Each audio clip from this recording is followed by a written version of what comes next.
Yeah, yesterday I shot the Fear I'm podcast and then basically did nothing. I hung out with my family, took advantage of Austin's YouTube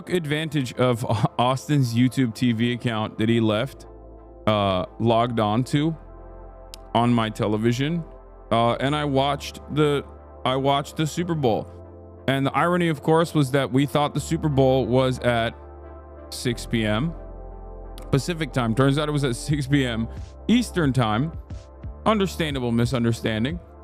But you know, we missed like the first half of it, or not the first half, but like we missed the first quarter for sure. We didn't miss the whole thing. We missed the first quarter, and I tuned in after the first quarter. It doesn't really matter because obviously the Chiefs were getting absolutely destroyed, absolutely cumstered. Watch the halftime show. Have a lot of opinions on that. We'll get to that in a second. But basically, I did nothing yesterday. I had breakfast burritos, plural. I had 2 of them. I had some sonandong. You know, I just took time off and had a me day. And I watched some. I had a me day and I watched some sports ball, and enjoyed it. I texted Will about the demise of the Chiefs, and he said, "Why are you watching, lol?" To which I responded with, "It's because I don't want to be deported. Because I want to make sure that the authorities that are monitoring my activity for un-American activities know full well that I am American as hell." Okay?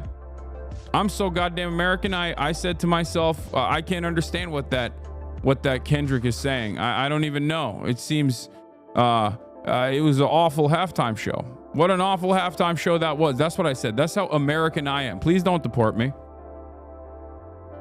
I love that, like, the Republican racist line.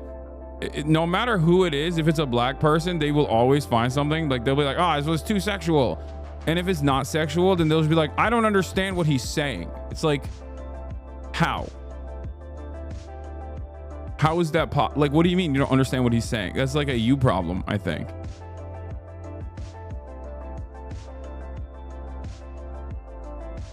Anyway, but I have no dog in this fight, much like many others, as a matter of fact, because obviously people hate the Eagles' fandom, and people hate the Chiefs in general. So it was like a let them fight, no one really cares type situation, except for the fans of both of the teams. Having said that, however,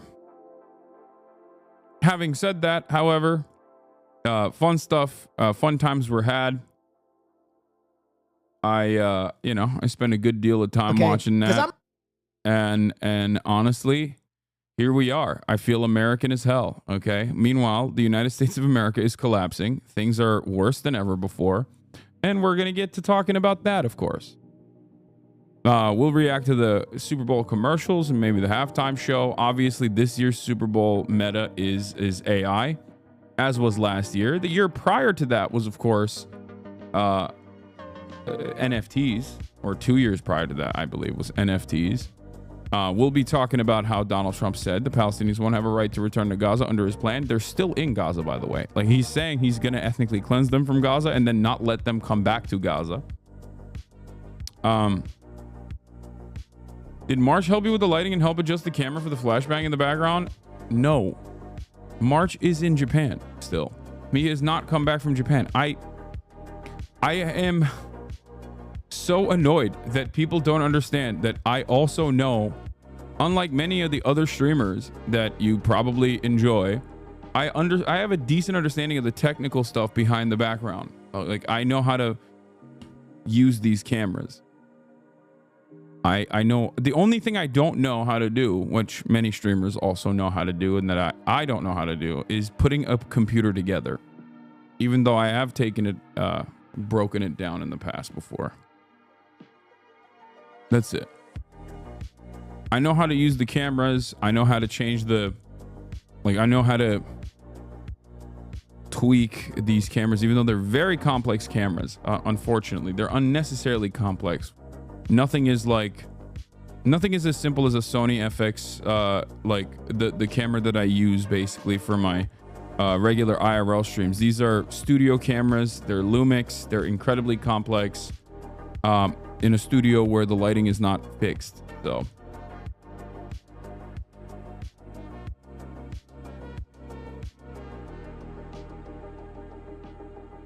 okay, you got a lot of Benny Johnson links and a Jack Posobiec link. What is going on? All right, we'll look at all of that.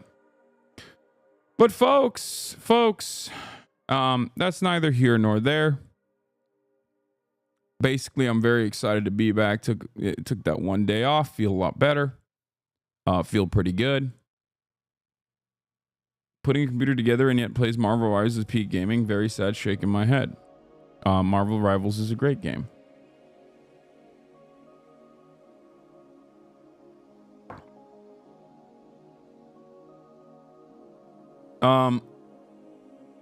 Where was I? Have you watched Severance? No, I have not. I've been really diving deep into anime. Ranking of Kings is what I'm watching. I just got to the second season of Ranking of Kings.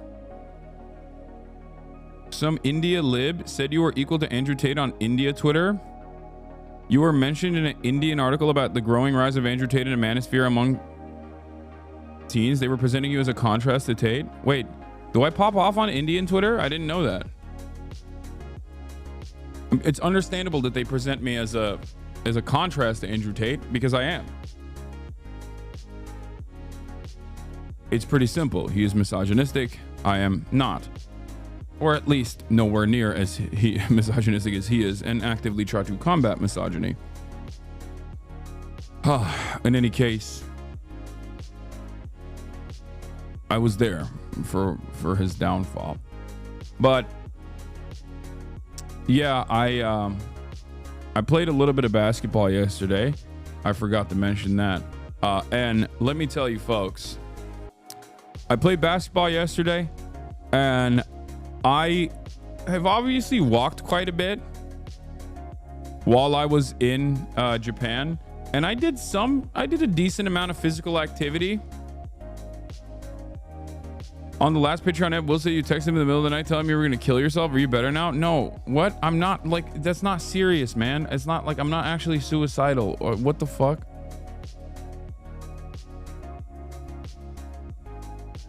Yeah.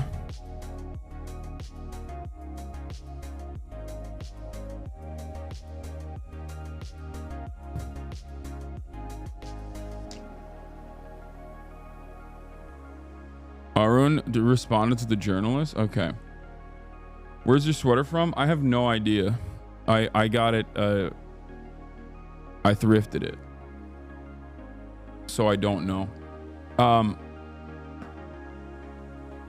Cosplay Despa. Then why do you trivialize it? Because I love trivializing mental health disorders because I'm a bad person and also ableist.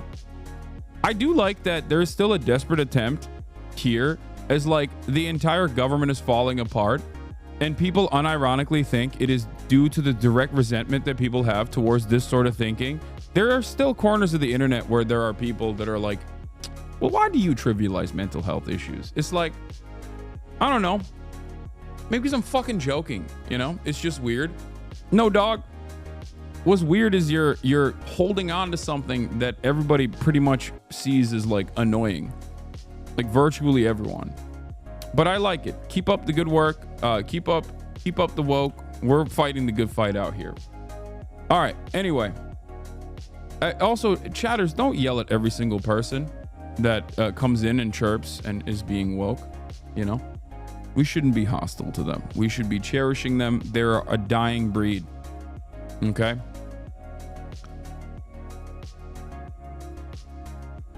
It's especially funny considering that this is one of the communities that's like very progressive, very leftist, and I've been yelling about people trying to do this sort of thing for years and years, and people still never stop.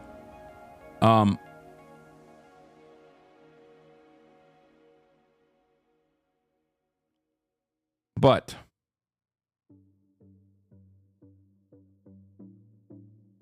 where was I? Camera looks great, King. Thank you. Thank you. It's very nice of you to notice and say nice things. I worked on it a lot, especially this morning and yesterday as well. Did your family watch the Puppy Bowl? No. So, did you go to the dentist? What was that pick about? Yes, I did. Just because Kanye went to the dentist, I went to the dentist as well because I love Kanye West. All right, what is Will saying? Because I'm gonna be real with you. With peace and love to both these groups of people. The bandwagon. Dude, what is up with the? I bet Marsh fixed it. No, he didn't. He's in Japan. I fixed it. The clip is completely broken. God, Twitch's clipping capabilities have gotten worse. I don't know how that's possible.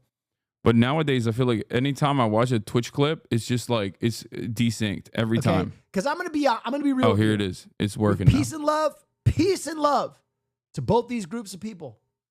The bandwagoners and the Taylor Swift Nation were eaten high on the hog. All of these recent Chiefs fans and all of these new to football Taylor Swifties were like, so is it just this easy? Do we just win all the time? 3 years in a row. This is great.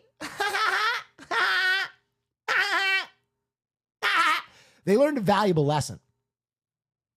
They learned a valuable fucking lesson about. Yeah, they don't care, which is precisely the reason why tomorrow they're just going to forget everything about football. Like, especially the bandwagoners. Like, they don't care. They don't care about the well-being of the Chiefs. They don't even care about Travis Kelce that much. You know what I mean? They'll drop Travis Kelce.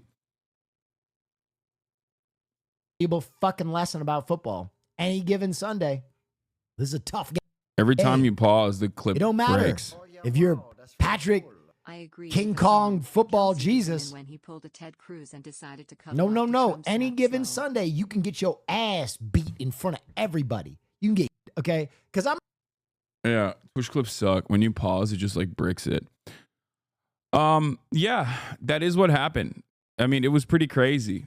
The satanic connection that Mahomes has with Kelce, and I mean all the gifts that young Pat got his O-line. I guess it was nothing. MAGA Holmes with his family connection directly to Donald Trump. All of it came together. All the cards were set.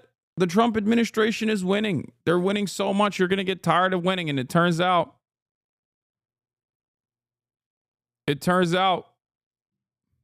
nope, not even a little bit. Patrick Mahomes was no match for the crack attack Cooper DeJean, the spiciest white boy in Philly. Yeah, I saw a Nick Adams tweet about that. Nick Adams did some. Nick Adams said Cooper DeJean is playing a role that like white men were told that they can't play. So he did a lot for white boys last night, which I thought was really funny. That's a very funny way to look at the situation.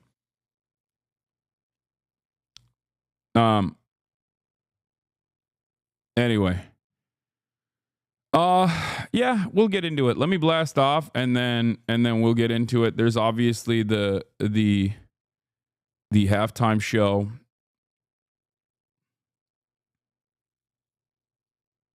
As well.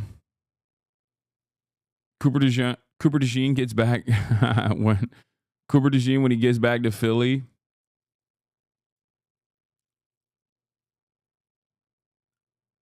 We have two white boys with sauce on our team. Yeah. Thank you, Themasius, for the playlist. The Jackie Robinson of cornerbacks. It's so stupid, man. Do we have a blast off meme?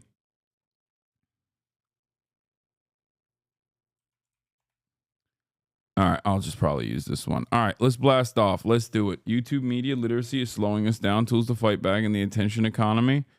That's a 41-minute video. I don't have the attention span for that. I'm gonna keep it $1.50 with you. In any case, hold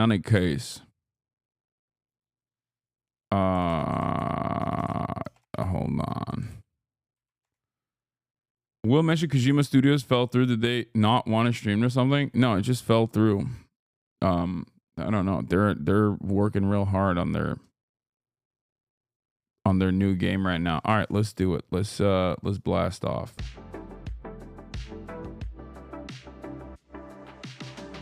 Okay.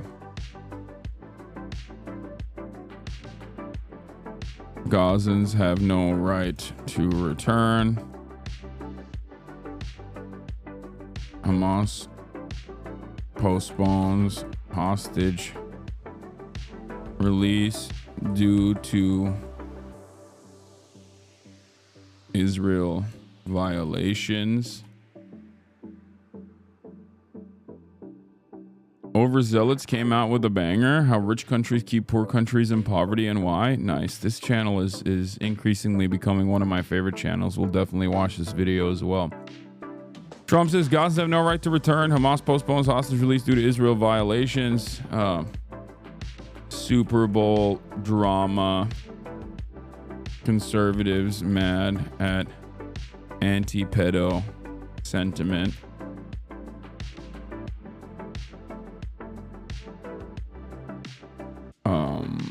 What else was I going to talk about today? I guess that's it. That's good enough for today. For the blast off, there was so much pregame propaganda, it felt like more than usual. 2 different patriotic songs at Navy Plug. I mean, not necessarily.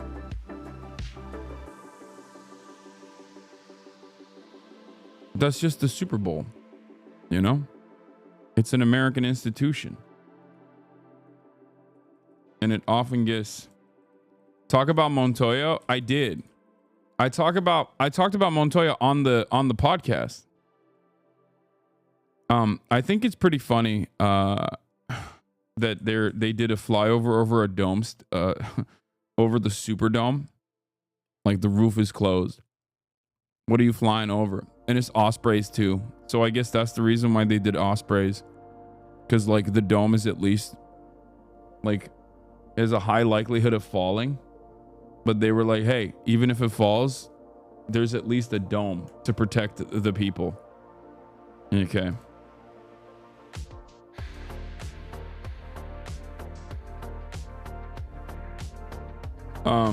The Navy plug or military plug is not free. The NFL charges them. They don't care about vets. Respect. Trump making bribery legal again? I mean, it already is. It already is. So I'm glad that they're deregulating. Also, they're deregulating bribery, which they made legal already. Okay, here it is. Ladies and gentlemen, this is it. We're blasting off. They used to charge, not anymore after people got angry. They should still charge the military. Why does the military get to do free ads? I think it's fine.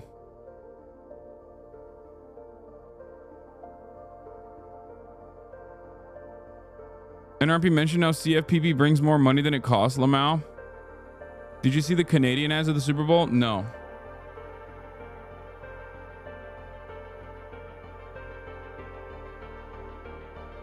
Bro saw X glazing on the timeline. Bro saw X's glazing Drake on the timeline. It was so funny. Look at this take. It's a miss because a bunch of 60-year-old white boy are sitting on their chair. Brother, that's the target audience. You're not selling that to like some like a high schooler, like fucking like super connected. Bro, it's the target audience. It's football. It's football. Oh my God. Why was he so mad? Like, I get it. He did a whole collab with Drake, like they're besties and stuff. They're sponsored by the same crypto gambling casino. But like, I just don't understand why you would go this hard Like many Drake fans that wanted to say this performance sucked, at least went through different avenues of being like, oh, we should have gotten Lil Wayne, who literally, if you've ever seen his like last couple of live performances, you would know why Lil Wayne wasn't the person who was actually, despite being from Louisiana, Lil Wayne wasn't the right person for the job. Okay. He's just not capable of doing live performances in general. I can show you that in a second. The state contract includes a fuck Hassan clause and a glazed Drake clause. Yeah, I didn't even know that there was a glazed Drake clause in there, but I'm beginning to find out that there certainly is one. It seems. But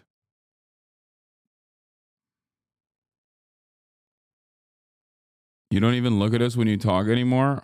What? I don't even know what you mean by that. Wheezy is historically known for being not very good live.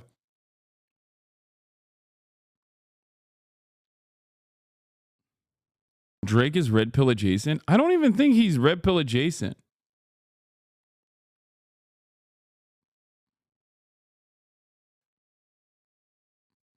I don't actually think. Like, I don't. He'll say he is. Like, I think he's just, his biggest crime is being weird to women and girls specifically. And also simultaneously being incredibly insecure and corny. Like, that is what it is. Like, I think the kick streamers don't actually glaze Drake for the red pill adjacent stuff. I think they glaze him because they can get a collab out of it, or they're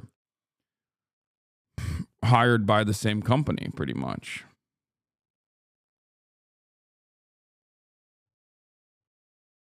I would call that red pill adjacent. Okay. I would have said you were right like 10 years ago, but the way people are coming out to defend him are the same type of way people defend Kanye. I think that chatter was correct. I don't know. I mean, I think I wouldn't put Drake and Kanye in the same category. I feel like Kanye is definitely Kanye's done a lot more. Like, Drake is red pilled in the way that like most male celebrities are red pilled, where they just like actively will say misogynistic shit. You know what I mean? It's not like I don't know. I don't think that he's like above and beyond red pilled. You know what I mean?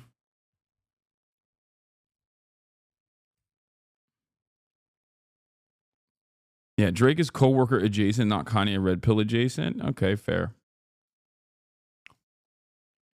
Like his most like red pill adjacent thing is that he just like links up with DJ Academics quite a bit.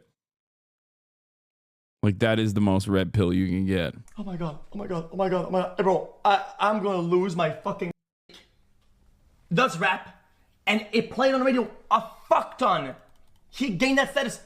Kendrick does not have that status. Yo, he's boasted for years about being, nah, I'm not like them. I don't sell out. I don't know that. I stand with my shit, whatever. I'm more like this. And the reality is, the analytics go with that.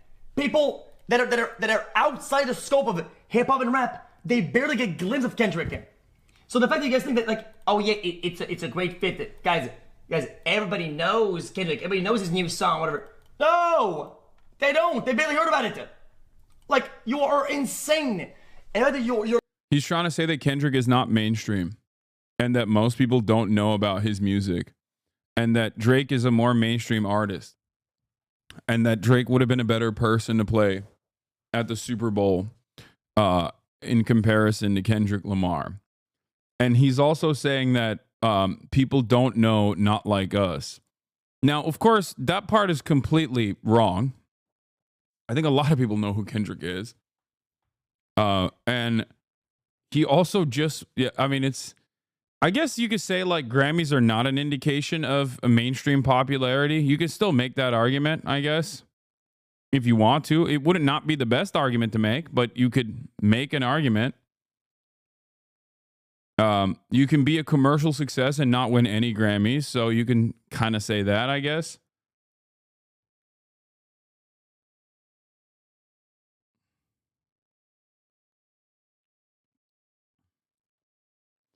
Except, having said that, the videos from inside of the stadium show that XQC is definitely wrong, especially considering that people were calling Drake a pedophile. Basically, everyone in the stadium sang the A minor side of the song. They sang the pedophile certified, lover boy certified pedophile part of the song. So when you got the whole stadium going crazy, I think at that point it's like probably a pretty decent indicator that the song is popular. You're like rewriting how all these analytics work is crazy. Brother, Drake's discography eclipses the one from fucking... forget about Drake. A bazillion pop artists absolute eclipse his entire existence. But guys, it's the biggest song of the year because of Spotify analytics. We must play this. We need this guy. People are gonna be loving this. I guess the other Glazer side of this is to say that like Drake made Kendrick Lamar. You know what I mean? Like, I guess it's trying to say like Kendrick Lamar isn't popular on his own. Like, that's his... Okay, first of all, I am doing Pepega translation here. For those of you who don't know, people can't comprehend what XQC is saying. And after many, many years of dealing with XQC, I have been able to pick up on his speech patterns. So this is not my opinion. Okay? The things that I'm saying right now are not my own personal opinions. Make no mistake. I am simply translating what XQC is saying. Okay? I do not agree with his statements. Just so you understand. XQC here is, I believe, making the argument that Kendrick Lamar is not individually popular, and that the reason why, I mean, he's elevated by the industry, and that the only reason why he was even popular, or his song was even popular, is because he went after Drake. Drake is a significantly more popular artist than Kendrick Lamar. That's what he's saying. Okay? I do not agree with this statement. I think Kendrick is an individually successful and individually popular artist with or without the Drake beef. Okay? I just want people to understand.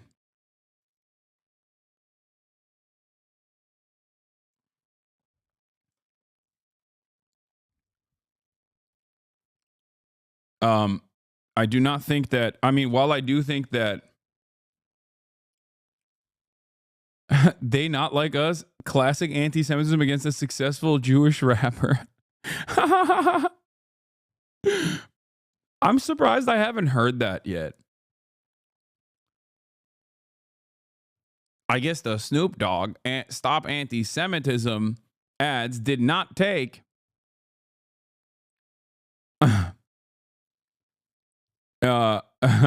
Adam Friedland, Kendrick Lamar, it would have been nice if you apologized to Drake and the Jewish community, but sigh. They Not Like Us. We all know who they is.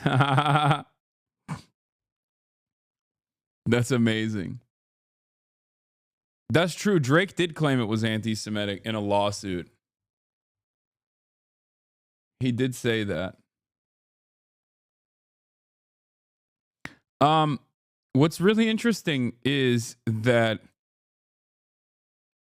and perhaps a lot of people in my community are going to get mad at me and immediately say that, like, I'm a white boy who doesn't understand, but I think Kendrick Lamar did not go anywhere near as hard as he could have. And he had toned it down tremendously in terms of, like, making political statements. I think he went super super balanced, and that it was all right. Like I think Kendrick Lamar's performance left much to be desired on my end. That's what I think. I think it was good, but I expected amazing. That's what I thought. Regardless of the Super Bowl, I think that juxtaposition of Kendrick Lamar being Kendrick Lamar at the Super Bowl, a person who transcends like a brand as powerful as the Super Bowl, I think was nowhere near as hard. And before you say, "Oh, you don't understand," like Uncle Sam, I get it. No, I'm saying that was nowhere near what my expectations were. You know what I mean? Do you understand what I mean? Like, I'm not saying there wasn't any politics involved in it, or that I didn't understand the political messages within the performance. No, I'm saying I got it, but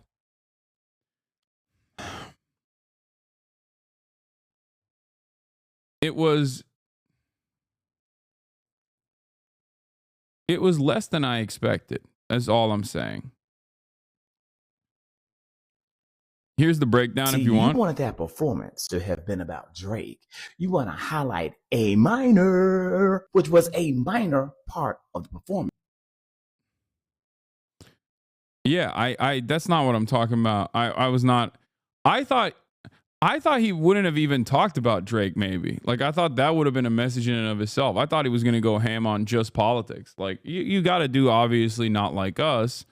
It's his biggest song. It's his most popular song from this last album. But my expectation 100% was that he was going to go way harder. Kendrick did what I hope he'd do. Didn't try to do too much. Snuck in some little stuff. Kind of meta commentary on what he was participating in. Whole new song too, which I assume is coming soon. Drake shade was quite satisfying. Serena cameo at the end.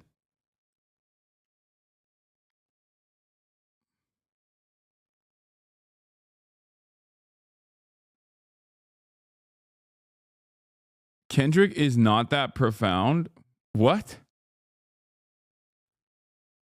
He absolutely is. That's the thing. That is the one thing he is. What are you talking about? You could say, like, oh, he doesn't have a lot of hits that are super popular or whatever, right? I mean, you can't say that any longer, but like, but that's the one thing that he does, like, the most, which is why my expectations, I mean, you're talking about dude with a Pulitzer Prize, you know what I mean, for a rap album.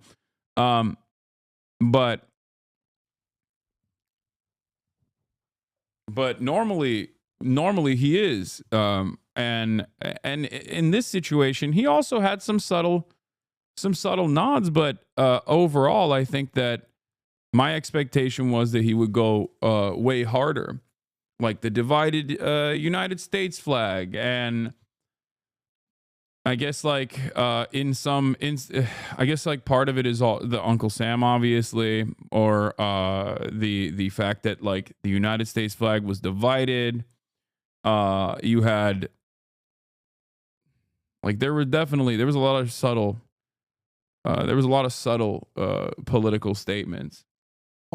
Because all comprised of black people. That's the other thing. And that he mentioned 40 acres and a mule. But anyway, let's keep going. Performance was not about Drake. It was about us, the United States of America, in this moment in American history. That's why he started with squabble up, because that's what we got to do. We have to fight back in order to survive. Kendrick Lamar, the embodiment of swift artistry and Gemini genius, and the first solo rapper to headline a Super Bowl, delivered a performance rich with symbolism, some of which may have been missed on first watch, but I promise you it's going to be discussed by cultural. You want him to go harder in this climate where black people have to deal with enough as it is? He signaled to his target audience, and that was enough. Black people perfectly understood what he was talking about, respectfully. Okay, we're leaving that kind of sentiment in 2024. Okay, we're here. We're in here. We're just you're having a conversation with me. Okay, please stop. Like, Like, no, we're not doing this. Okay. I'm just telling you what my expectation is. Yes, I thought he would go harder. Okay. Yes. At a time when black people are under attack. My expectation was that Kendrick Lamar, black man, would go harder. White guy talking about what black people want, try not to laugh. Yeah. I know, dude. I know. It's because I'm racist, dude. Come on, get with the program. I'm racist. I'm a white supremacist, man. Okay? That's it. That's who you've been watching this whole time. Shut up. And now chat calling them woke. Can we please not be a parody of the right? No, it's just so annoying. All right. Anyway, let's continue. And before people say, "Oh, what do you mean? It's Kendrick Lamar." Like, can't he do a normal ass halftime show? Yeah, it's Kendrick Lamar. What are you talking about? It's Kendrick Lamar. It's not like, yeah, if it was J. Cole, my expectations would not be that he comes out with like a political message. Or if he did, it would probably be like very liberal #resistance style. But it's fucking Kendrick Lamar. Jesus Christ. Like, that's it. Decades to come as one of the first bold protests of the Trump era. And I'm going to tell you right here, baby, I'm so glad that Donald Trump was there to see the blackest halftime performance of all time. He had Samuel L. Jackson as Uncle Sam, dancers dressed in red, white, and blue prison uniforms, creating patterns that resembled and gave us an American flag, symbolizing both patriotism and critique of all the issues in this country regarding equality and the battle for it. The performers in prison uniforms, really was my favorite part. Just think about it. Where America's society wants to relegate us, wants to put us, prison, wage slavery, mere entertainment. And at a time when black excellence is under attack, facing false equivalencies and the misguided relevance of the anti-DEI movement, Kendrick Lamar's choreography and visuals underscored a bigger point. The repetition of the flag reinforces both a celebration of who we are, our American identity, and also an indictment of the contradictions that identity holds for all of us, not just black people, not just all of us. So this performance was not about Drake. I know some of you are wondering, you're saying to yourself, so if this performance wasn't about Drake, then what was Like Us all about? Well, Lamar's inclusion of Not Like Us, even in a censored form, brought attention to ongoing debates about accountability and power dynamics. It's about holding public figures, whether they be Donald Trump, Drake, or Elon Musk, accountable for their actions. See, the oligarchs who paid $1 million to attend an inauguration, or an oligarch who paid $200 million to influence a national election, those people, they're not like us. No, man, it's like that's what people expected him to do. The singleness is key. Stop playing loud. Stop being ghetto while he's literally telling you in front of your face with eloquent and subtle messages, man. Chef's kiss. What? Yeah, that's what I was saying. My criticism of Kendrick Lamar was that he was too black and too ghetto. What the fuck? No, I just don't think it was that profound. Yeah, he did the whole like black people made this country. That's why they comprised of the flag, and then the flag was divided. The chatter didn't mean you said that. Here's the FD signifier take from this morning. Let's get the clear politics out the way. The NFL is a multinational evil corporation, one of the worst. They do millions of dollars worth of propaganda and support for the American military apparatus. He was brought in by Jay-Z. We all know the problems with Jay-Z. It's not even a risk for Kendrick Lamar. Like, you want him to go harder and risk it, but that's not. That was the line Samuel Jackson said, bro. Sometimes I hate watching white men be fragile when us black people want to tell y'all it's not for you to get. I don't care. Okay. At the end of the day, I don't think it's all that serious. I'm just saying as a fan of Kendrick Lamar, Hasan, you don't know shit about music. It's true.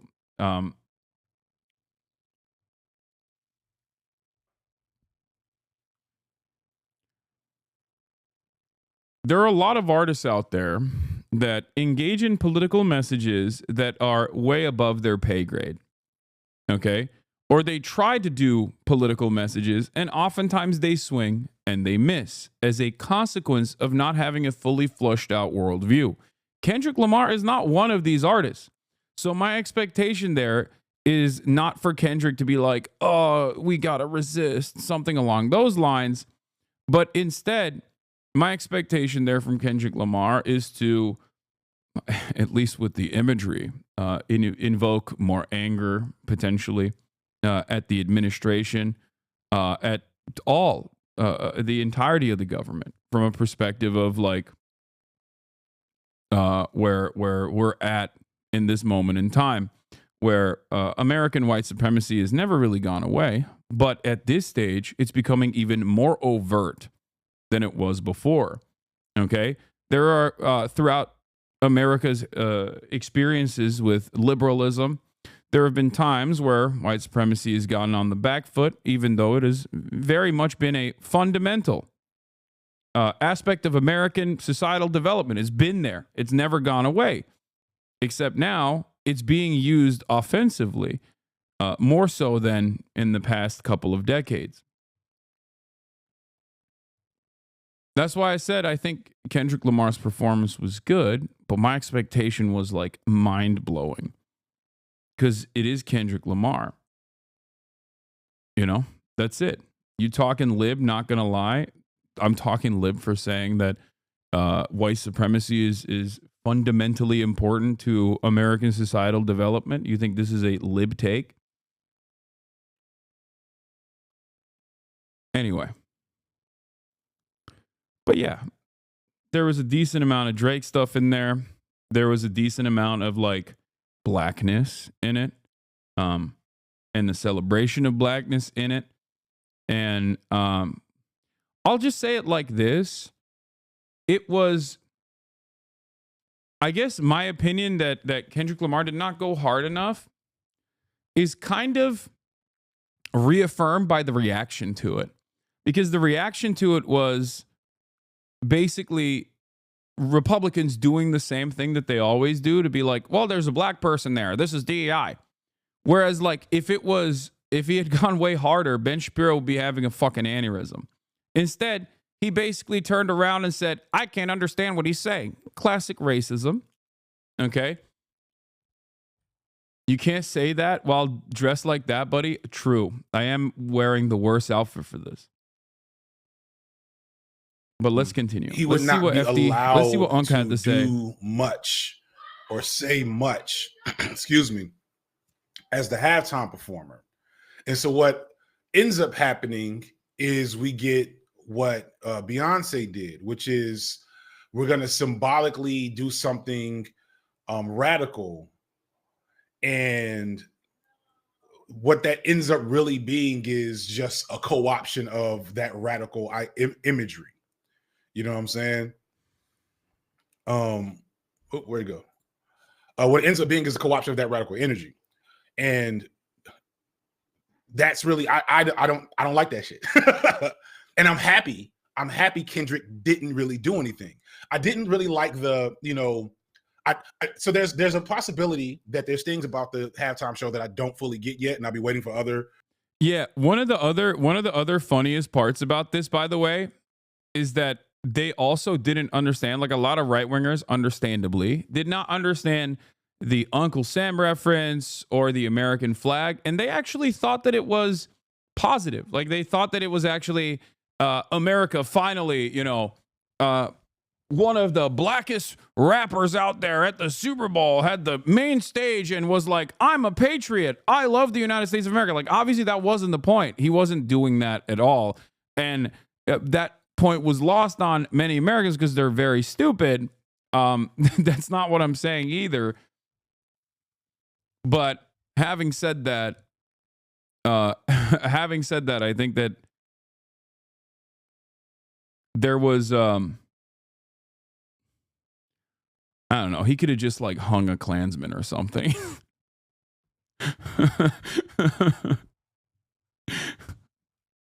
That's all I'm saying. People to deep dive into it to say, to deep dive into it to say, oh, this meant this meant that. I thought the Uncle Sam thing was cute. There's definitely a very purposeful. So I think what we got at best was a meta commentary on what it means to be a Black celebrity performing this type of event, which was pretty cool. If you didn't catch it, the show basically had 3 acts. Act 1 was Kendrick trying to be himself, right? He starts out with that unreleased song. I think somebody said his name, Bodies. He says the revolution will be televised, which, and we introduce Samuel Jackson. I think it's a very purposeful the line delivery. Sam gets up and says, "Hey, it's your Uncle Sam." And he says it just like that. And if there's one reach I'll make, I think that's a commentary on Snoop Dogg and Nelly and all of them. Because at the end of the day, they're performing for Donald Trump, right? Yeah. Snoop Dogg, ironically, Snoop Dogg's been getting cooked up and down the timeline. Part of it is because he very famously in 2016, when artists were doing, Trump bits first time around and talking about how they wanted to perform at the inauguration, Snoop Dogg came out and was like, he said a bunch of words that I will not say, okay? Including, but not limited to, calling them uncles. Now, Snoop Dogg also famously performed at Trump's inauguration party this time around. So many people brought that back and were like, "Oh, really, Snoop Dogg? That's how you tell us how you really feel." So I think that there is definitely a nod or a people are pointing to Black artists that have caved to the Trump wave and gotten on the Trump train. No, uncle is not a slur. Chatters, come on. I didn't know that going into it, but that was the performance. And so you have Samuel Jackson as Uncle Sam. Samuel Jackson has a pretty radical background. For those who don't know, like Sam Jack is it's true. was about that life in his youth before he. Samuel Jackson literally kidnapped a dean. Samuel Jackson is amazing.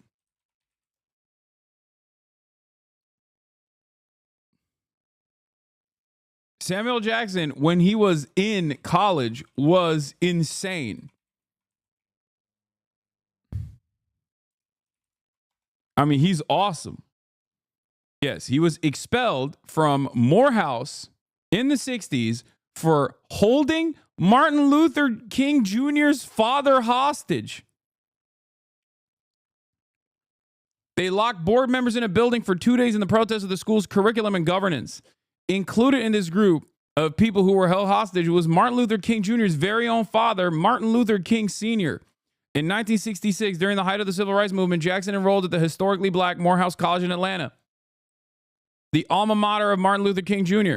In 1968, when Martin Luther King Jr. was assassinated, King's body was brought to Atlanta to lie at the state at Spelman College, a historically Black women's school adjacent to Morehouse.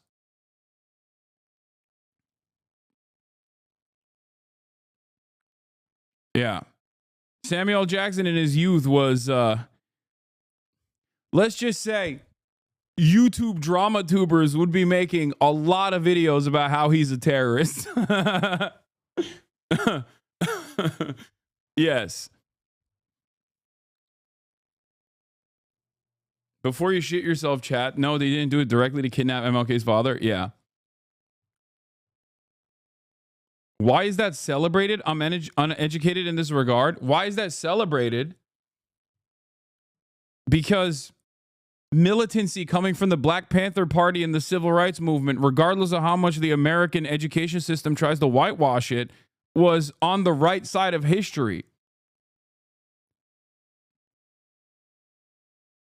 Okay, Jackson attended King's funeral as one of the ushers and then flew to Memphis to join an equal rights protest march that changed the way he taught. I was angry about the assassination, but I wasn't shocked by it. I knew that change was going to take something different. Not sit-ins, not peaceful coexistence. He stated in an interview with Parade about his reactions to King's death. In 1969, as mentioned before, he and a group of activist Morehouse students held the college's board of trustees hostage, demanding that changes be made to the curriculum of the school and stating that they wanted More blacks on the governing board of the institution. Morehouse eventually gave in and agreed to the change, but Jackson was expelled for his actions. That summer, he became connected with people in the Black Power movement, including Stokely Carmichael, H. Rap Brown, and others. I was in that radical faction, Jackson told Parade. We were buying guns, getting ready for armed struggle. All of a sudden, he said proudly, I felt I had a voice. I was somebody. I could make a difference. But then one day, he added quietly, my mom showed up and put me on a plane to LA. She said, do not come back to Atlanta. The FBI had been in her house and told her that if I didn't get out of Atlanta, there was a good possibility I'd be dead within a year. She freaked out.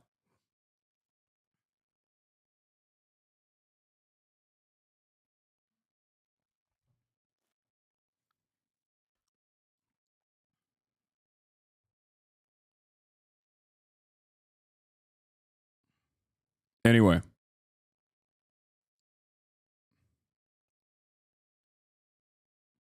The best part of the halftime show is the conservative meltdown over it. I'm just saying that there wasn't even that much conservative meltdown over it, partially because I feel like it was the messaging was subtle and also did not go as hard as I thought it would. That was the point I was trying to make, at least. No wonder he killed it as Steven in Django. Yeah. All right, let's continue. He got into acting. There's a story about him. A lot of conservatives are also duped by the invocation of the American flag. Like, they literally are too stupid to understand anything. At Morehouse College, and some other students taking over a campus building to protest something. I don't remember the full story, but he was about that life. So using Sam Jack there was cool. And so you see at the beginning, Kendrick is being a bit more aggressive, and you're like, oh, maybe we will get something that is provocative. Again, I want to be clear. I wasn't looking or desiring anything provocative from Kendrick here. I'm still refining. I'm developing new takes on like what I want from Black art in our political reality right now. But I do know for a fact that I don't want half measures from Black artists anymore. I don't want them to try to have their cake and eat it too, and end up just doing something that's co-opted and counterinsurgent. I just over that. That's just another thing. Sound mixing was ass. We'll get to that in a second. That was the other part of it. It was definitely, the sound mixing was like shockingly bad, where he came out blown out. You could, or his voice, you could not hear. The music was way louder. Still, like, normally I haven't had a coffee yet. We'll see how sharp this is. Let me check on, because my kid should be leaving. Rohan. Okay. Which are both actually relatively aggressive tracks. We get this American flag motif. I've had a lot of people read that differently. I stand by the point I said earlier, which is not earlier, but like months ago when I talked about this, which is I'm not much for reclaiming the American flag. I'm sure there's a logic behind it, but it falls flat for me. However, it is clear he was trying to say something there. What? I'm not sure. Again, I'll be waiting for other people to really break this down and like give the full talk on all the different symbology. I do think it was purposeful that the American flag was made up of all Black men, right? Yeah. There's something to that. That's not an accident that he got all Black men to make up this American flag, and they're not standing there like it's a very, there's people saying, well, this is speaking to how America's built off our backs, or to the relevance of Black men's voting patterns. I don't know, but it was something I didn't quite get it, and it wasn't overly. And whatever it was, I don't think it was meant to be very explicit or demonstrative in his messaging. I think he just wasn't allowed to do that. And fine. Like, again, I wouldn't have wanted him to do much more than that, because it's on the fucking Super Bowl. It's just, I don't know. To me, it makes more sense to do something not so provocative on that stage, because it immediately becomes co-opted. There's a great video. I think Broy Deschanel made it. And I also talked, I don't know, this particular take developed to me all at once. I got it from a Broy Deschanel video. It probably was Dr. Ball. Looking forward to what Dr. Ball says about this. I'm sure he'll have some classic stuff on it. And somebody else, they talked about the fact that there's a thing called jester's privilege. And Broy Deschanel talked about it with the Barbie movie. And basically, it's a really slick, like co-op counterintelligence type thing that happens with these giant corporations and these giant media companies, where they will allow themselves to be critiqued on their platforms, in their media. They will say, yeah, you can like the Barbie movie. Oh yeah, call us all the things. Call and tell all the things. Talk all about all the bad parts of our company, but in our movie. And so what they do in doing that is they immediately undercut the critique. You know what I'm saying? So having Barbie be criticized heavily within a Barbie movie, it ends up being a half measure. You know what I'm saying? And so I'm happy that Kendrick didn't go much further than he did, because I'd have been more annoyed by him doing something more grand on the NFL's dime. It's just, that's me. I'm sure there's a take that's different that I don't get. And I'm looking forward to hearing those. Maybe I'll change my mind, but that was me. So he plays the hits. Then SZA comes out. He throws a little jab at Drake. We'll get to that in a second too. SZA comes out. They do some more hits. And then Sam Jack comes again. Sam Jack comes the second time to correct him. He has the probably the most overtly provocative moment was the snippet of Man at the Garden he did, where he was on the corner, and it's all these very overtly black male images on the corner with him under the streetlight. Brother with locks and golds. Everybody's got white tees and jeans. So that again speaks to this motif of like us not going anywhere, us being a black people, black men specifically, being a clear part of the national fabric. Yeah, cool. And then SZA comes out, and yeah, somebody said it. It's not in the NFL dime. FD is an L for this. Artists have to pay for their performances. I don't know how many times I have to reiterate this position. It's not, Kendrick Lamar is not a regular artist, okay?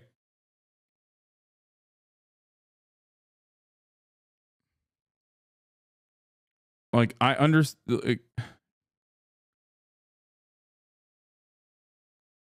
Like, I think the expectation is that he's supposed to go above and beyond. You know what I mean? And no, it's not the NFL paying for it. This is Apple, I think, Apple Music paying for it. I agree with up to the point he says is the wrong stage. Messaging being co-opted or modified by the platform and critiques, at least it brings light to the way in which it disallows or manipulates it and plays it for its own purpose.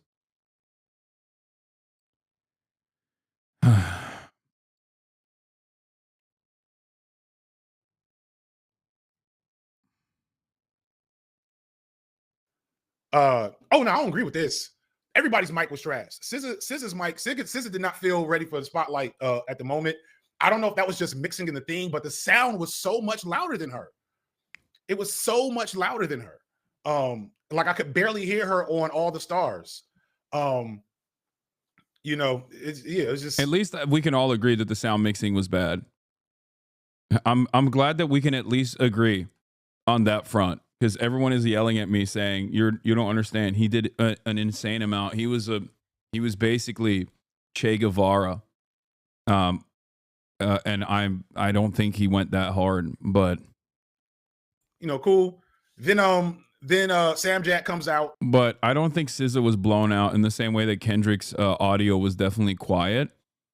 I think SZA's was, I believe SZA's might have been pre-recorded. I don't understand how the Super Bowl does the Super Bowl is the largest live performance and they still have yet to figure out sound mixing. Like, how is that? Girl, what you talking about? Hoscord hates you? Oh no, I can't believe Hoscord hates me. No, what will I do? I am, after all, I am captive to my audience. And I would dare never say a take that most of my community disagrees with. They have like 5 minutes to set everything up. They can't soundtrack with a full crowd. I just don't understand how. Like, it doesn't make any sense. There's obviously also the self-censorship due to it being broadcasted on television. There's a lot of words that you can't say, which I think takes away from the performance. That's understandable. But let's continue. And kind of speaks to the fact, like, all right, you did good, everything was safe, we go home, and you're right, audio engineer was not ready for the big game. We good, we go home, and then he comes back and he does not like us and turn the TV off. I'll come back to not like us. I guess, yeah, it's so incredibly difficult to fix the sound for that huge of an area of a live broadcast. You're crazy. Yeah, it might be because you're right. I don't know the technicalities. I don't know. So I don't know how it would work. Getting cooked. What Hasan expected from Kendrick. The history of all hitherto existing society is a class struggle. Yes, that is unironically, that is what I expected from Kendrick Lamar. Why? It's Kendrick Lamar. So yes, I think it's crazy to not expect that, but you're off. Okay. Whatever. He does only the second verse. With the mustard part, or I don't know if that's maybe the third verse. Is there 2 verses? I don't know. I gotta go back. I don't know how the song works. And so turn the TV off. Has a again some subversive stuff going on there. It has a game motif at the beginning, and so this is my take right now. Again, Kendrick is recognizing that he's a part of a game and playing a game, and turn the TV off. A lot of people did. The Super Bowl lost 1.8 million views, watchers after the the halftime show, from what I hear. Okay, to be fair, I think that had more to do with not Kendrick Lamar's performance, but the performance of the Chiefs. Yeah. I think that was the real reason why people turned the TV off. I'm gonna be honest. I think that was, if you're in any way, shape, or form invested in the Chiefs winning, whether you have a financial interest in the Chiefs winning or at least not getting cumstered, I think that was probably the reason why you turned the TV off, or you broke your television by directly Superman punching it because you were down, I don't know, whatever disposable income you dumped into this game. So I think that's probably what it was. And maybe there's a through line between the revolution will be televised and turn the TV off that I'm just now thinking about, because my takeaway and thing I would like to put out there from the halftime show is people need to stop looking for artists and people like Kendrick to be revolutionaries. Take your ass outside. I saw a lot of people that seem to be upset and angry that Kendrick didn't do something bigger and more demonstrative. Me. Trump there with America watching, after this election, with all the stuff happening in the world, in our government right now, et cetera. And you want Kendrick to come and be your catharsis for all the things that you need to be handling yourself. And he's like, nah, turn the TV off. That's how I'm gonna take it. I fucks with that one. You know what I'm saying? Lil Bill on the track. Congratulations to Lil Bill. I ain't even talked about the fact where Bill go. I lost him in the chat. But the Eagles did win. What was I saying though? So I think that's the best he could have did. Would I have, as a Kendrick fan and a person suffering in this current political reality right now, I would have loved for something big and overt and dynamic from Kendrick for this Super Bowl performance. I would have loved that. That would have been amazing. But I don't think that would have been the right thing, because what we don't need from our artists right now is catharsis. Whatever desire you had for Kendrick to go up there and do something big and grand and meaningful that makes you feel like you're part of the resistance just by watching him.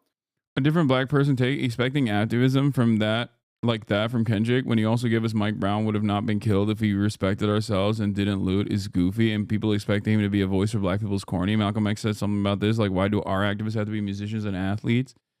I think it's just because it's still Kendrick Lamar. It's not like any kind of, it's not just like a random dude. It's not like a random popular mainstream celebrity.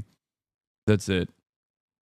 Having said that, I still enjoyed the performance, which, many people are taking issue with me saying that he didn't go hard enough, but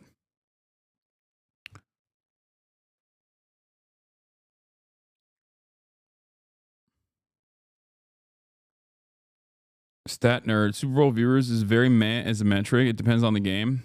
Literally in 2015, 16, 17, the halftime show had more views than the actual game because the games were shit. Almost all of them lose viewership at halftime because later night East Coast is a break and not everyone comes back. Normal stuff. But he does not do politics? Wait, what? Kendrick Lamar does not do politics? What are you saying? That's all Kendrick Lamar does. What is happening right now? What?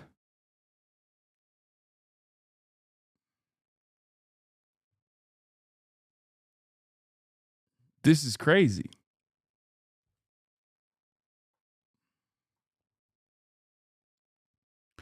If he went any further, he would have had the entire Republican propaganda machine after him today, Law. I don't know. I think overall, I think that we've basically there is a feeling of capitulation in the air from any kind of resistance against the Trump administration, the acceleration towards fascism. And I feel like this was this like more softened approach. I don't know why we can't let artists be artists. We don't have this level of expectation from anyone, let alone our elected officials, only because it's Kendrick Lamar. My expectation would not be the same from any other artist. But once again, I will repeat this position. I liked it. I just thought that it didn't go as hard. That's it. That's all I'm saying. Them not to do that for you. But there is no expectation that celebrities, or at least for me, there's no expectation that celebrities are going to save us. That's it. To force you to sit in that energy, I think that's the best possible thing he could have done. That's how I feel about it. You know, I didn't want a big grand thing from him. I wanted exactly what we got. What we got was a cool, somewhat provocative, a couple little nuggets, halftime show with just enough meat where people feel like there was something there, and maybe he was, maybe it wasn't. I don't know. Again, I'll let other people analyze and come up with their takes, and then we move on. You know, oops, where to go? Yeah, there you go. I think I hyped it up to be bigger after I heard the president would be there and knowing who Kendrick is. I should have known better. Yeah, you can't, you cannot, and you should not, like anybody that feels, if you felt vexed after Kendrick's performance because it didn't give you the catharsis, take that energy to the streets this weekend. Go to a meeting, you know, hit your Google, see what I guarantee you there's a mutual aid fund in your city or state you could be donating to. BLM is not politics, it's self-preservation. I think you're confused. Self-preservation as a black is not politics. Can you name a political thing from Kendrick that isn't just common sense? Everything isn't politics to everybody. I mean, black existence in America is political in a white supremacist society. Accurately mentioning that those experiences is obviously political. I'm so confused as to how there are people in this community, a community of political commentary, having these kinds of takes. I'm a little confused. Hakeem Jeffrey saying, what leverage do we have is the epitome of the lingering feeling of capitulation. Yeah, that's just how I feel about it. And I will admit that even I myself, as a political commentator, kind of feel rudderless as well. But that's just kind of how things are at this moment. You could be doing so many things to get you that same catharsis that are actually more meaningful and useful than having a big celebrity say the thing for you on TV. You know, Kendrick is not your savior. We're 3-4 years deep into that slogan at this point. But the only other thing that's bad about it is the vocal qualities. Kendrick. So it hit me that Kendrick is the first rapper to completely do the Super Bowl by himself. And the last time we had, it was Dr. Dre and Snoop and Where are you Kendrick going? and Eminem, and that was pretty good. But they got to split the effort. And like, I don't know if y'all understand, especially for a rapper, it's hard for a singer too, but for a rapper, that's a really hard performance. Like to be running around doing limited choreography, to remember all your lyrics, to cut out the curse words. to do a lot of that, that is top tier breath control. Like, people don't know, like, rapping is not easy to do, period. It's not easy to do live. And you add choreography and running around a stadium or a football field to get that crisp say Drake like that. that was really impressive. If only the audio engineer could hold up his end of the bargain. You know, it was very, very, very impressive in that regard. All right, let's talk about the Drake slander. I'm betting so many of these shadows are not.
In an effort to get some of that delicious algorithmic boost on Twitter.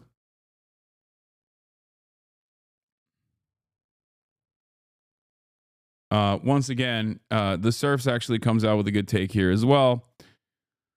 Crazy idea. Play a halftime show where a band plays music. Bold decision to hire a halftime performer. Like Matt Walsh wants polka or something. You know what I mean? I don't understand. Why can't someone just come out there and play the accordion? I'm Matt Walsh. That would be something that we really enjoy. Bizarre decision by the NFL to have some guy come out and lethargically mumble a bunch of songs that 90% of the NFL audience has never heard.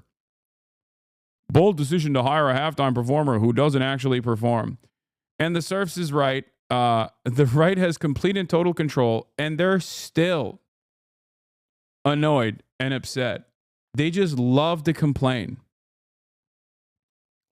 They love complaining. There is nothing the right likes more than complaining, okay? This music is not my style. Some people are saying, yes, how? Does anyone actually like this crap? It's just like, what do you want? You are dominating. You got everything you wanted. Trump is president. He's popular. Okay. He's gutting the federal agencies. He's doing everything you wanted. Egg prices are through the roof due to the avian flu, with seemingly no control over this this problem. Okay. It's now patriotic to pay more for goods. It's officially patriotic to pay more for goods. And y'all are still complaining. It doesn't make any sense. When will the complaints go away? The Hogs want Jelly Roll to do the halftime show. Yeah. Honestly, it's just a skill issue for these conservatives. What is this?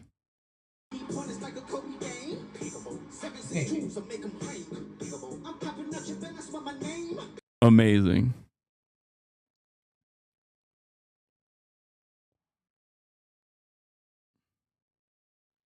They're actually mirroring and proving the personification of America through Uncle Sam in the performance. Yeah.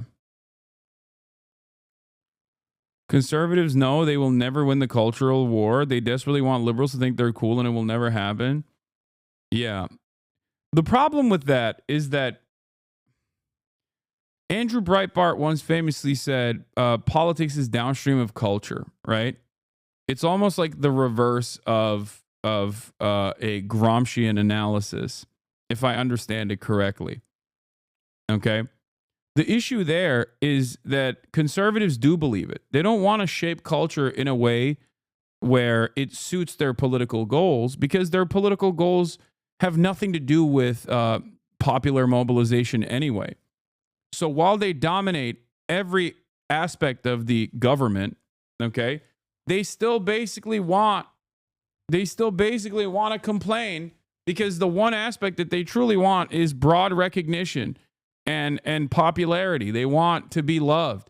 They don't care about dominating culture in an effort to create popular mobilization for their causes, like, you know, white supremacy, the abolition of DEI, whatever that means, or, I don't know, abolishing the Department of Education.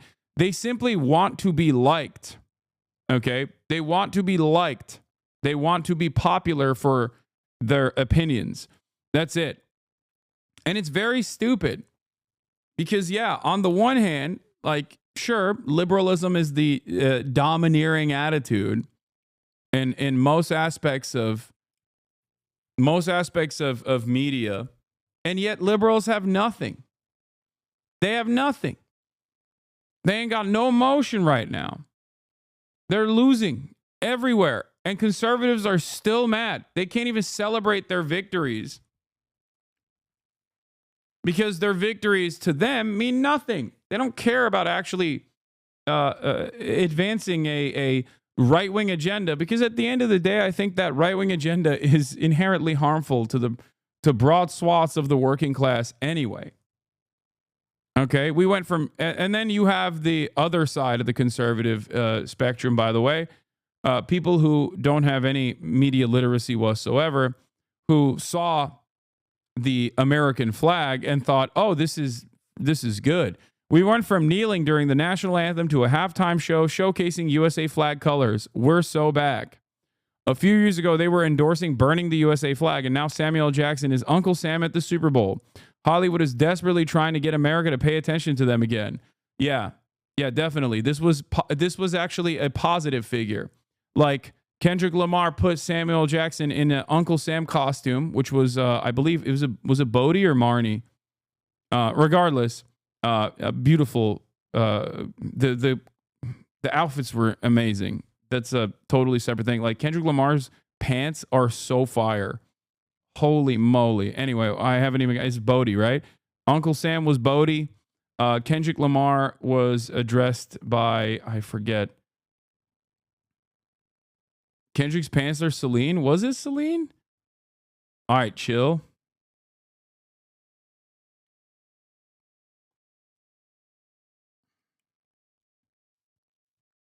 Bell bottoms are back. Bell bottoms were around for, yeah, Kendrick wore Martine Rose and the pants are Celine. Thank you.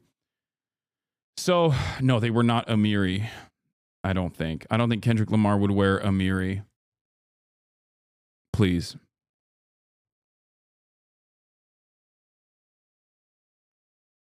Anyway, I don't know what. Yeah, the jacket is Martine Rose. I know that it was custom made for this, but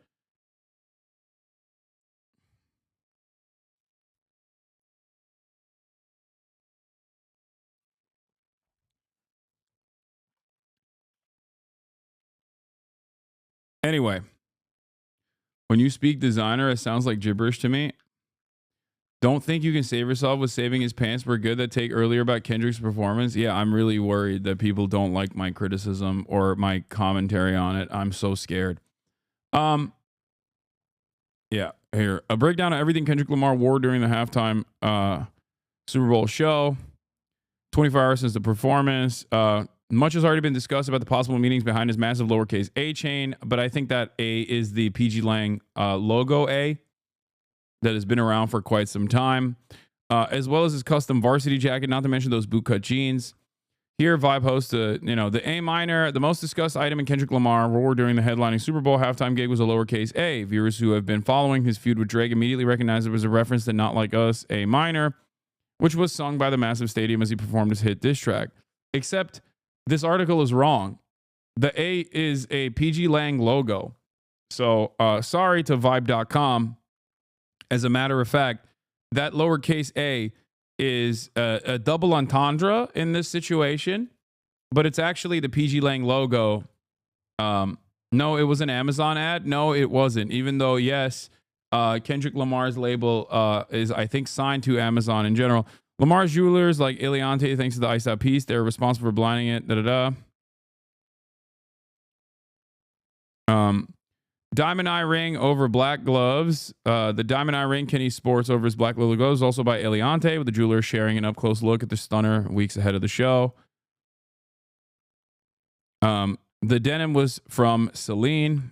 It was sick.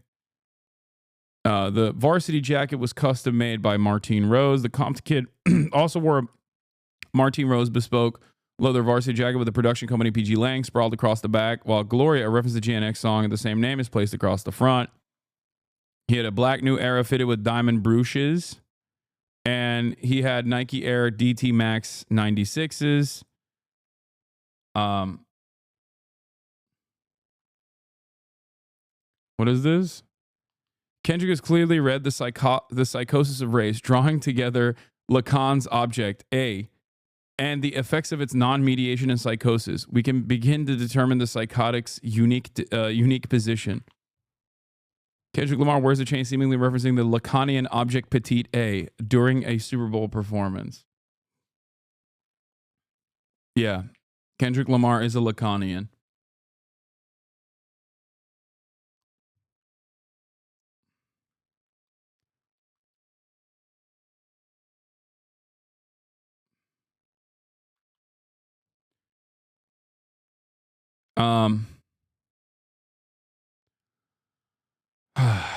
Anyway.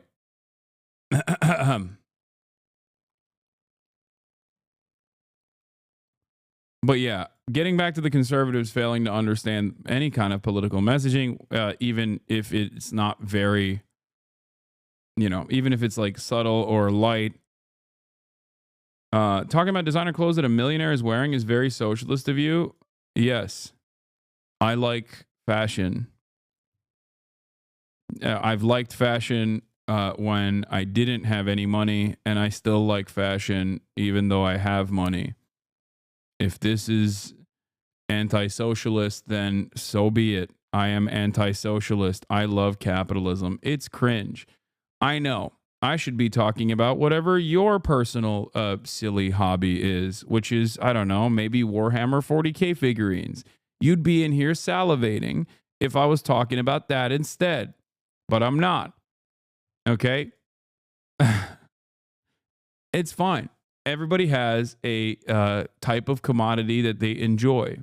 Okay? That's it. Some people enjoy 4090s.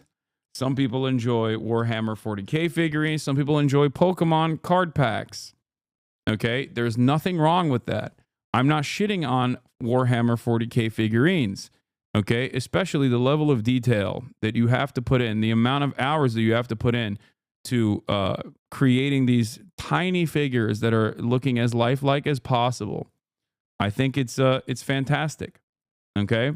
I'm not shitting on it at all. I'm simply stating that everyone has their own personal hobbies.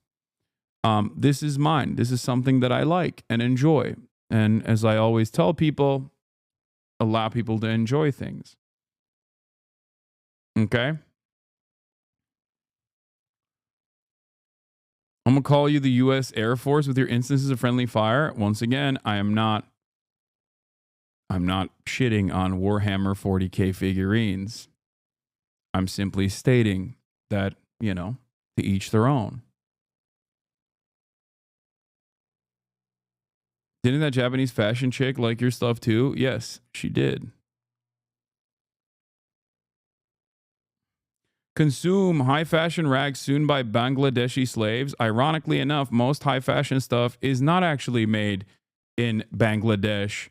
It's ironically high fashion and more expensive, partially because it's made directly in the countries where the fashion houses are built and designed. But we're not going to get into that. But,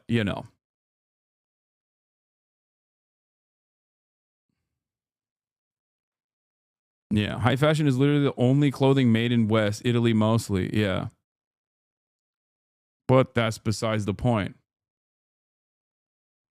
You're comparing 40K to high fashion? It's praise, if anything? Yeah.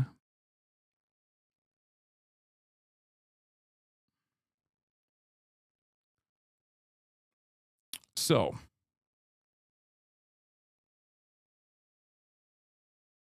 or making videos about people you dislike or don't agree with. Tomato. What? Hasan on that Drake glazing today? Wait, what? So it's colonialist instead of exploitative? Yes. I do like when people go, "Oh, this thing that I don't enjoy, I'm going to criticize it socialistly." Like, you're not. You've done a socialism. Why are you glazing Drake? What the fuck? I am not. I don't know why anyone would ever say that. If anything, I'm always glazing Kendrick, maybe a little too much, but okay. Sorry to actually this, but Italy allows most garments to be made elsewhere and final assembly done in Italy to be marked by made in Italy. Yeah, that is definitely there's definitely an element to that as well. Having said that, the garments that are being produced by what you would oh god, why am I doing this? Why am I doing this conversation? Most of the shit is literally what that chatter was talking about is fast fashion, which is affordable, okay? Affordable fashion is unironically created through hyper exploitative circumstances in comparison to high fashion, which is usually not, okay? But that's besides the point anyway, because none of this has anything to do with socialism.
So until this article came out, most articles that were covering it were saying that the police were basically looking for something that they could charge him with, you know, I guess disrupting the NFL halftime Super Bowl show is not illegal, but they were basically looking for something. But considering that he was one of the dancers, it gave him some semblance of coverage. You couldn't hit him with like trespassing or anything like that because he was literally one of the dancers.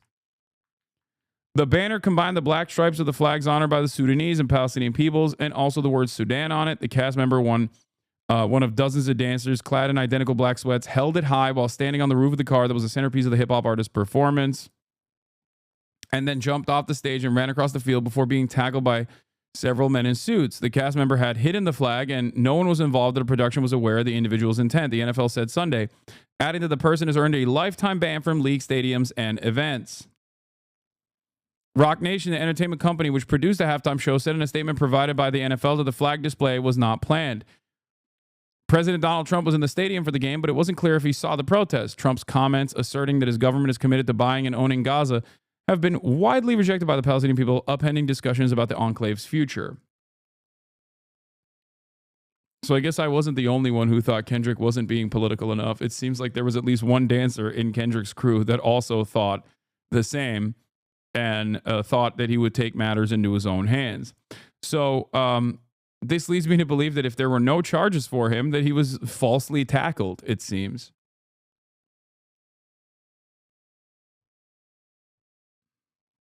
Yes, I did see this, by the way. People saying Kendrick Lamar should have used the halftime performance to make a statement like he didn't just have the same dancers who made up the American flag collapse into 100 individual swastikas. I don't know if that's what is going on here, but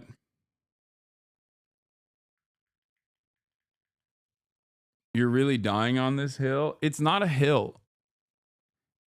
I need you guys to understand something very important. Okay? I need you to understand something very important. This is not a hill. If this is a hill for you, get better hills. Okay? Like, we can have disagreements, especially on, artistic interpretation, especially in the realm of politics, especially when the artist itself that we're talking about is a very political artist. So I just need you to understand, this is not a hill that someone is dying on. We can have disagreements on this kind of stuff, especially because art is subject to interpretation. And it is very subjective. So everyone needs to cool their jets. This is not my opinion on something that is directly causing people to die, for example. Okay? Please.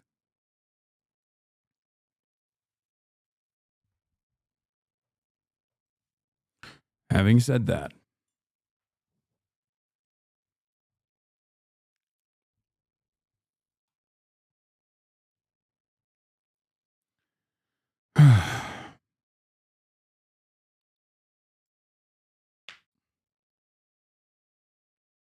yeah, it's art.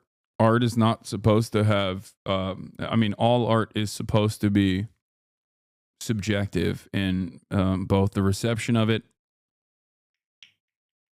He made plenty of political statements. It's whether they spoke to you or caught you, but you aren't a black American, but you caught the flag. Very interesting. Wait, no, I caught the political statements like with Uncle Sam and things of that nature. Or the unapologetic blackness as a juxtaposition to what Uncle Sam was saying, what his demands were of Kendrick Lamar. The demands reflected by broader society that you're not supposed to be unapologetically black. I understand that. That wasn't necessarily hidden anyway. Also, I'm not a fucking dumbass conservative who goes, there's a flag here, so this must mean it's pro-America. No, I got that. I got the fact that it was all black men that were comprising, that made up the flag, which is a testament to, how America was built on the backs of black men. Slavery. That wasn't even subtext. It was text. in general. That's not what I'm talking about. You're forgetting those 3D trick pictures where you stare for a while and something jumps at you? Those have answers?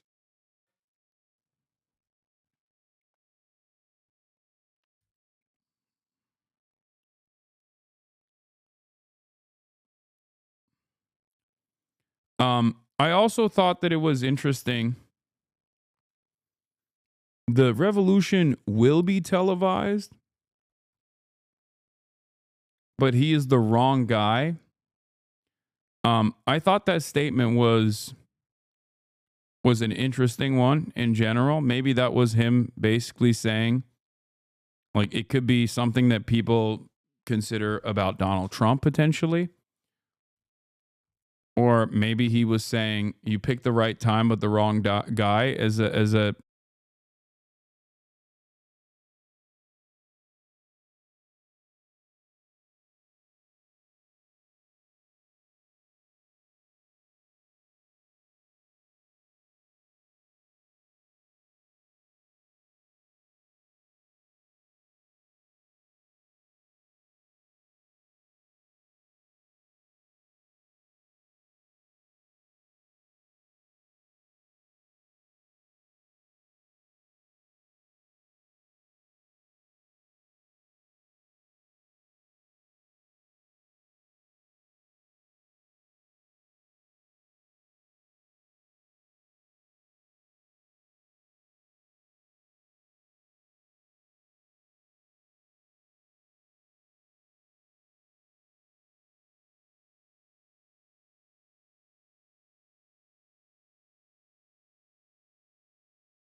formation during Humble, dances in red, white, and blue formed the American flag. This powerful visual highlighted the gap between patriotic ideals and the reality of oppression, reinforcing Kendrick's message about marginalized communities.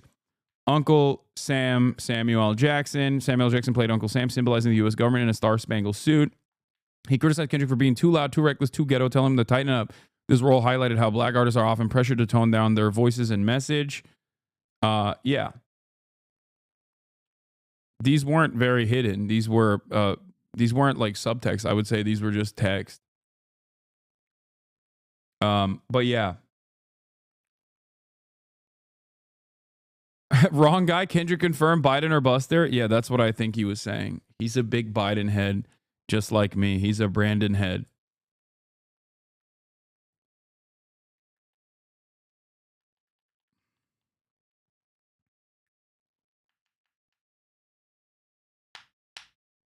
Would the flag being broken in half whilst being all black men could also be a testament to how black men are divided at the moment with how many voted for Trump? Not a lot of black men voted for Donald Trump. That's a media. If that was the underlying premise of the argument from Kendrick Lamar, he'd be wrong and you know, diluted by media propaganda.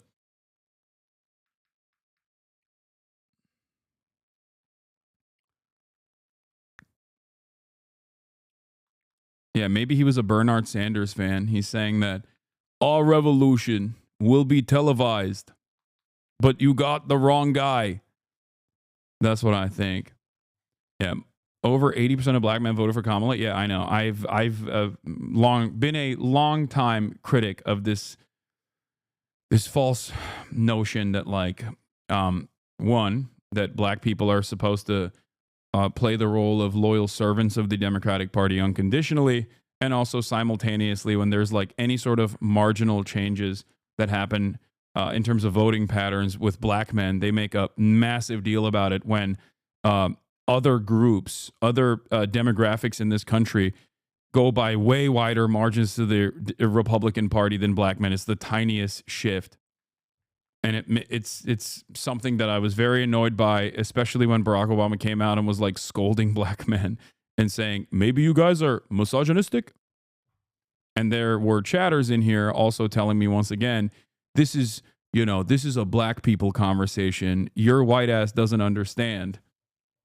Your white ass simply doesn't understand that Barack Obama was having tough talk with black men. Remember when you guys said that? There were plenty of people in here saying that. Yeah.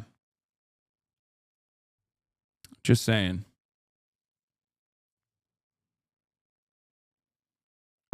But yeah, as far as sitting my white ass down and listening, I'm a political commentator who is white. So I do sit my white ass down quite a bit, but I also do a lot of speaking.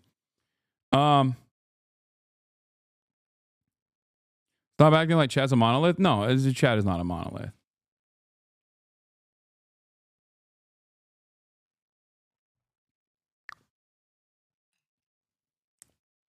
Yeah, put the stream in the bag, big bro.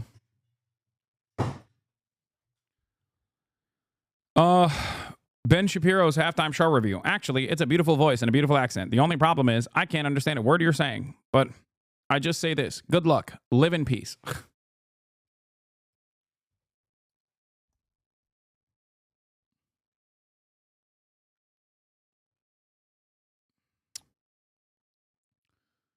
That's all I got for the halftime. Yeah, guy with a literal relationship with teenage girls section on Wikipedia didn't like Kendrick Lamar. What a surprise. Ted Nugent was one of them. Yeah, hey, Kendrick Lamar, you suck. Another person who was also obviously under a lot of legal and, additional scrutiny was Matt Gaetz. He also didn't like Kendrick Lamar's performance. This is like Sneeko was another person who was pro Drake and anti Kendrick Lamar after this performance. I think that weirdly enough, this was just a self-report. The halftime show you just watched is clearly the regime's response to Trump's historic gains with black men. Or sorry, Matt Gaetz liked it because he thought, this is pro-Trump and pro-American patriotism and pro-white supremacy. Not understanding that, this was making fun of everyone that does stuff like Drake.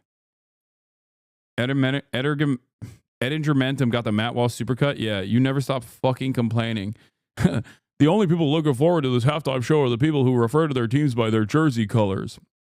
Lions-Vikings game features the most excruciating and effeminate halftime show the NFL's ever produced. That's why I was making a joke. I'm saying, like, Matt Walsh just wants, like, someone to play the accordion, Even then, he'd complain. He'd be like, this is, I'm not going to say the word, but this instrument is most commonly used by travelers. But he wouldn't use that word. He would use a different word for it. I don't like this.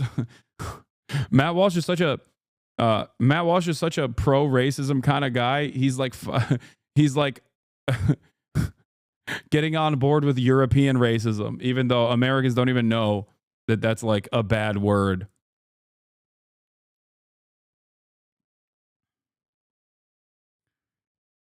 Anyway, he wants a yodeler.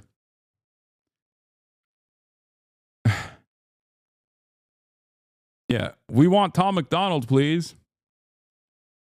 It's not a DEI for performance, as crazy people have said on Twitter. Like, what is the song had 200 millions on Super Bowl? Yeah, people say, chatter. You might understand. I hope you understand, rather. Okay. I hope you understand. When people say DEI, they just mean like black people or women or gay people. They just mean like anyone but a straight white guy. That's it. That's literally it.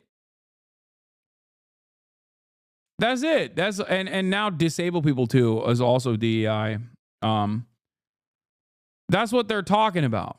It's so obvious that it's just another substitution for insert whatever particular pejorative or slur for marginalized community. That's it. It's for people who are somewhat scared of saying the N-word, finding a new way to say it. That's it. You can try to endlessly pontificate and claim that that is not the case, or that there's something more beyond it. I am just pissed I downloaded Tubi. You want to defend disabled people? Go ahead. Defend Fetterman? Okay, dude. Okay, well, that's a thing I won't be doing. All right. Yeah, it's what it is. I've talked about this before. American white supremacy and American bigotry, but specifically anti-black white supremacy, is so advanced because this is a nation built around advancing white supremacy. Okay? So it's very different than like other forms of bigotry that you normally experience or see. You can just point to something and everyone will understand what you're saying. DEI, CRT, woke, all of this stuff is different ways of pointing to the same exact thing, which is, why am I seeing black people?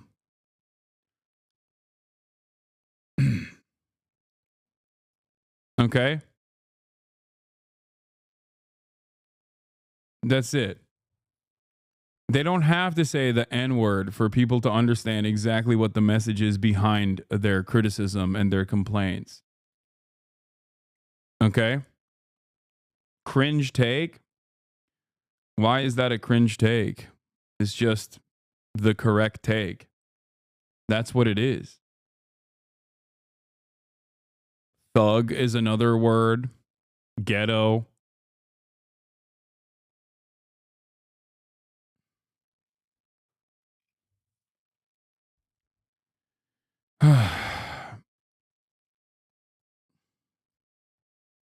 Urban, that's another one. Yep.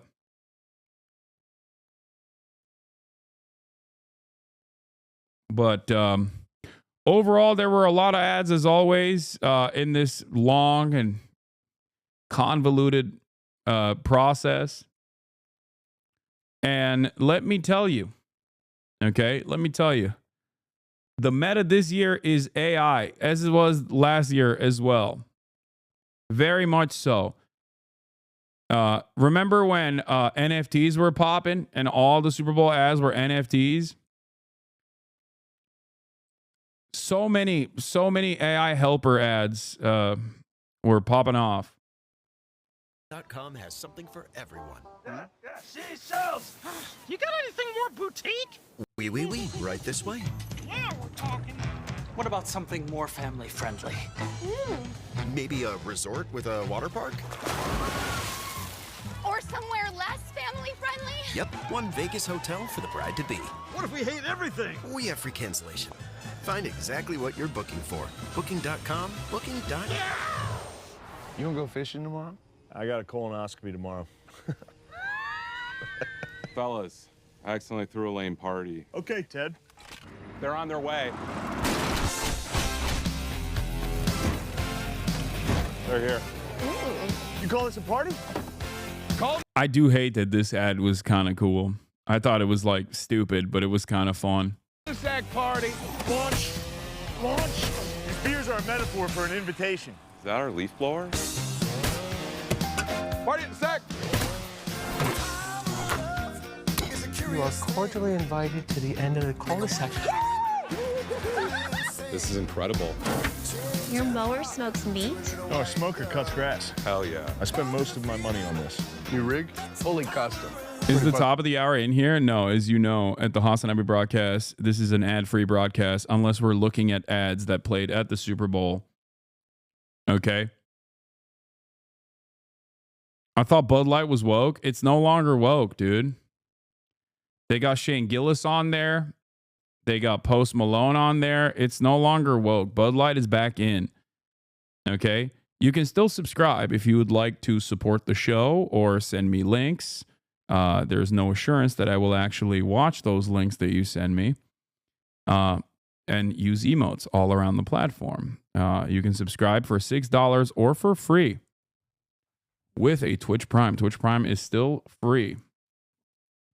Bud Lights can you fit in that puppy? As many Bud Lights as it takes. A lot of Bud Lights. It's cul-de-sacs popping. Bill, get off the boat. The HOA's already breathing down my neck.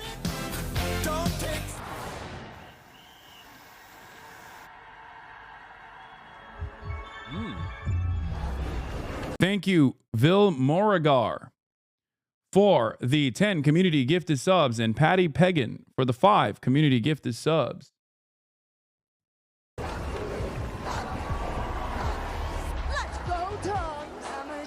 What the fuck is this? I didn't even see this one.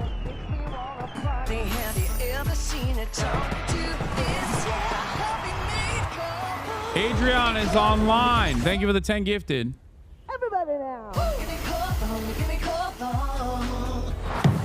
Jeremy is a method actor. What is that? Coming out to his ready. The acting method from the book. There's a book? He's preparing. He's doing his research. I never did no research on nothing. Look where I'm at. Exactly. We're big time now. You ruined it. Do I ruin it, or do you have a breakfast named after you? Oh. Hey. What are you doing in there? We're doing a Dunkin' Donuts commercial, right? Right. I'm just trying to find the character. I think I found a way in. Emily Giselle, thank you for the 5 gifted. Rand 940, thank you for the 10 gifted. You're from Boston. I'm from Boston. Duncan is Boston. Boston is Paul Revere. 1 if by land, 2 if by sea. The redcoats are coming. You're an artist, and I know what that's like, but how long is it going to take for the bean method? I mean, I'll be ready in like 3 hours. You should have paid for Matt. I told you that. Only from FanDuel, America's #1 sportsbook. A little stiff. What, do you got a job in? Nice, dude. Of course, FanDuel ads, obviously. Interview? I'm doing the FanDuel Kick of Destiny 3 live Super Bowl Sunday. I'll finally be a kicker like I always dreamed. It all comes down to this, folks. Yes, that's 3 points to win the Super Bowl. You'll never be a kicker, Eli. You'll just have to be a quarterback like me and Dad. I was born to be a kicker, Peyton. You'll see. The FanDuel Kick of Destiny 3. You were shocked at how many Gamba ads were on? Welcome to modern sports. Every part of modern professional sports is polluted with pro gambling ads. They own every inch of the space. This is the reality now. Okay, good luck. I said this a couple years prior as I was very critical of the cryptocurrency casino that was very prominent on this website, stake.com. At that time, there were a lot of people once Stake was banned off this website. There were a lot of people who were like, well, what about DraftKings? Like, this website is a DraftKings sponsor. To which I reminded people at the time that it is virtually impossible to stop moneyed interest from destroying another aspect of entertainment. Yeah. Gambling problem? Call 1-800-GAMBLER. 3 is my destiny, Peyton. You and I both know this. Not if I make it first. FanDuel, kick of Destiny 3. May the best Manning win. Make your free pick now for a share of $10 million in bonus bet. There's one irony here, I think, or one unlikely ally that I have in this battle, which is Las Vegas. Did you guys know? Las Vegas actually experienced way less revenue than they were projecting this Super Bowl weekend. Part of that, I think, is a direct consequence of how easy it is to gamble. You no longer have to go to Las Vegas to gamble because everyone can do it from their phones. And I think that is part of the reason why Las Vegas actually generated way less revenues this year from the Super Bowl. And I think that's going to keep increasing as well. Like, that problem is going to become even a larger issue. Are you anti-gambling, period? I am not anti-gambling, period. I think that it's silly to be anti-vice in general. Vices are fun. I gamble. I think that it should be heavily regulated and incredibly restricted. That is my attitude on attitude about gambling in general, or many of the vices that we are talking about. Fake gambler? Okay. MGM owns a huge app, though. Win is friends with Trump, though. I wonder if he'll try to push for laws. I think that instead of pushing for laws, they will also look for alternative streams of revenue by making their own apps. I think initially they tried to get ahead of it and push for moderation, push for restriction, push for regulation on online.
Yes!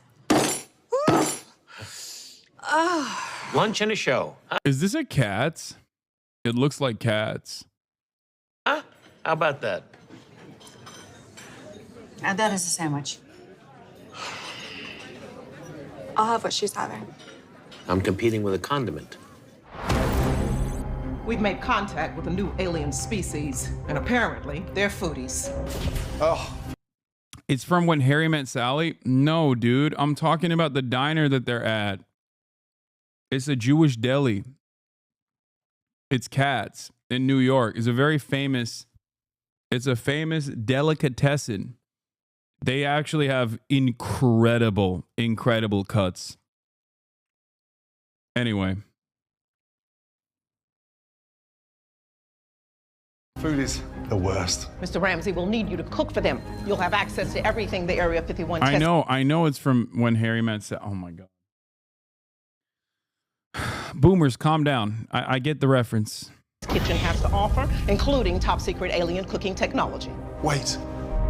That's just a Hexclad pan. I've got these at home. Unfortunately, it was leaked 8 years ago. The pan was developed using material from an alien spacecraft. What? Extremely durable, but low friction. Created to deal with a thick egg-like atmosphere. You're saying... Low-key, we got sponsored for Fearan by Gordo's pan, Hexclad pan company, and I literally use them still. Like, it's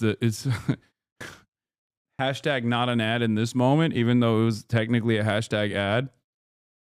The pan I use to fry my bacon is made out of flying saucers. We don't have time for a science lesson, Mr. Ramsey. The alien ambassadors already... Those pans are ass? I don't think so. I mean, I use mine, and it's been pretty freaking durable. Here. Whoa. Not her. Him. Hey, what's up, dude?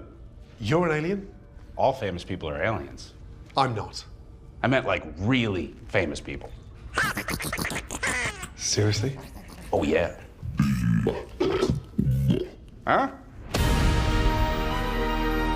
All right, Little Caesar's Crazy Puffs. Whoa!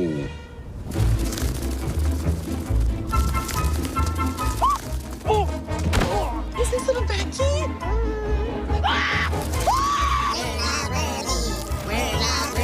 Birthday cake comes in. It is so cute.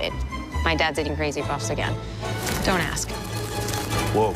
Have you tried the new bacon ones? There are bacon ones? Pizza. We'll do 2 Michelob Ultras. Excuse me, would you consider playing us? For the ultras. Oh, we're kind of at a high level. Fascinating. You guys sure you want this? Please serve.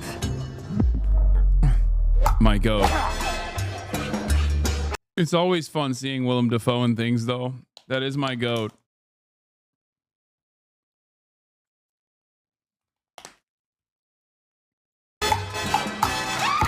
That was fun.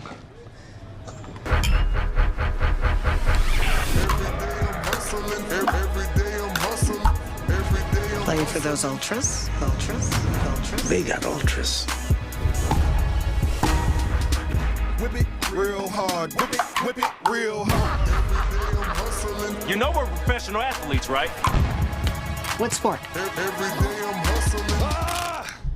I smell ultra.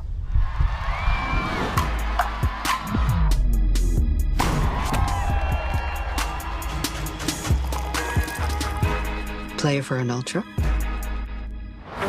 So when I went to sleep, my jewels were here. And when I woke up, gone. A night's morning, and I have an espresso coffee.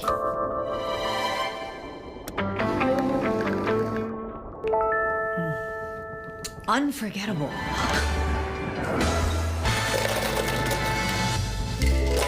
My jewels. I must confiscate the evidence. Don't forget to recycle.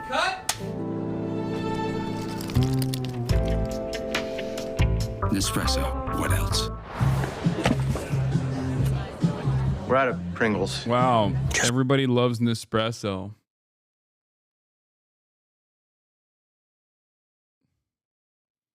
I'm surprised that they're not showing all the... Where are the AI ones with Matthew McConaughey? All right. Some of the ads that I wanted to show, aside from this stuff, was, oh, this was lame as hell. Complete protein to help build strong. Hold on. Worth $6.2 million.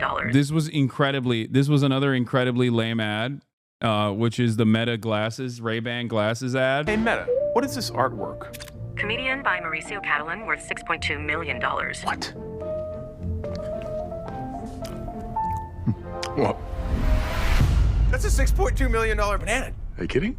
We need to find you another banana. Bananas. Gentlemen, What a place you have. who eats art? Think you're supposed to say, hey, Meta. Like, hey, Meta, who eats art? And then Meta would say, I do feel like the creative writing on this stuff has fallen off a cliff. I'm not even kidding. Like, in the last 10 years, because like this is still supposed to be like some kind of creative expression, okay?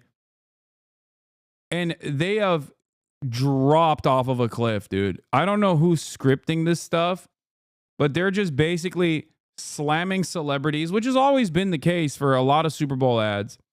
But they're slamming celebrities into it, and it's not even remotely entertaining, creative, or funny. It's just like, oh yeah, look, that's famous person, you know. That's a famous person, you know. Insert nostalgic moment that you remember. Like, it is crazy. It's probably stupid to criticize the writing, the creative writing of an ad, but you know, I feel like this is basically the same as every other sector, every other thing that you consume. Even the creative writing in the ad space is also lame. All this is doing is like, look at all these famous people. Like, look at this joke at the end of it. Look. Chris Pratt. Hey, Meta, call my lawyer. Wow. Look at all the things you can do with your Ray-Ban Meta. Ever since Reese's came out with their new chocolate lava big cup with a delicious layer of chocolate lava, At least this one tried, you know what I mean? The lava one. people visiting the lava flows have been pretty confused. That stuff looks delicious. I want to eat lava. It looks so good. Just a little taste. Don't eat lava, eat chocolate lava. Get in my mouth, lava. Don't eat lava, eat ooey gooey chocolate lava. It's lava time, baby! Don't eat lava. Eat new Reese's chocolate lava big cups. Mom, Dad? We have something to tell you. You have a twin brother we never told you about. I'm sorry. So? What's his name? Other David. You called him Other David? If there's two Davids, one has to be Other David. Where is he? Left him in America. Are you... Beckham. Dave Beckham. No way. Hey, what'd you say your name was? David, try one of these. That is the best buffalo wing in the county. You eat buffalo? No, it's just chicken. It was invented in Buffalo, the city. So it's not buffalo. Bro, it's not for you, man. Holy shit, the hating is crazy. Rewatch this after extensive white matter atrophy and wide-ranging brain damage across your frontal lobe, and then you'll get it. This one is all right, I guess, as far as ads goes. You all right, man? Like, there's at least like a reveal, get it? Because Matt Damon is famous, but in this ad, he's not. Still got it? Even though at the end, he will reference himself. Come on, guys. Sorry, it's a thing I do. You drink Stella? I have taste, David. There's something I have to tell you. My brother is a famous soccer player? Yeah. So how famous are you? Like Matt Damon famous? Maybe Ben Affleck famous. That's a shame. This year, Taco Bell is making fans the stars of their big. This one, are you getting paid to rewatch ads? Yes, dude, I'm getting paid. Guys, let's review ads. I mean, ads are reflective of where broader culture is. This ad was kind of funny because it had like at least Tim Robinson in it, and it had like a weird payoff. It was weird. But the reason why I wanted to look at the ads was because one, there was one that was controversial. Okay. The controversial one being the Nike ad. We're going to be talking about that. And also a lot of AI ads as well. But here. It has been a banner year for the National Football League. Or should I call it the National Football League? From the very beginning. I'm skipping the Uber Eats one. This isn't even the one I was looking for. Hold on. Yeah, Greta Gerwig doing an Uber Eats ad is crazy.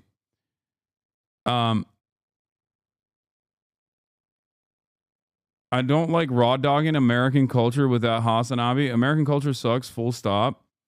Yeah, the reality of the matter is, if American culture sucks, that means your culture is going to suck in a couple of years. You understand that, right?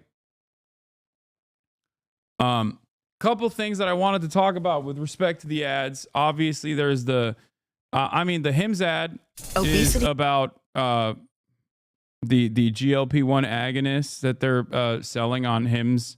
Is America's as well. deadliest epidemic. This is America. 74% of us are overweight, and obesity leads to 500,000 deaths each year. Why, you just have to stop eating, Jimmy. This is America. Something's broken, and it's not our bodies. It's the system. Welcome to Weight Loss in America. Like and subscribe. A $160 billion industry that feeds on our failure. Yeah. There are medications that work, but they're priced for profits, not patients. This is America. This system wasn't built to help us. It was built to keep us sick and stuck. But not anymore. Hims & Hers offers life-changing weight loss medications. They're affordable, doctor-trusted, and formulated in the USA. You get a treatment plan designed by a doctor to fit your body, goals, and lifestyle. Yeah, the non-FDA approved Ozempic ad. I had to stop watching Hulu because I received so many Ozempic ads. It made me genuinely insecure. Look, I'm a fan of Ozempic. I think it's a miracle, and I like it, and I am in support of it. Sorry if you get mad at that. It is what it is. I think the major problem with Ozempic and Ozempic style drugs is that it is not necessarily as readily available and as widespread. Ozempic sucks. Are totally not suspicious. Take our totally not suspicious drug instead. Yeah, that's the problem. Is that because it's not like readily available, and there's a lot of significant limitations to its mass production. I do think that there are a lot of alternatives. There are a lot of alternatives in the market that avoids like FDA scrutiny, which I think is crazy. Okay. Recent events have led me to believe Ozempic causes brain degradation. Are you sponsored by Ozempic like NMP lol? No, it's just not supposed to be unimaginably expensive. That's the problem that I have with the drug. That is my issue with Ozempic style drugs, is that people are resorting to Temu off-brand Ozempic. And that, I think, also says a lot about where we are. That also, I think, is indicative of where America is in general. That, like, you got this drug that a lot of Americans could rely on, could need. It's not a secret that obesity is a massive problem and is built into the profit motives of numerous different sectors. But because it's a relatively. Why are you pro Ozempic? What do you mean? I'm pro medicine in general. Okay, I don't know if you guys know this, but I like medicine. I think it's a good thing. Okay, do I think that sometimes it's overprescribed or prescribed for more in the place of more comprehensive solutions? Absolutely. Especially when it comes to, muscle pain and things of that nature. Having said that, I am definitely pro-medication, pro-medicine in general. And obviously, one of the biggest problems that Americans face is obesity. So a drug that works to combat obesity is a good thing. The only problem there, however, is that there are side effects to it, and as there are side effects to all drugs, the side effects overall are, the potential for stomach paralysis, like gastric paralysis, which is definitely very scary, and people say thyroid issues as well. It's not a long-term solution, though. It's a Band-Aid. Yes. You just have to take it forever. Like, that's it.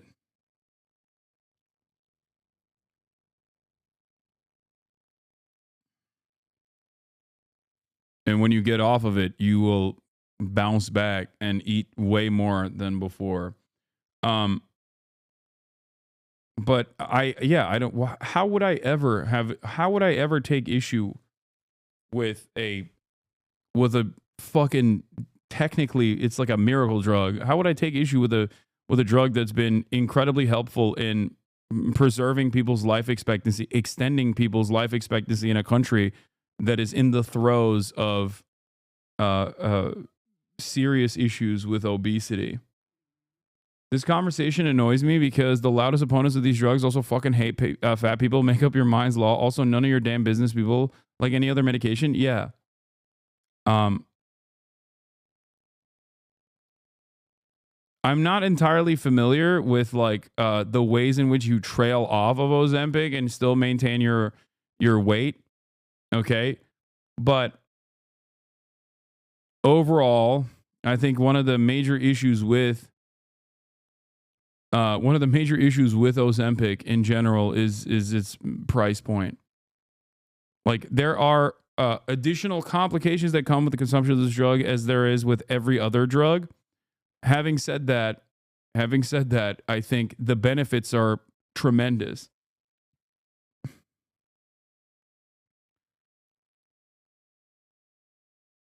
I'm personally on GLP-1, and you're right, it's helped me lose over 50 pounds over the better part of the past year. The only issue is that it's not covered by my insurance, and we have to pay. Yeah, exactly. The biggest problem with any kind of like GLP-1 drug is that it is so goddamn expensive. Change other habits. Yes. As someone who has fought, as someone who has had a lifelong struggle with addiction of every sort, including with food, and someone who was obese for most of his life, someone who comes from an entire family, someone whose entire family is obese. Like, I think Ozempic is a fucking awesome, it's an awesome drug. I will never be against it. Okay. Unless there was like significant healthcare complications, I would not, I won't make fun of people taking it. I won't, I have family members on it. I understand that its major problem is currently that it's not readily available, and it's very expensive.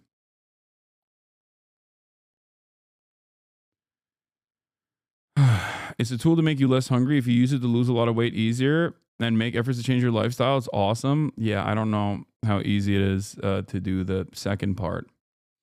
Isn't it mainly prescribed for people with diabetes? It was initially, yes, but now it is being considered for weight loss, understandably so, because it curbs your appetite significantly. But now there's additional research that suggests that it's not actually technically curbing your appetite. It's actually directly tackling the part of your brain that that corresponds to addictive behavior. So I don't know.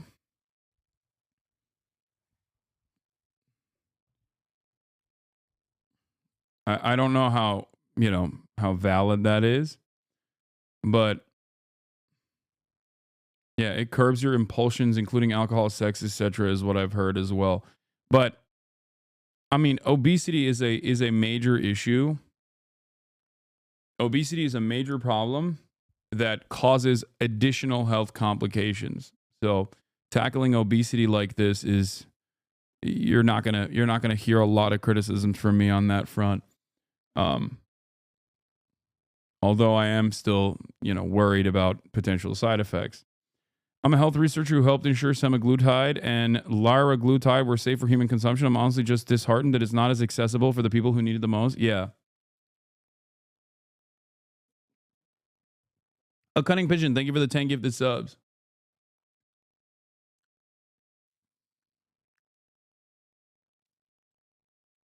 There is evidence that it improves mortality rates in patients with heart failure also. Style. You deserve to feel great in your body. This is the future of healthcare. This is Hims and Hers. Join us in the fight for a... Anyway, Hims is also owned by a Palestinian guy who I think like lost a decent amount when he came out in support of Palestine, if I'm not mistaken. So shouts out to Hims in general. I use Hims. There's a free ad for you for my hair.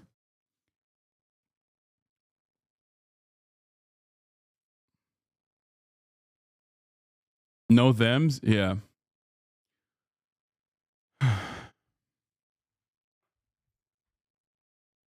Wish they had TRT one day. Oh, that'd be sick.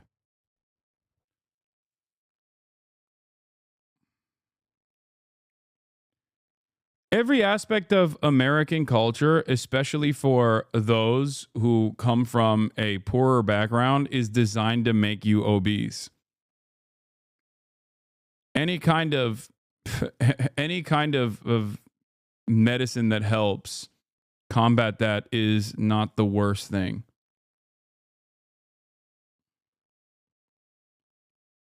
You know? The issue here is that like with finasteride and minoxidil, you can get it for cheap from Hims because they're generics. So they're still very much, it's a drug that has been produced 1 million times over. It is no longer patent protected.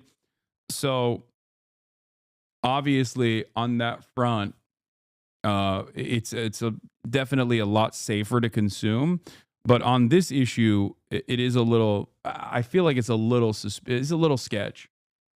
I don't know the exact details of what kind of, I don't know the exact details of like what kind of regulation and what kind of restrictions come with like alternative Ozempic, considering that Ozempic is so goddamn costly. My friend's credit listening to you talk about your hair care as a turning point for him not feeling ashamed to take hair loss supplements or talk about that. It helped his confidence a lot. I just sub. Please watch this, Hasan. Dog, you subscribe to send me a LinkedIn link? Are you insane? I will never. Dude, listen. While there's a hype train going on, okay, let me remind you, you can subscribe for $6 or for free with a Twitch Prime, okay? But if you send me a LinkedIn link, I promise you I will not click it. Okay? If you send me a Facebook link, I promise you I will not click it.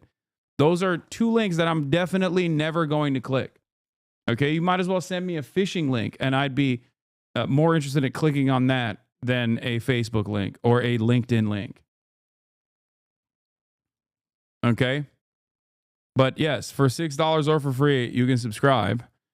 During this hype train, you can also get gifted a sub, and this will allow you to send me links if you would like.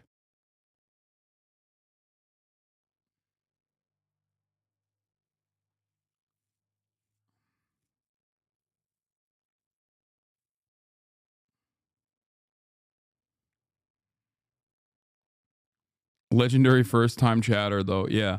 All right. Someone send me the ad for the capitalism is the standing up against hate.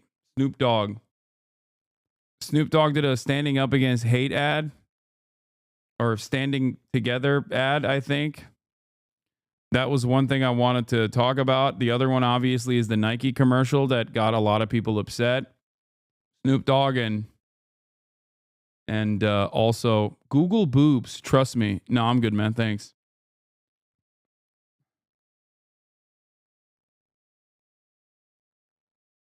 I hate you because we're from different neighborhoods. So this ad is so funny because I feel like it's one of the least effective ads of all time. Okay?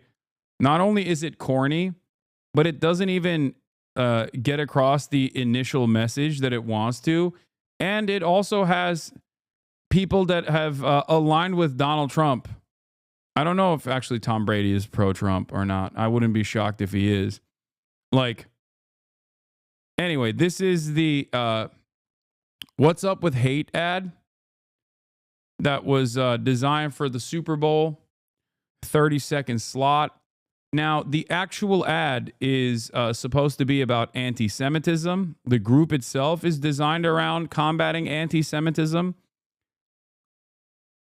I hate you because we're from different neighborhoods. I hate you because you look different. I hate you because I don't understand you. I hate you because people I know hate you. I hate you because I think you hate me. Because I need someone to blame. Because you talk different. Because you act different. Because you're just different. This ad, in and of itself, I think, is from a different era. Like, this would have went hard for resistance liberals in, like, 2017. Maybe if it wasn't Snoop Dogg and Tom Brady. Okay. But it's very much, it's giving Kendall Jenner Pepsi. Okay. I find it interesting. I find it funny. It's 2017 is crazy. This is 90s coded. Or maybe that too. Snoop Dogg isn't MAGA. He'll just do anything for $50,000. Fair. The reasons for hate are as stupid as they sound. Man, I hate that things are so bad that we have to do a commercial about it. Me too. Yeah, this self-referential at the end. Oh, I hate that things have gotten so bad we have to do a commercial about it. Hashtag stand up to all hate. Paid for by the Foundation to Combat Anti-Semitism. Now, what's interesting about this is that, you know, my mom is a liberal, okay? My mom is super libbed up, and she didn't understand what this ad was about, so I had to explain it to her. Where the ad is supposed to be about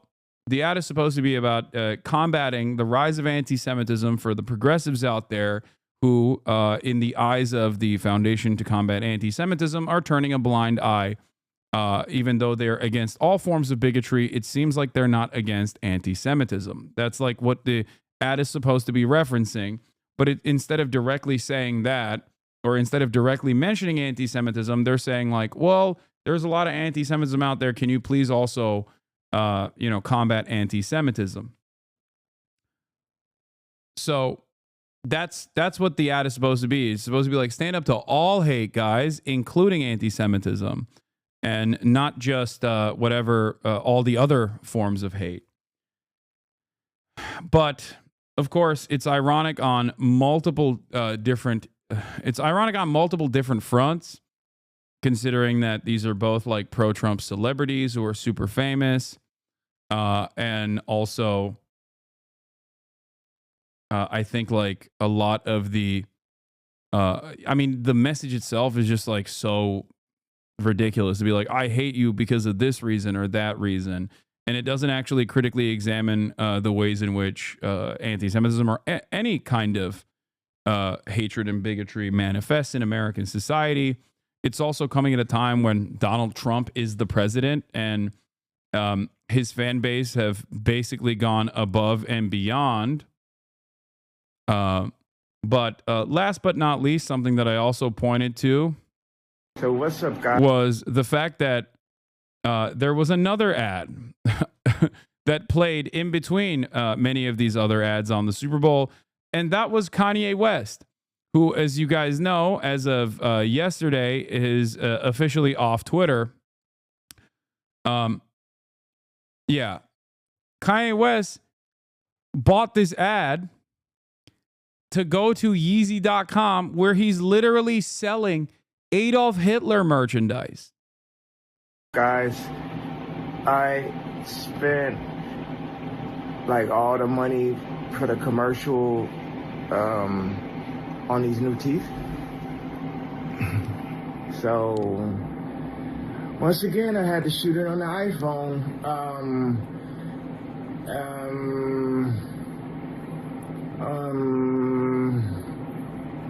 Go to Yeezy.com. Yeah, and if you do actually end up going to Yeezy.com, the first shirt that comes up when you click on it is literally a swastika t-shirt that is titled Heil Hitler 01. So that's what's insane about it, because on the one hand, they got like a weak attempt at combating and standing up against all hate, including anti-Semitism. And then the other ad that you watch after that is literally just a ad to go and purchase an Adolf Hitler t-shirt, a swastika t-shirt, which is insane.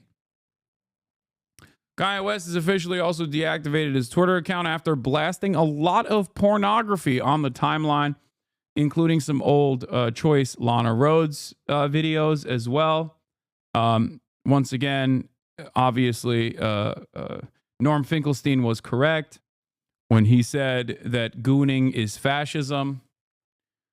Turns out he was right in more ways than one. Gooning does lead to fascism, or fascism does lead to gooning, or vice versa. I don't know. He didn't actually put the shirt on his store, but he does have the WLM one. What are you talking about? I just went to Yeezy.com. That is the only shirt that is available on Yeezy.com.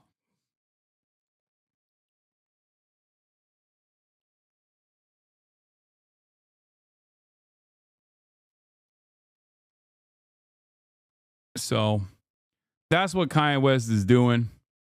Kanye West is busy doing that stuff. Here's Norm Finkelstein There's on an gooning. expression, I don't know if they coined it or whether it's a commonplace in your generation. The expression is gooning, Gooning. Grooming or gooning? Gooning, Gooning. It means basically being transfixed with porn, video porn, for like 24, 48 hours straight. If straight's the right word there. And it struck me, now I know this is going to sound harsh, but it struck me that even though this crowd considered itself bohemian, and even though this crowd considered itself, what would you say, anti-establishment, it struck me this was exactly the crowd that would go over to fascism. Yeah. Gooning is an indication of one's predisposition towards reactionary thought. Dare I say fascist thought. So yeah. And he was right once again, as events that have unfolded in Gaza over the past 16 months has vindicated his entire body of work. Events that are unfolding over the past week and a half with Kanye West going on a tear, going absolutely nutty mode on the timeline about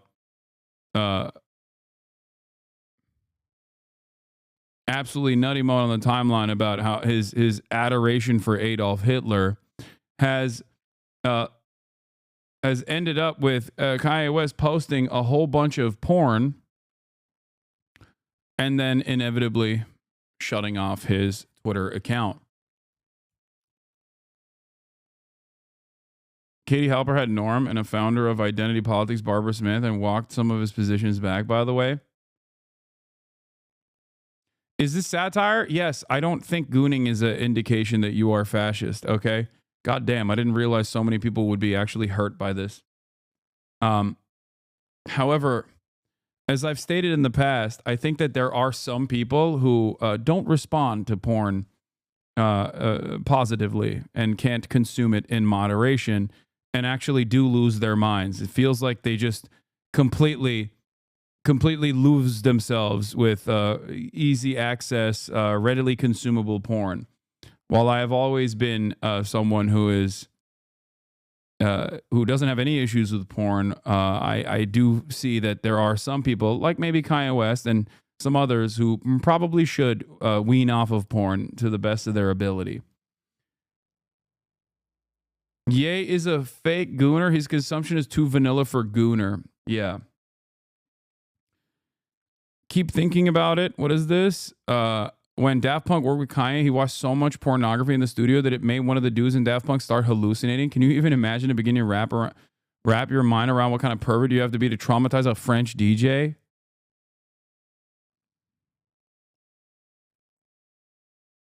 It's so crazy how 5 years ago this would have just been a corny t-shirt that meant big ego with a fragile heart. Now it just means you're a Hitler-loving pedophile.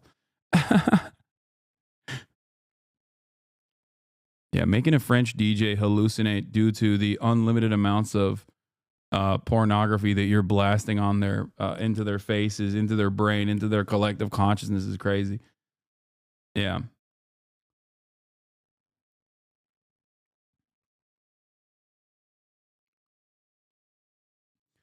So,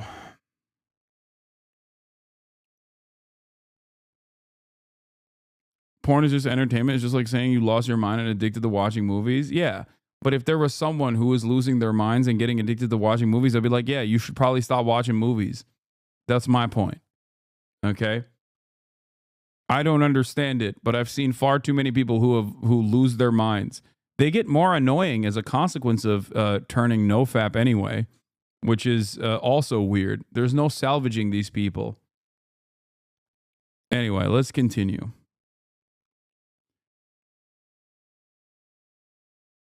Need to know Zempic for movies and porn now. Yeah.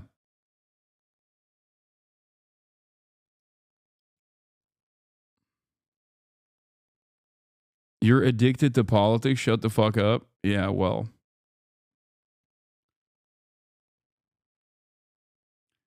It's nothing specific to porn. It's a symptom of a larger psychological dysfunction. I agree.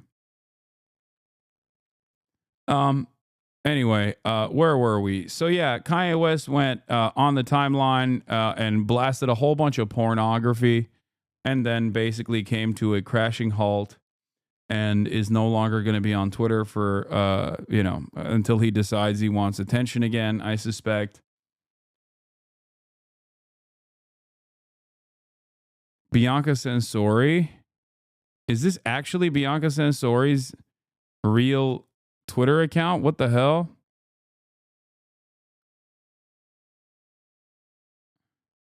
Lord, I lift up my husband to you with love and concern. Soften his heart, guide his words, and fill him with wisdom and kindness.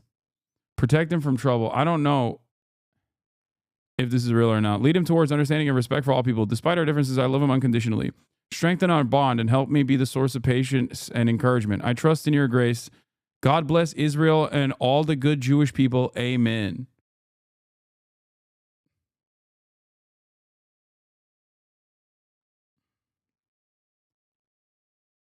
I don't know if this is a real account or not. Oh, Hollywood Reporter mentions that Bianca Sensori's rep denies cry for help after husband Kanye West's hate-filled tirade. The Australian model's rep said the post was uploaded to an X account that does not belong to Ye's wife. Yeah, there you go.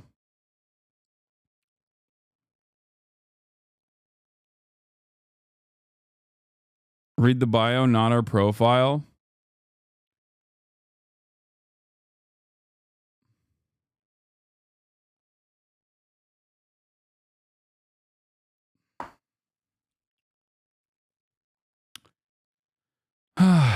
God bless women's bottomless standards because otherwise I would never get laid. What did this person say? Be better. This is fake news. Wait, what? Fake news, fake news, fake news. You are spreading fake news. That is not true. Stop being fake, spreading fake news. What? Sexual conservatism is fascist light. We need art, critical analysis of porn desperately.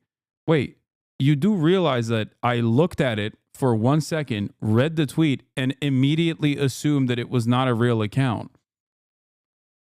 What do you... What is the issue? People just like... People get mad even if I'm critical of fake news. Are you all right, chatter?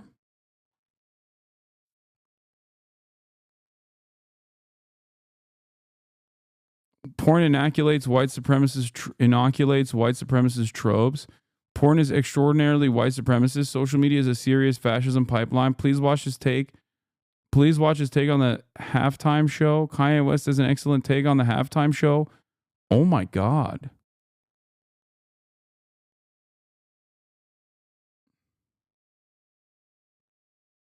Are you all right, chatter? I don't think you're all right.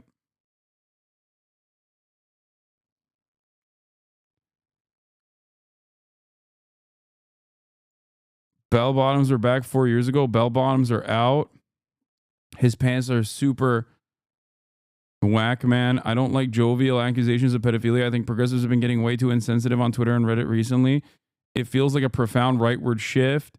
Wait, you're pro Kanye, but also simultaneously thinking that progressives are the ones that have seen exhibited a right wing shift?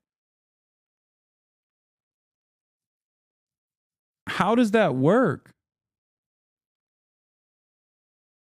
How can you, in this day and age, say that Kanye has a profound take on anything, really, while simultaneously talking about how progressives are the ones that are becoming profoundly right wing? Pro Kanye left. This is a new type of guy. I don't even understand what's happening here.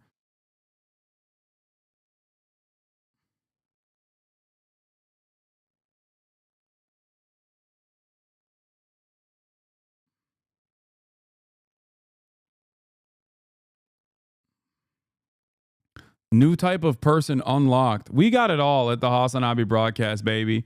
We got it all.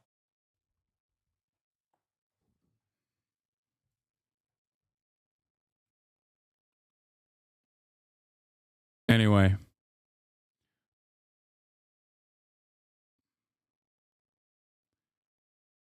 A new type of guy era. We're going to see new levels of brain rot be a thing this year. I agree. We're already seeing it. The podcast comedians stay having shit opinions to appeal. Boring halftime show. Says Theo Vaughn.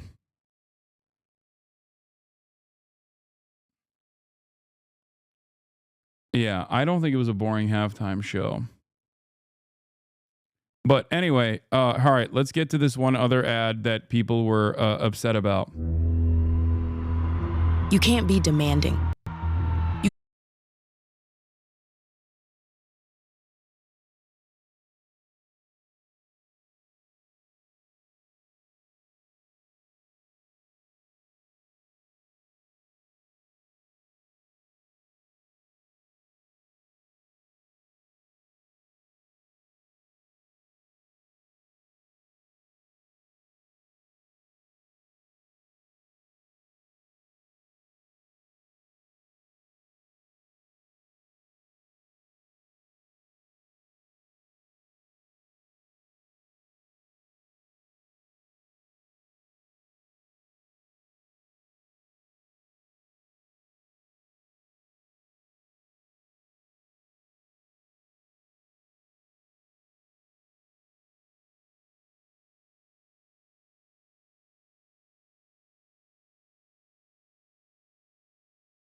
ankles. You got folded up, Brad. Get her. Okay. That's what I'm talking about. That was sick.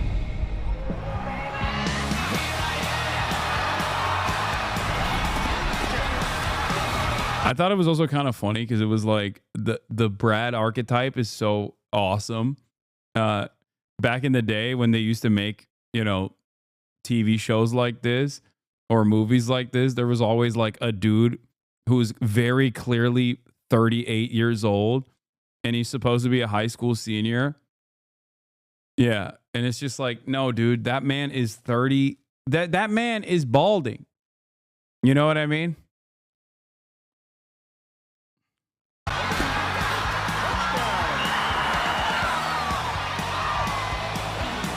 Let's make girls flag football a varsity sport in all 50 states. So, yeah, this is an initiative from the NFL to make flag football for the girlies. And people were upset about this as well. But I don't understand why you're upset about this. Like, who cares? What? I was balding at 22. You were an evil man. It's a flag football promotion for the 2028 Olympics. Would you play flag football, or is it not your thing? I mean, it's not really my thing, but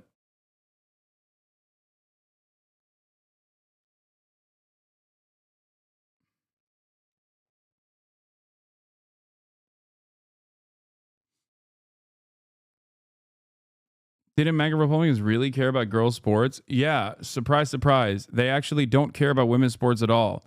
They hate women. They just wanted to use women's sports as a more permissible way to attack trans people. That's it. They wanted to create a permission structure to shit on trans people, as I've maintained for quite some time now. All right, let's get to some other news now. All right, we're going to talk about a bunch of stuff that has taken place. Apparently, one last thing from the Super Bowl, of course, is that Trump trolled Taylor Swift and mocked her for being booed at the Super Bowl. America is moving on. Liberalism is lost. Travis Kelce style liberalism is over, ladies and gentlemen. No more vaccines. Travis Kelce could not get the vaccine boost as Donald Trump is back in power. So obviously Taylor Swift is on the downtrend, and so is Travis Kelce, and so are vaccines. And apparently Taylor Swift was shown on the Jumbotron at the Super Bowl, and people were booing her. Let's take a look.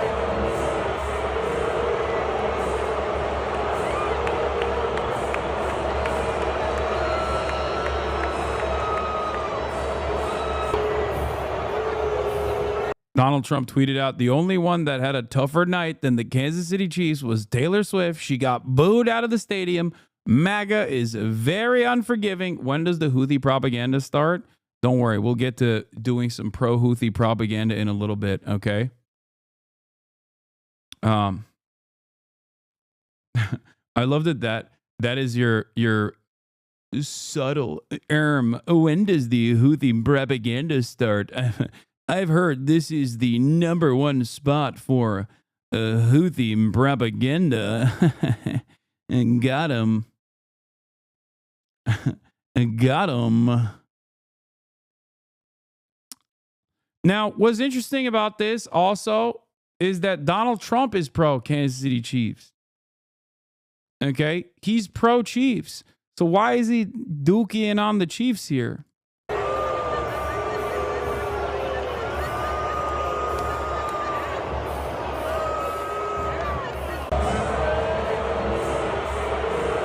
The president reignited the bitter feud after making an early exit as the Kansas City Chiefs crumbled against the Philadelphia Eagles.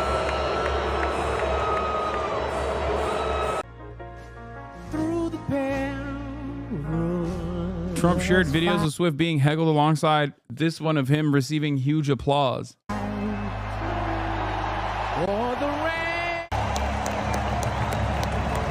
Swift and Trump have a history of bad blood, with the president last year declaring, I hate Taylor Swift on social media after she endorsed Harris.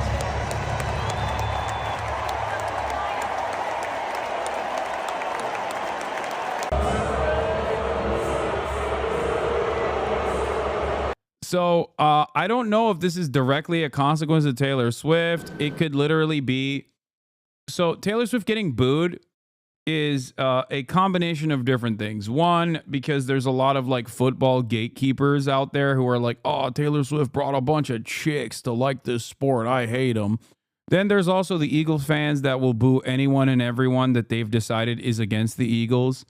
And Taylor Swift obviously dating Travis Kelce means that she's a beacon of anti-Eagle fandom, and therefore they're going to boo everyone. They would boo Donald Trump too. Eagles fans don't like Donald Trump either because Donald Trump is pro Kansas City Chiefs. And as a matter of fact, took photos with,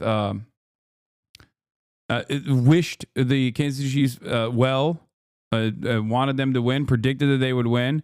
So this defeat was a defeat for Donald Trump as well. He also took a photo with the Mahomes family as well, as you can see here. So the reality of the matter is she's literally a lifelong Eagles fan, though. Oh, Taylor Swift is? I didn't know that. You know. Why are we not? Put some terrorist propaganda. Dude, I love that the people that get primed to become haters are so fucking stupid that like they can't even do good enough critique. Where they like this guy got so horny he couldn't even write like a fully fleshed out thought. He was just like, why not put terror propaganda? Like, sick, man. You got me. Is awesome.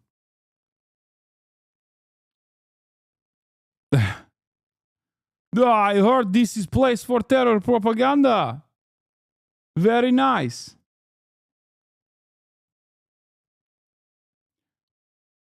I really hated during the election when people kept saying that Taylor could get her fans to vote for Kamala. Like, those are white women. At least 50% of them voted for Trump if they voted at all. Oh, yeah. No, more than 50%.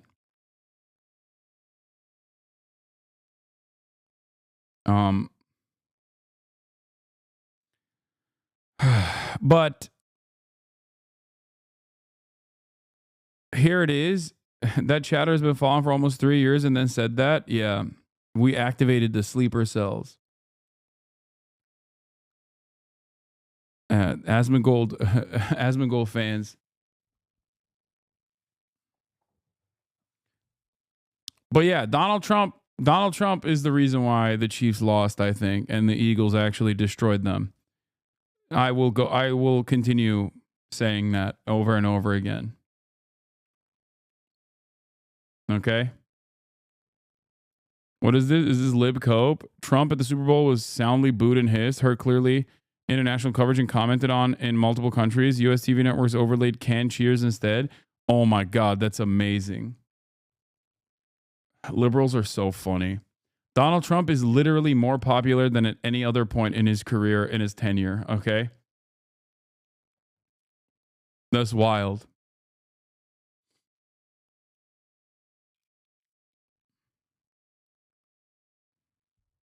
That, like, I wouldn't be shocked if many football fans were cheering for Donald Trump, okay?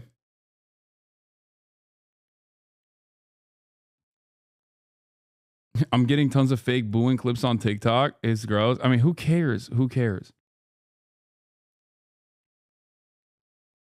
Not according to recent Pew polling. No, he has like 53% approval rating. What are you talking about?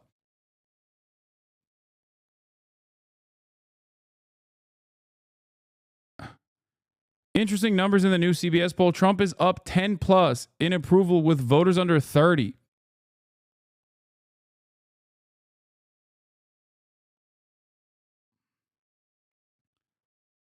A stadium full of millionaires? Wake up, everybody. There are people in this country that are sick and tired of the incompetence of the government. So even if Trump is doing bad things, right? Like things that will inevitably lead to bad results for the broader electorate, they still see this as they still see this as like, well, at least he's doing something. People don't have the capacity to look at these actions and analyze it as a bad thing.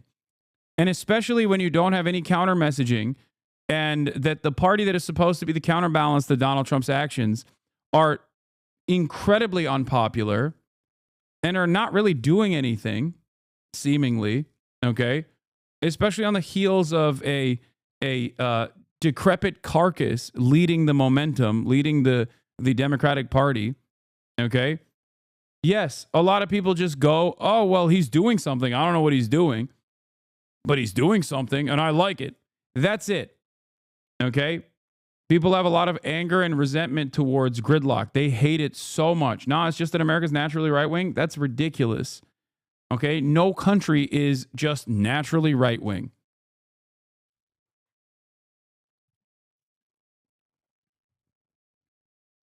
Please.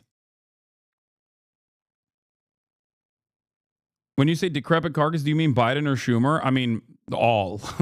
Yes. My answer to that question is yes. I need you to understand that, okay? This is not a reaction. This is not a reaction to like Donald Trump doing things that he promised that we really like. It's more so a reaction to Donald Trump doing things in general and also consistently communicating. Consistently communicating that he's doing things. This is Cope. Americans have only received mass deportations from Trump's promises, and his approval rating is going up. They're naturally right-wing. Oh.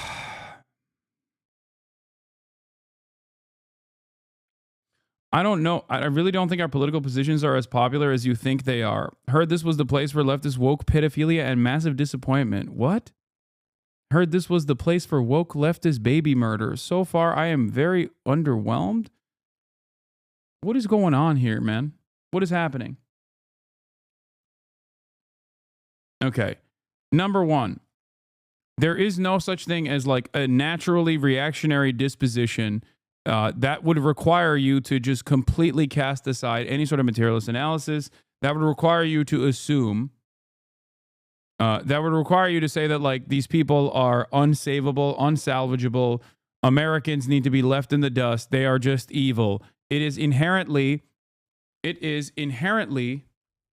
liberal ways of thinking, good, bad dynamics, things of that nature. Okay, it is very stupid. It is not correct. No one is like intrinsically good or intrinsically bad. Okay, people do bad things, people do good things, but they are motivated by their social conditioning and motivated by their material realities. Okay, assuming an incredibly nihilistic position like this will lead you astray. Okay, you will find yourself in the throes of reactionary sentiment if this is something that you personally believe. That's number one. Number two, time and time again, I have shown you that Americans are actually historically in favor of immigration for obvious reasons. This is a nation comprised entirely of immigrants with the exception of Native Americans. Everyone that lives here on U.S. soil now that is a natural-born U.S. citizen actually can trace their lineage to a ancestor that was not on this continent with the exception of Native Americans, whether it be by way of chattel slavery and the forcible extraction of men and women from African soil, okay, or whether it be the massive influx of migration patterns, okay, that have basically designed this country, okay? That's it. Go far back enough, with the exception of Native Americans, every single person, okay, every single person currently living inside of the United States of America has an ancestor that is not from the United States of America, okay? So it's idiotic. And of course, the American opinions reflect that reality.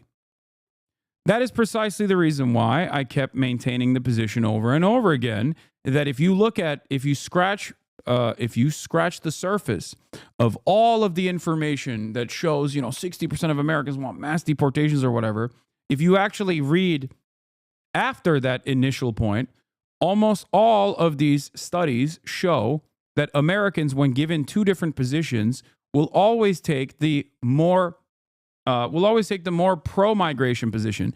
When faced with two choices, mass deportation and mass amnesty, Americans overwhelmingly and consistently have chosen mass amnesty. The issue, however, is that there is no counterbalance to the anti-immigration position from the Republican Party. That is the problem. Okay? That is the major problem. That is the issue here. It is that Democrats and the media have completely dropped the ball, and that the only kind of narrative you heard for the past 4 years about migration was negative. Okay? It is born out of lies.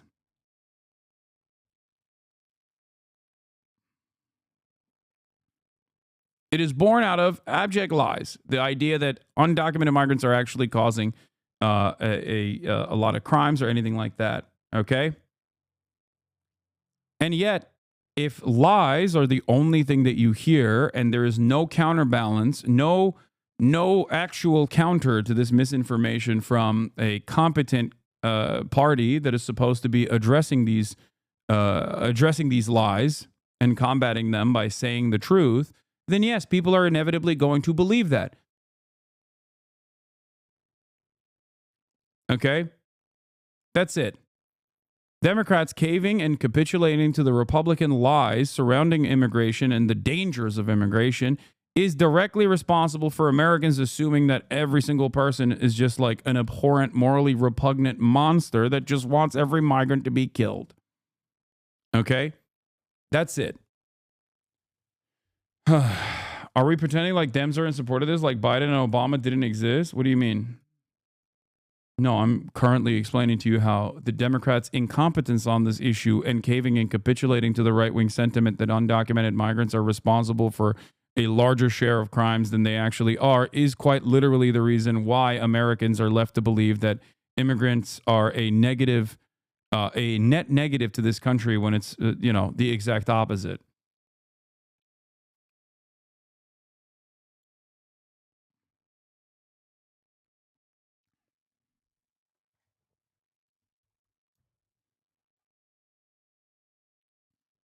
When you have no leadership and no counterbalance to growing fascism, yes, Americans are going to start assuming that they are. Americans are going to look at this and go, "This is it. This is who we are. This is what we like." Have you not been to New York? What do you mean?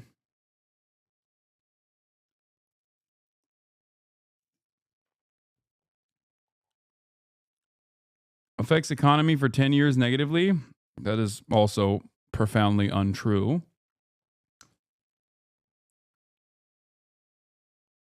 Anyway.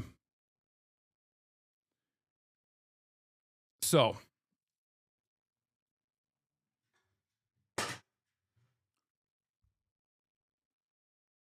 Having said that, this is what happens when there is no alternatives, seemingly no alternatives to what the Republicans are pushing for when they're the only game in town. Okay? But do not let this delude you. Do not let this push you into this misguided position that Americans are irredeemable monsters in general. Okay? Most people don't even think about the immediate impact of the legislation that they're pushing for. Okay? There is perhaps no greater evidence of this than what happened with abortion. Many people who were pro restricting abortion realized that once it became the reality, maybe it wasn't the best possible outcome. The idea that all Americans are making coherent political decisions is idiotic. Okay? It's just as idiotic as coming into this chat and saying, why does Hasan like terrorists like this guy just did, only to get banned quickly? I like that back in the day when he was a fan, he actually spelled my name correctly. But now that I'm a pro-terrorist guy in his eyes, it's now with 2 S's. I'm going to unban this guy.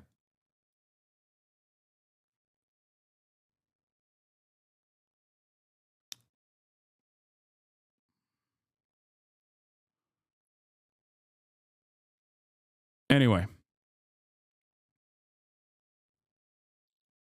You say left-wing policies are so popular. However, when Americans find out it's associated with the left wing, they freak out. This is why Bernie couldn't even win the primary and gain enough support among liberals. Twice, by the way, people associated him with far-left commie socialists, regardless of if he is or not.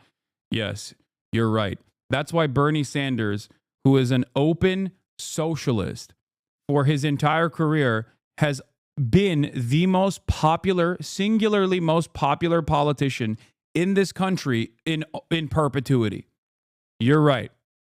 And that is precisely the reason why he was unable to come out of the Democratic Party's primaries, a process that is basically designed to ensure that whichever the party's candidate actually is the one that they go with in the future. Okay? Something that they've defended, the DNC has actively defended in the courts, that there is no real Democratic primary that takes place and that they could simply choose whoever they want.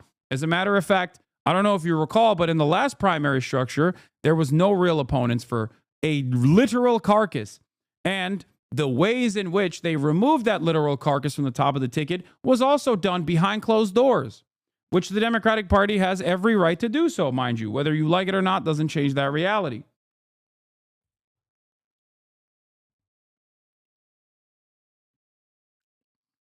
It is funny, though, that you come in here with this approach when it is obviously wrong.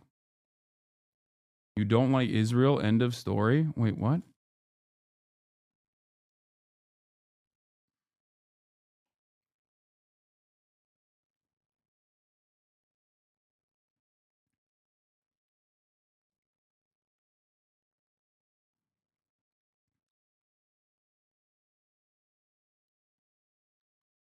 Anyway, yeah, Elon Musk is leading a group of investors to offer to buy OpenAI, which is terrifying.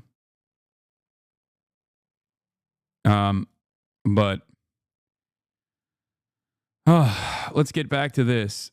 President Trump signs proclamation regarding Gulf of America Day. Another insanely idiotic, like just pure aesthetic thing that Trump is doing.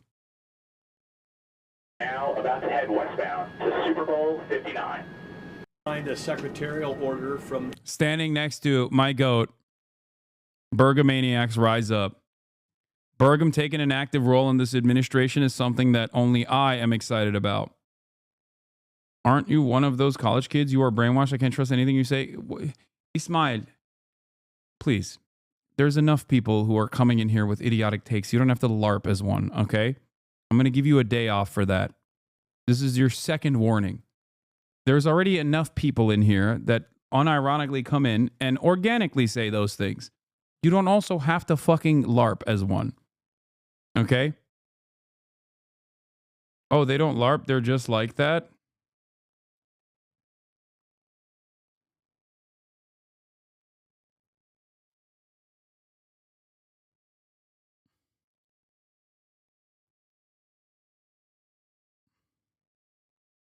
As Secretary of Interior, directing the U.S. Geologic Survey, who is responsible for the database, which is the Geographic Names Informational System.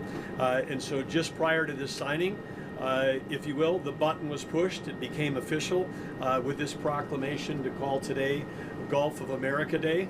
But now it's going... Sick. But we have a long way to go. We have to look, we have to find all of the fraud that's going on. We have tremendous fraud, tremendous waste, and tremendous abuse, and theft, by the way. The United States. And the day you're not allowed to look for theft and fraud, etc., then we don't have much of a country. So no judge should be,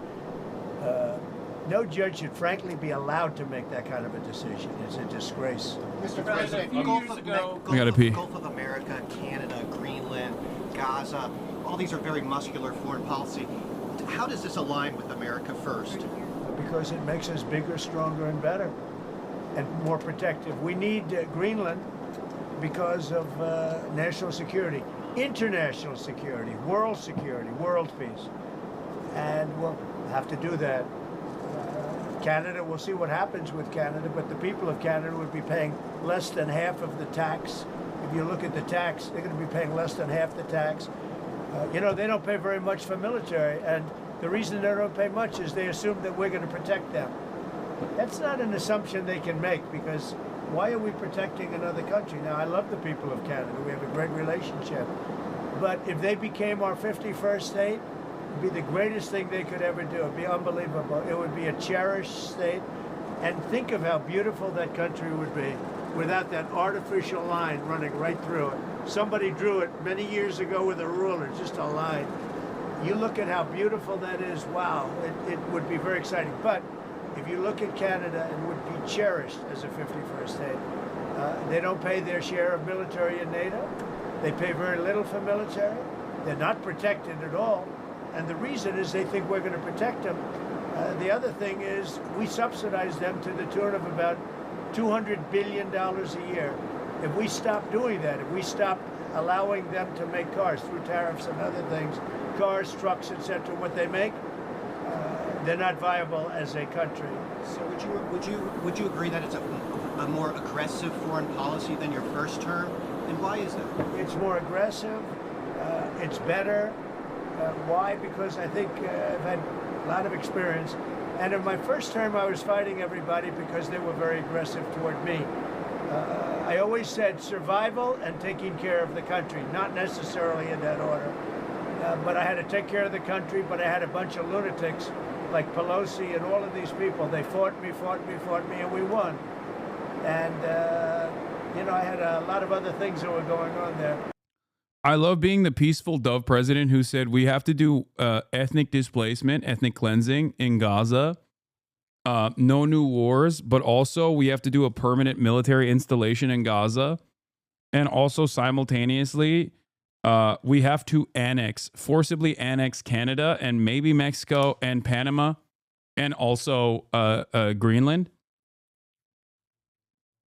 It's cool. I love being the anti-war president. I love how he is the anti-war president. Yeah, it's dope. Super peaceful, super anti-war. This time it's much more, they've lost their confidence. I think they've lost the respect of the American people with, you know, men participating in women's sports, with open borders, with transgender for everybody. Yeah, I apologize. I said annex Mexico. He wants to just bomb Mexico. He doesn't want to annex Mexico. Too many Mexicans. For all the things that they're doing is so bad. When you allow people to empty their jails into your country with prisoners, killers, their mental institutions and insane asylums into our country, this is what they're doing. When you allow gang members from Venezuela, but many other countries coming into our country, we're getting them all out now. They've lost their credibility, but they've also lost their confidence. So I have more time to do what I want to do. So we're making our country larger. We're making our country stronger. And in the case of Canada, if this should happen, I don't know how they can do it without us, because without the U.S., Canada really doesn't have a country. They do almost all of their business with us. And if we say we want our cars to be made in Detroit, with a stroke of a pen, I can do that. And other things in addition to that would not allow Canada to be a viable country. Mr. President, you said you didn't want to honor first responders today, but you pardoned hundreds of people who assaulted first responders. Why did you do that? Who? You were going to meet with first responders today, but you pardoned people who assaulted first responders. No, I pardoned people that were assaulted themselves. They were assaulted by our government. I pardoned J6 people who were assaulted by our government. That's who assaulted, and they were treated unfairly. There's never been a group of people in this country, outside of maybe one instance that I can think of, but I won't get into it, that were treated more horribly than the people of J6. So, no, I didn't assault. They didn't assault. They were assaulted, and what I did was a great thing for humanity. They were treated very, very unfairly. They were treated so unfairly that so many of them immediately are going back to prison or have been shot and killed by the police. There's like, there are multiple child molesters, you know, just so unfairly that these guys are in prison. He should just double down and be like, no, it's a blanket pardon. Just come out and be like, yeah, you can do child molestation if you are a supporter of Donald Trump. Okay, at any given moment. It's a get out of jail free card. There's never been an incident like this. On tariffs, sir? On tariffs? Two foreign policy questions. On Putin again, you realize if you don't clarify that, everyone's going to assume you're talking to President Putin regularly. Are you? So is it? It makes sense. Well, I don't want to talk about it, and if we are talking, I don't want to tell you about the conversation. It's too early, but I do believe we're making progress. It's a secret. I won't tell you. This is a classic Trump too. We want to stop the Ukraine-Russia war, and I want to stop it just because I hate to see all these young people being killed. The soldiers are being killed by the hundreds of thousands. So you're starting to put together a plan for like a peace formula or for some sort of resolution? We're talking to both sides. Okay. And then on Japan, are you He's gonna okay pardon with having Diddy. a foreign country having a controlling interest in a U.S. steel company? Well, let's look at this. When I came here, they were going to buy it, and Biden was going to approve it. All of a sudden, Biden didn't because he heard I wasn't going to. I don't want U.S. steel being owned by a foreign country. They can have they don't have a controlling. They have an investment. All they're going to have is an investment. Will it be a joint I don't mind an investment in a company, but especially U.S. Steel. U.S. Steel for 15 years was the greatest company in the world, the greatest #1 company in the world, and I'm not going to let another country buy it. We had a great meeting on that, but they are allowed to invest in it, and that's different. Mr. President, on tariffs, sir, you talked about reciprocal tariffs coming in this week. Can you tell us a little bit more about that? And are you announcing a plan for it this week, or will I'll be tariffs announcing. themselves kick in this week? I'll be announcing probably Tuesday or Wednesday at a news conference reciprocal tariffs, and very simply, it's if they charge us, we charge them. That's all. When is it going to affect, sir? Almost immediately, but I'll be announcing the details of it, highly detailed, and it'll be great for everybody, including the other countries. But if they are charging us 130% and we're charging them nothing, it's not going to stay that way. This is on every country? Every country will be reciprocal in this one. Every President, can you confirm that it won't affect everybody because there's somewhere we have similar tariffs. But the ones that are taking advantage of the United States, we're going to have it's reciprocity, it's reciprocal. We're going to have a reciprocal tariff. But we'll have a news conference Tuesday or Wednesday. And just on the steel question, just so I understand you We'll also correctly. be announcing steel tariffs on Monday. On this tomorrow? Monday, yeah, tomorrow. What countries will those go on? Everybody, steel. Including Canada and Mexico? Yeah, any steel coming into the United States is going to have a 25% tariff. What about aluminum, sir? Aluminum too. 10%? No, 25%. 25 for aluminum? 25 for both. And on steel, sir, are you ruling out then Nippon Steel having a 51% stake or higher? They won't have a majority stake? Nobody can have a majority stake for U.S. Steel. They can for other companies, but not for U.S. Steel. I think you agree with that, Doug. U.S. Steel was one of our great companies, and through a lot of stupidity and bad government and also bad management of the company, it lost that luster. But it's going to gain it back, and tariffs are going to help. Tariffs are going to make it very successful again. And I think it has good management now, too.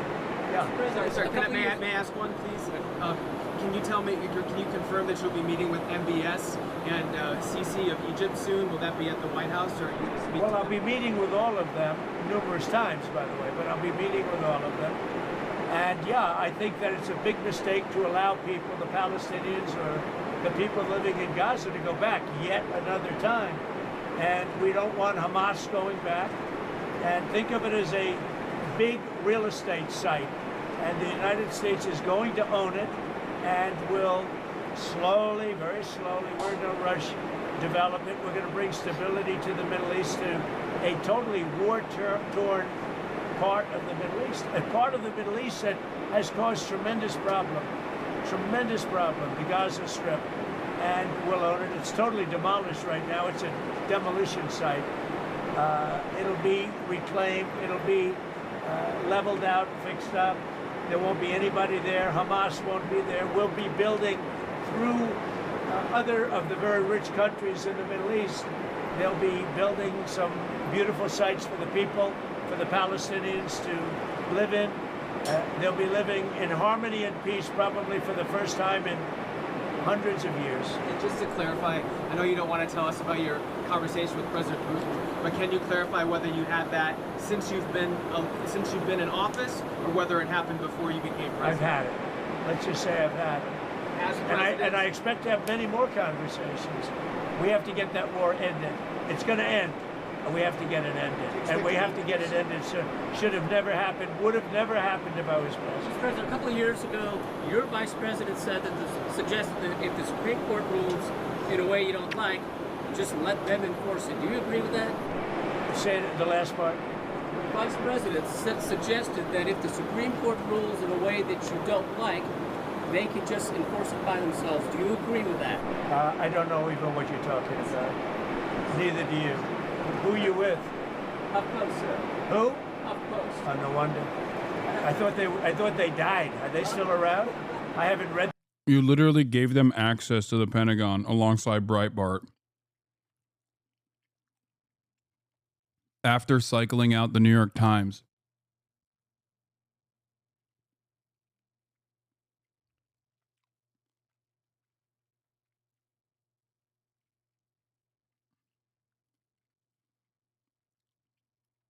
No wonder.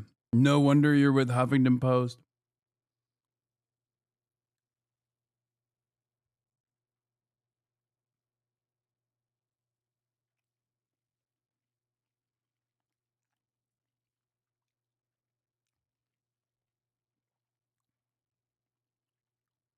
Them in years. I thought they died. All right, go ahead. Who else? On security clearances, you've been yanking a lot of them. Why does it make the country safer to take away the AG's security clearance? And is that a form of retribution? If there's somebody, no. If there are people that we don't respect, if there are people that we thought that were breaking the law, okay, very close to it in previous years, we do it. And we've done it with some people. We've done it with Biden himself. We think our country is not as safe if you gave him clearance. We don't think he knows what he's doing. And what he's done to this country is a disgrace. And what he's done in terms of allowing criminals, murderers, drug lords into our country, people from mental institutions into our country, he should be ashamed of himself. Is that a legally valid reason? On deportations, there's been some reporting that you've been upset that there haven't been more deportations. Can you clarify that? I think they're doing an incredible job. It's very tough. Deportations, finding murderers is not easy. Some of them are actually very smart. They shouldn't be in our country. They wouldn't have been. We had beautiful, we just set records for closure. We have the strongest border we've had in many years, since my term. But even for many, many years, decades before that. They're doing an amazing job. I think Tom Homan's doing an amazing job. Kristi Noem's doing an amazing job. But it's not easy finding murderers who know they're being looked for. There's 29 of them. But we're sending out thousands of people. We're getting rid of thousands of criminals from our country. So, do you expect to meet him in person anytime? Putin. Do you anticipate meeting with him in person? I imagine I would be meeting with Putin, yes, at the right time. I think at the right time, at the appropriate time. Back on Gaza, the White House press secretary told us last week that you're committed to rebuilding Gaza. Steve Witkoff said that process would take 10 to 15 years. Does your commitment to rebuilding Gaza extend beyond your time in office? I'm committed to buying and owning Gaza. As far as us rebuilding it, we may give it to other states in the Middle East to build sections of it. Other people may do it through our auspices. But we're committed to owning it, taking it, and making sure that Hamas doesn't move back. There's nothing to move back into. The place is a demolition site. It'll be, the remainder will be demolished. Everything's demolished. I mean, you can't live in those buildings right now. They're very unsafe. But we'll make it into a very good site for future development by somebody. We'll let other countries develop parts of it. It'll be beautiful. People can come from all over the world and live there. But we're going to take care of the Palestinians. We're going to just not Palestinians.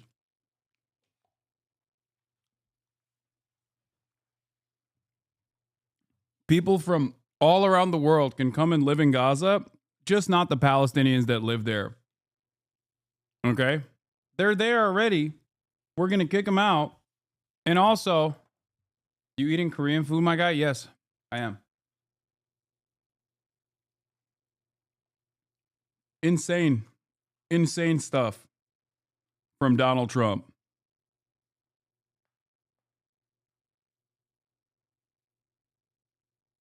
Going to make sure they live beautifully and in harmony and in peace, and that they're not murdered. This has been the most dangerous site anywhere in the world to live in.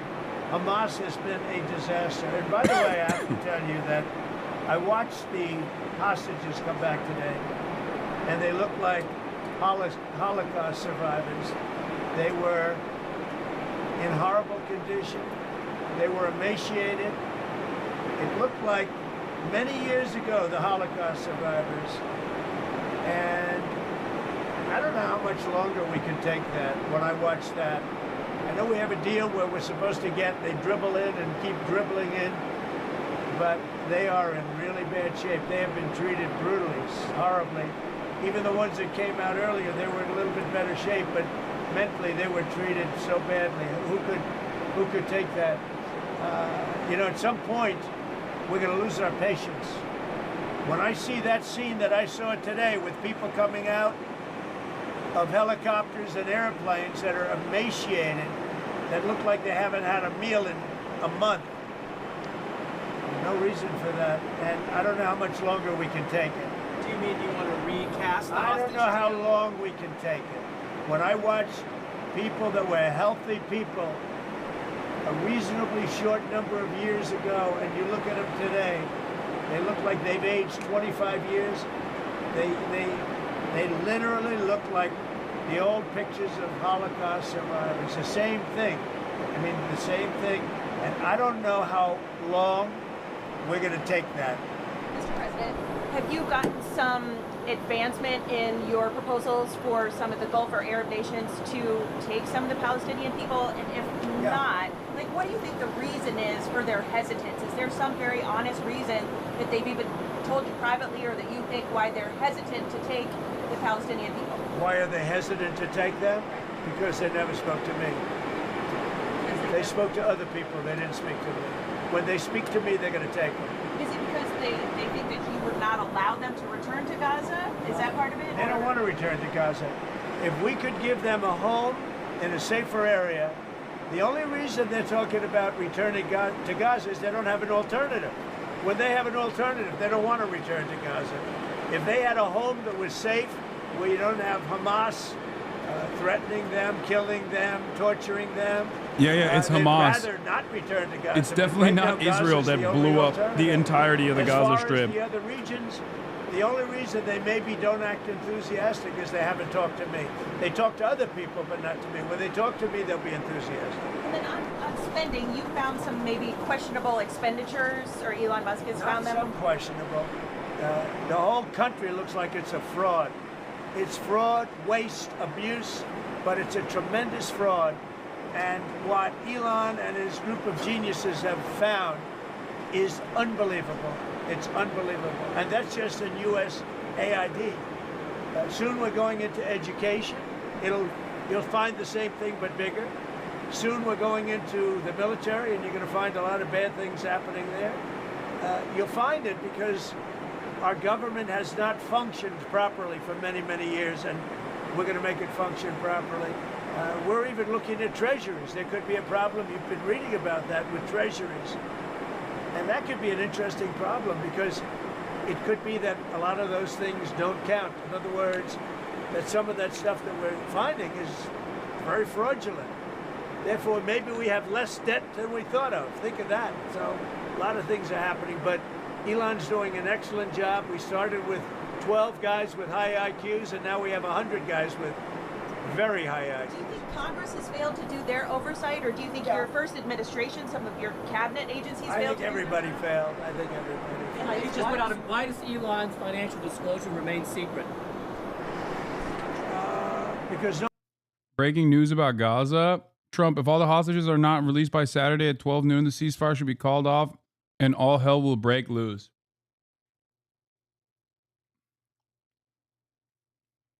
I'm so glad I'm 33 years old.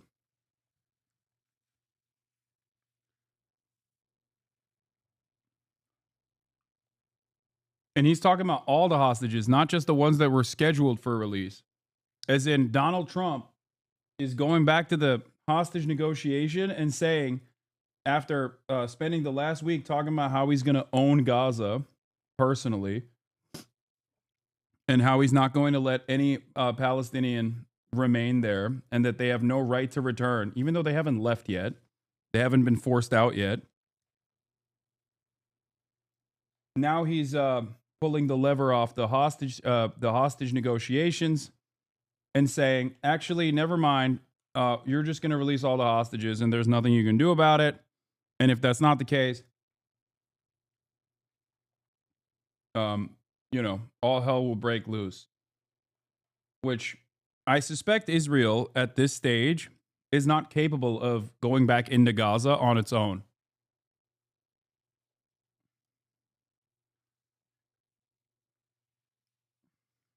I think you know what that means.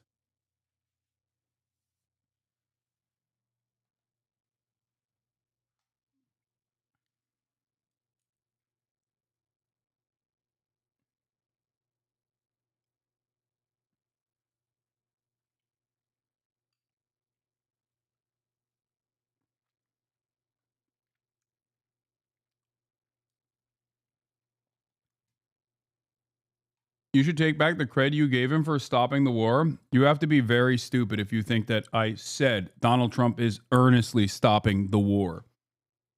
What did I tell you? I told you that this was a brief pause. I will celebrate any kind of stoppage of hostilities. Having said that, I told you consistently that he has a way more nefarious purpose behind his allegiances to Israel, and that he was inevitably looking for permanent annexation of the West Bank.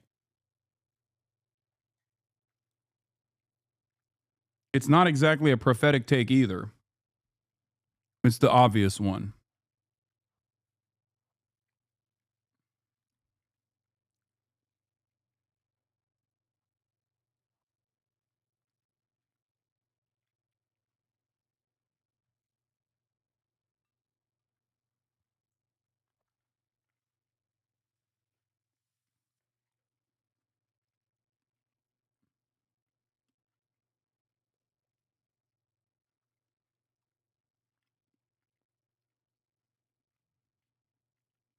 Nobody's looking at that. We're looking at all the corruption that's taken place. I mean, his financial And just like disclosure that, is largely the number of shares that he's got in. just like that, Israeli jets are once again flying low over Gaza with drones buzzing overhead after Hamas announced it would delay the release of captives until Israel stops violating the ceasefire agreement. Liberals enjoy what's going to happen to Gaza just to own the left. I mean, it's not because they want to own the left. It's also because they just also like the stuff that's going on.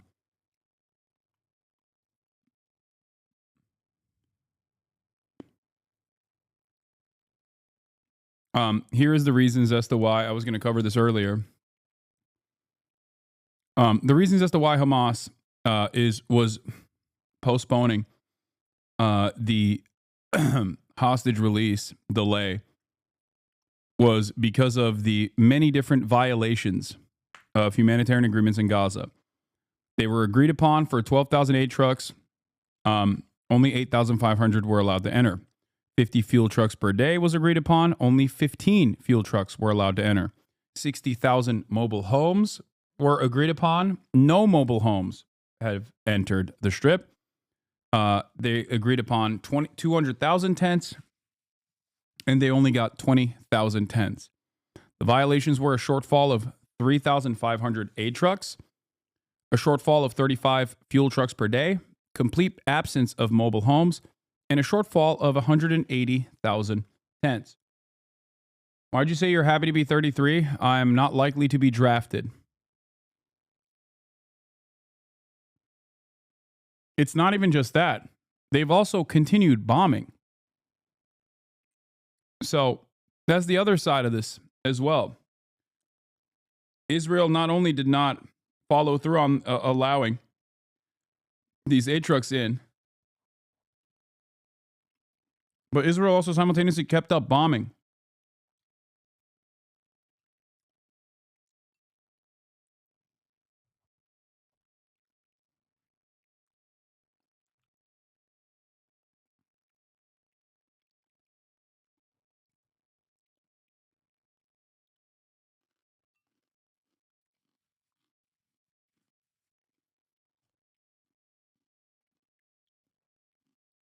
On the caravans, here's Fox News' national chief foreign correspondent, Trey Yingst.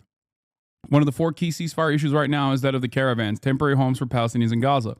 An official with knowledge of the talks tells me a number of countries and international organizations, including the UN and Qatar, have requested to send caravans to Gaza in accordance with the agreement. All the requests have so far been rejected without explanation, according to this official. Israel must approve for the caravans to enter. So it's not like this aid doesn't exist. This aid is ready to go. There's only one hurdle, and that is Israel. Israel does not want this aid that they previously negotiated on allowing to enter the Gaza Strip to enter the Gaza Strip. That's it. This is the reason why Hamas said, we are going to stop the hostage deal until you follow through on your end of the ceasefire conditions. We're going to postpone it.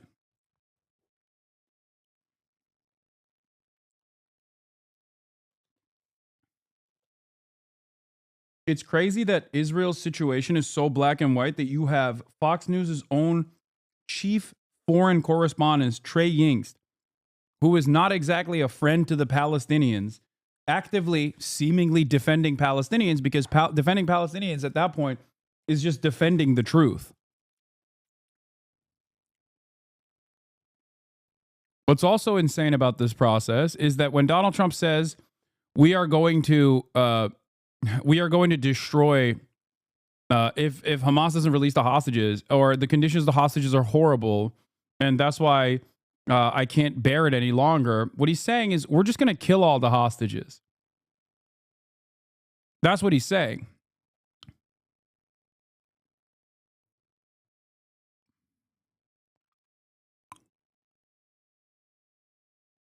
When he says we're going to take crazy action, he means like he's just going to kill them.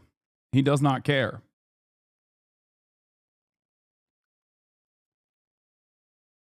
Here's Al Jazeera interviewing a Hamas official.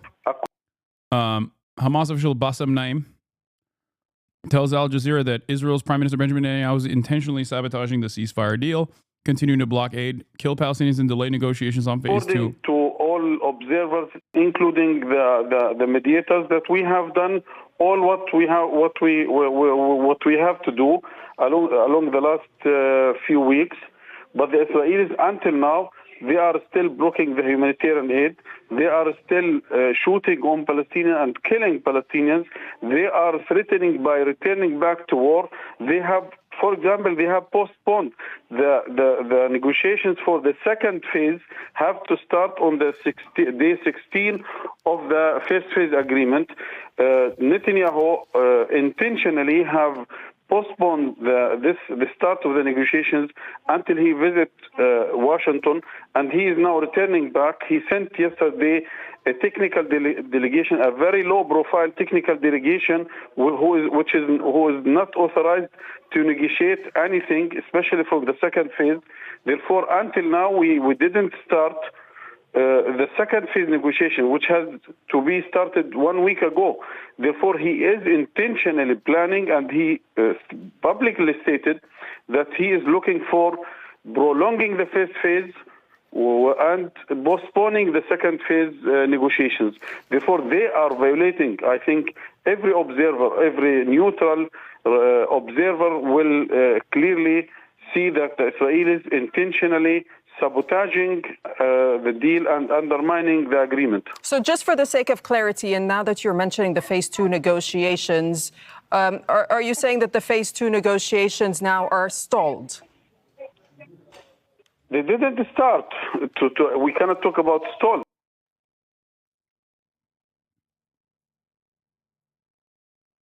Incredible stuff. This will, I predict, have more dangerous consequences for internal Israeli politics as the Israeli population has gotten a taste of hostage release and therefore will understandably demand more because they recognize it as the only realistic method of extracting hostages alive.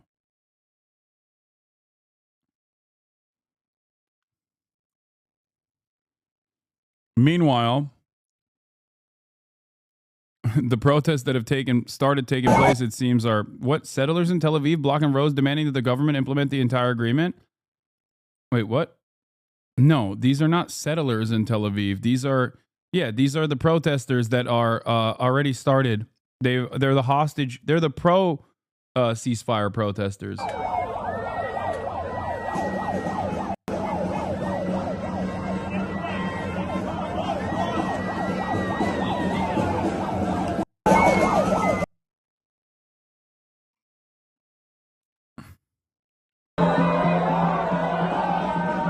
It's War Monitor. He calls all Israeli settlers. Okay, well, for the sake of clarity here, these are not the West Bank settlers.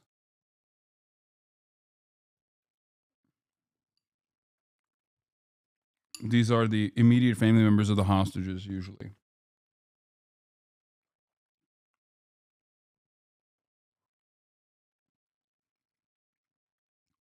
Albeit Israel is a settler colonial project, I think this distinction is important for clarity for people to understand.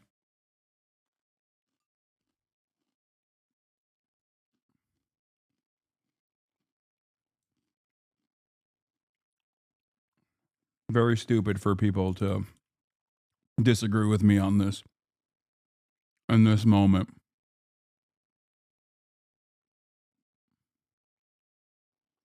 It's an important distinction for the feelings of white Americans? No, it's an important distinction for people to understand what's going on. There are numerous different dynamics happening in Israeli politics.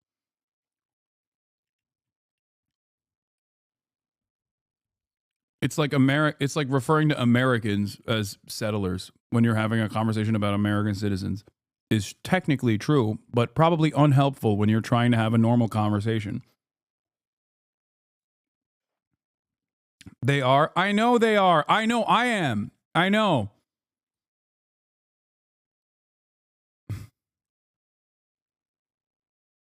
Anyway.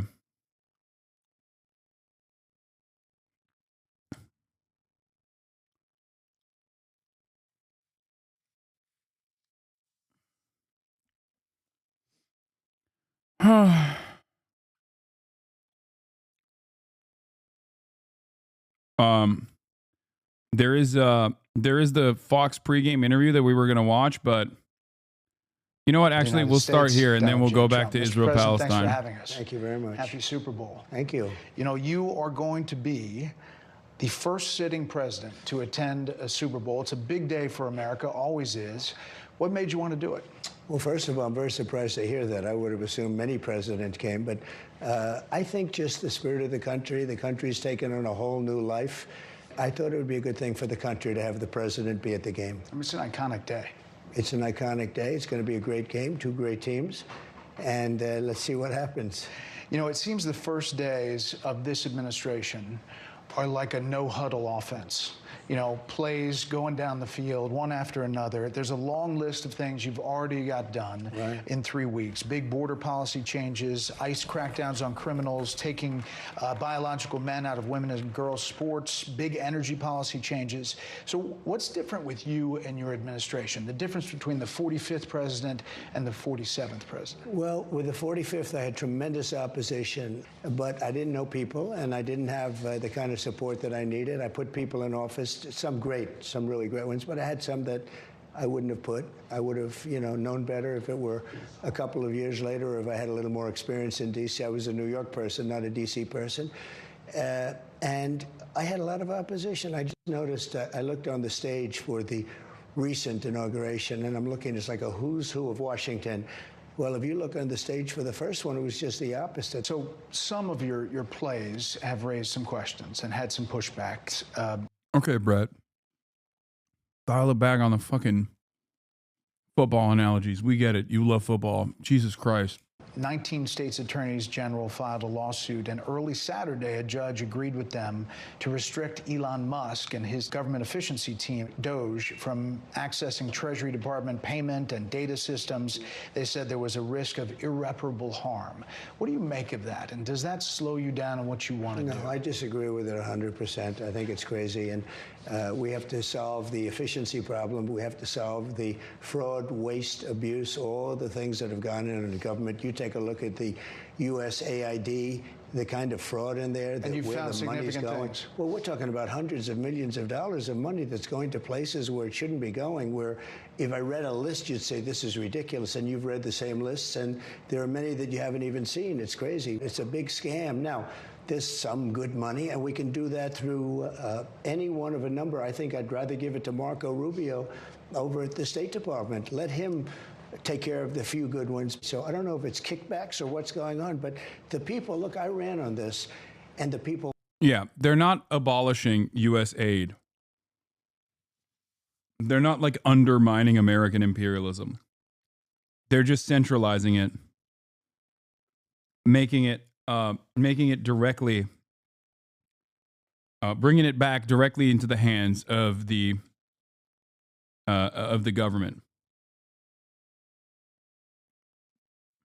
And it's not real waste that they're eliminating here. They're just marketing that. They're marketing it as whatever they think is like funny or stupid or things that they just don't like. Oh, they're doing gay plays or whatever.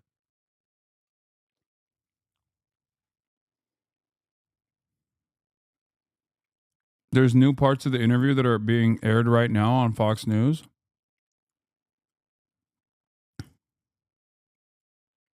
This to happen to our country. We shouldn't have to be doing this. You said the tariff is a beautiful word. There are some signs in the markets, consumer confidence, that they're a little jittery.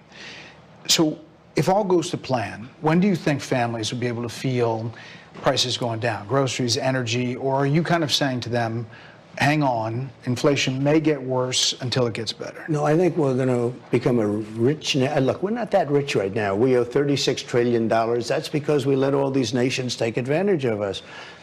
Same thing, like $200 billion with Canada. We owe $300. We have a deficit with Mexico of $350 billion. I'm not going to do that. I'm not going to let that happen. In the meantime, they're building car plants in Mexico in order to sell cars in the United States. Our auto workers, look at the kind of support I had with auto workers. Republicans don't get that support.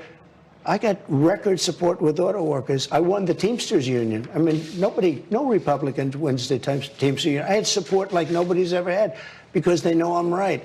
So in Mexico, they're building car plants all over the place to make cars, sell them into the United States. I say, no way, you're not going to do that. We're going to put big tariffs on those cars. I don't want those cars. We can make those cars right here. You know, if you look at Canada, Canada has a very big car industry. They stole it from us. They stole it because our people were asleep at the wheel. So what happens is Canada is going to have our cars. We're going to take the car industry. If we don't make a deal with Canada, we're going to put a big tariff on cars. Could be a 50 or 100% because we don't want their cars. We want to make the cars in Detroit. Sports has always been something. It's so funny that he did NAFTA too the first time he was president. And yet,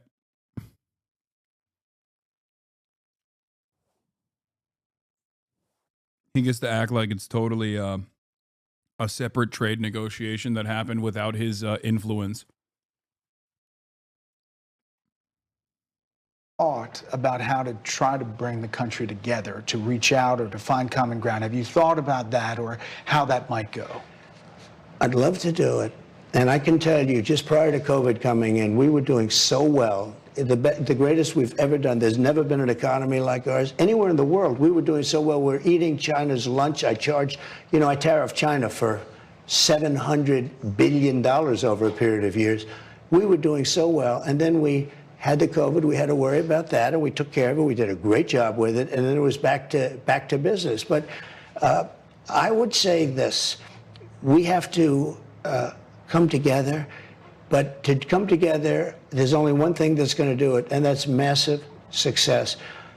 In my first term, when we hit that number, and I mean the day before I heard the word COVID or pandemic, they told me, sir, I think there's a pandemic. That was not a good thing. I said, tell me about pandemics. But the day before we hit that word, I had a meeting with political people and pollsters and everything else, and they said, sir, if George Washington and Abraham Lincoln got together and ran as president and vice president, they couldn't beat you. Our economy was so good. You know that. The best ever, the best we've ever had.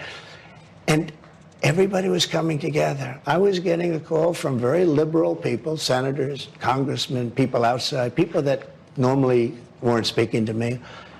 And they were all they were coming together. Then we had the pandemic, and, you know, it was back to work. We had to do that. And, you know, I was very proud to have handed over the country, and the stock market was higher than it was previous to the pandemic coming in. It was an amazing achievement. We did a good job, but it was a terrible thing all over the world. Think of it. Millions of people all over the world, countries were destroyed, far worse than what happened to us. I mean, some countries were they're still suffering from the throes of the pandemic. But the word is success. Success will bring the country together, but it's hard. And I say it's hard. I just signed a bill allowing for women not to have to be punished by men in sports. In other words, men are not going to be allowed to play in sports against women. It's ridiculous. You saw, I quoted a couple of things, long distance race where the man won by 5 hours and 25 minutes. 5 hours and 25 minutes, not by 12 seconds. Boxing, you see what happens there. Weightlifting, they're setting records where hundreds of pounds more of it. It's the craziest thing. Now, we're never going to change, and perhaps they're never going to change, because I saw that after I signed the bill, the Democrats were complaining about it. They want men to play in women's sports. Open borders.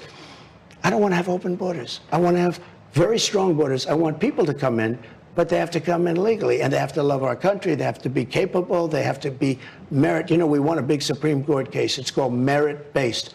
We have the right to have merit-based. All right, let's talk about. So it's hard to come together. So move on, Mr. President. Some people want a closed border, and some people want an open border. Some people want men playing in women's sports. Some people are big in transgender. The Republican Party isn't. With all of that being said, we were coming together when the country was the most successful it ever was, which was not very long ago during my term. You say you trust Elon. I mean, you can't imagine a scenario where you would have to rail him in or set up guardrails for him. Well, I think I have guardrails. Yeah, Elon is somebody that I have a lot of respect for, but you have to have guardrails. He reports to me, and he's doing a fantastic job. I wanted somebody who's extremely intelligent. He's that. He's also a good cost cutter. You can't send an average person into that quagmire. It's a very dangerous quagmire. I watched some of these horrible people like Maxine Waters, real sleaze. And I watched her screaming at the security guard or whoever he was. Actually, he was pretty cool. At the Department of Education. He was pretty cool, standing in front of the Department of Education. She's only looking for trouble. She's not looking to help people He was pretty learn. cool. Look, tell Maxine and all of her friends that we're last in education. Out of 40 states, we're last. We're number 40. But we're number 1 in cost per pupil. That's all you have to know. We have to make a change. I want to send education back to the states.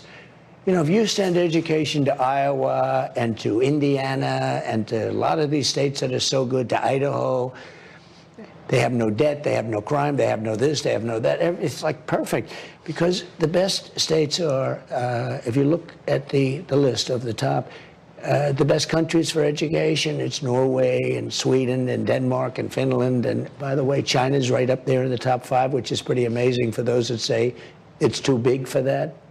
It's rated in the top 5. We're number 40. And we can have, if you take those states and many others, I think 35 states, they would be as good as Denmark and Norway. They would be as good as the number 1, number 2, number 3, number 4. They'd be in there.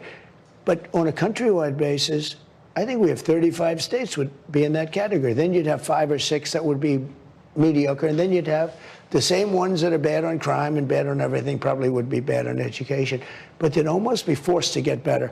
But you could take New York as an example, and you don't have to do one. You do 5 or 6. You do Suffolk County, you do Nassau County, you do Westchester County, and then you do upstate New York, and you do Manhattan. You know, you have 5 or 6 or 7. And they'd be small enough where they could really give some personalized education. Also, the spotlight would be on them. It wouldn't be a country. It would be just on Manhattan, or it would be on Nassau County or Westchester County. It's wild that he's just talking about countries with we sent them back, our educational almost system entirely would public be double, education and structures. it would cost probably half. You know what, Brett? It would cost much. While it would cost so simultaneously little. working to decentralize education to make buildings it easier to privatize. Like his goal is to decentralize education and easily privatize it. Ironically, while pointing to countries where it's almost entirely public. Around the world, I want to hit a few quickly. With Israeli Prime Minister Netanyahu, you said this. The U.S. will take over the Gaza Strip, and we will do a job with it, too. We'll own it. That caught a lot of people by surprise. Yeah, obviously. Some positive, but even some of your supporters wondered whether that meant U.S. troops were going to have to be going into a dangerous Middle East conflict. No troops. So where is it today? I've been watching 50 years, 60 years. They go in, they occupy, they get slaughtered, everything's terrible, everyone leaves, they go back. This has been going on for forever, right? Forever. Now it's essentially a demolition site. There's practically no building that's livable in the whole thing, on the whole Gaza Strip. I say, we go in, we knock them all down, we just create something. No more Hamas, there's no Hamas there, there's nobody there. We move them into beautiful areas of the Middle East. I'd like to go to Egypt. They have a lot of land. I'd like to go to Jordan. I'd like to go to others. And we'll build beautiful communities for the 1.9 million people. We'll build beautiful communities, safe communities. Could be 5, 6, could be 2, but we'll build safe communities a little bit away from where they are, where all of this danger is. In the meantime, I would own this. Think of it as a real estate development for the future. It would be a beautiful piece of land. Would the Palestinians have the right to return? Spent. No, they wouldn't, because they're going to have much better housing, much better. In other words, I'm talking about building a permanent place for them, because if they have to return now, it'll be years before you could ever, it's not habitable. It will be years before it could happen. I'm talking about starting to build, and I think I could make a deal with Jordan. I think I could make a deal with Egypt. You know, we give them billions and billions of dollars a year. So when you hear the pushback from the Middle East, what do you think? I don't hear that much pushback. A lot of people thought it was a great idea. That's insane. Really, a lot of people. And I'm not talking about big money He's for talking about the I just Israelis. think it would be stabilized if the United States owns the Gaza Strip. If people aren't living in the Gaza Strip, The only people and that don't Hamas think this is isn't a there devastating because nobody's idea is there, the people Israelis. aren't there, nobody's going to be there. And later on, it can be developed. You'll give some to Saudi Arabia. So you're not give saying some- U.S. troops? No, you don't need no. Israel will watch it because it's right next to Israel. And Israel what's the will time watch frame? Do you have a time frame? I would say let it start almost immediately. I would like to get some land from these others. We'll get Saudi Arabia. We'll get some of the great people. We have incredible people in the Middle East. We'll get these people to finance it. It's not a lot of money. You're talking about building 1.8 million houses. That's not a lot of people, you know, relative to other problems in the world. When you look at what's going on in Ukraine, when you look at what's going on in other places, I mean, in Ukraine, How is that not as they've big as a lost problem, 1.5 million if not much soldiers larger? already between Ukraine and Russia. It's horrible. Well, let's talk about that. I know you want a Ukraine-Russia peace deal, but how do you get both sides to the table? I think it's going to happen. I think we've made tremendous progress in the last week. Is We're it just a dealing little with the bit of ethnic Russians, we're cleansing? dealing What's with the problem? Ukrainians. I think there's going to be something done, I hope. Zelensky And says you know that what, from- he's up to doing some equity deal where you get rare earth minerals or Well, something. I've asked them, look, the United States is in for more than $300 billion, probably 350, and Europe's in for probably $100 billion. We're in for more than twice, maybe even 3 times what they are. This should have never happened. Biden should have never let that happen. You know, it happened with NATO when I got in and I equalized. I had it equalized and raised hundreds of billions of dollars. NATO became very rich after me. We were paying almost all of NATO. It was unfair. We take care of the military and then they take advantage of us on trade. You know, they're very tough. I'll tell you what, the EU on trade is horrible. But NATO was very unfair, and I made it fair. I said, look, if you don't pay, we're not going to defend you. And the money came in like nobody's ever seen before. So the you think there's a Secretary deal General with just Ukraine? left. He said, I've never seen anything. When Trump left, all of a sudden the money started rolling in. These people were all delinquent. By the way, Canada is a very low, we were talking about Canada. Canada is just about the lowest payer in the whole thing, which is very unfair. You know why they're low payer? Because they think the United States is going to take care of them. You think that's fair? It's not fair. Yeah. Ukraine, though, you think you can get a deal? Do you keep sending American weapons until you do? No, what I'm saying is the following. They have tremendously valuable land in terms of rare earth, in terms of oil and gas, in terms of other things. I want to have our money secured because we're spending hundreds of billions of dollars. And, they may make a deal, they may not make a deal, they may be Russian someday, or they may not be Russian Quiet someday. part out but loud, we're gonna baby. have all this Look, money look, in he's there, and doing it I say, again. I want it back. And I told them that I want the equivalent, like $500 billion Quiet part worth out of loud. rare earth. And they've essentially agreed to do that. So at least we don't feel stupid. Otherwise, we're stupid. I said to them, we have to get something. We can't continue to pay this money.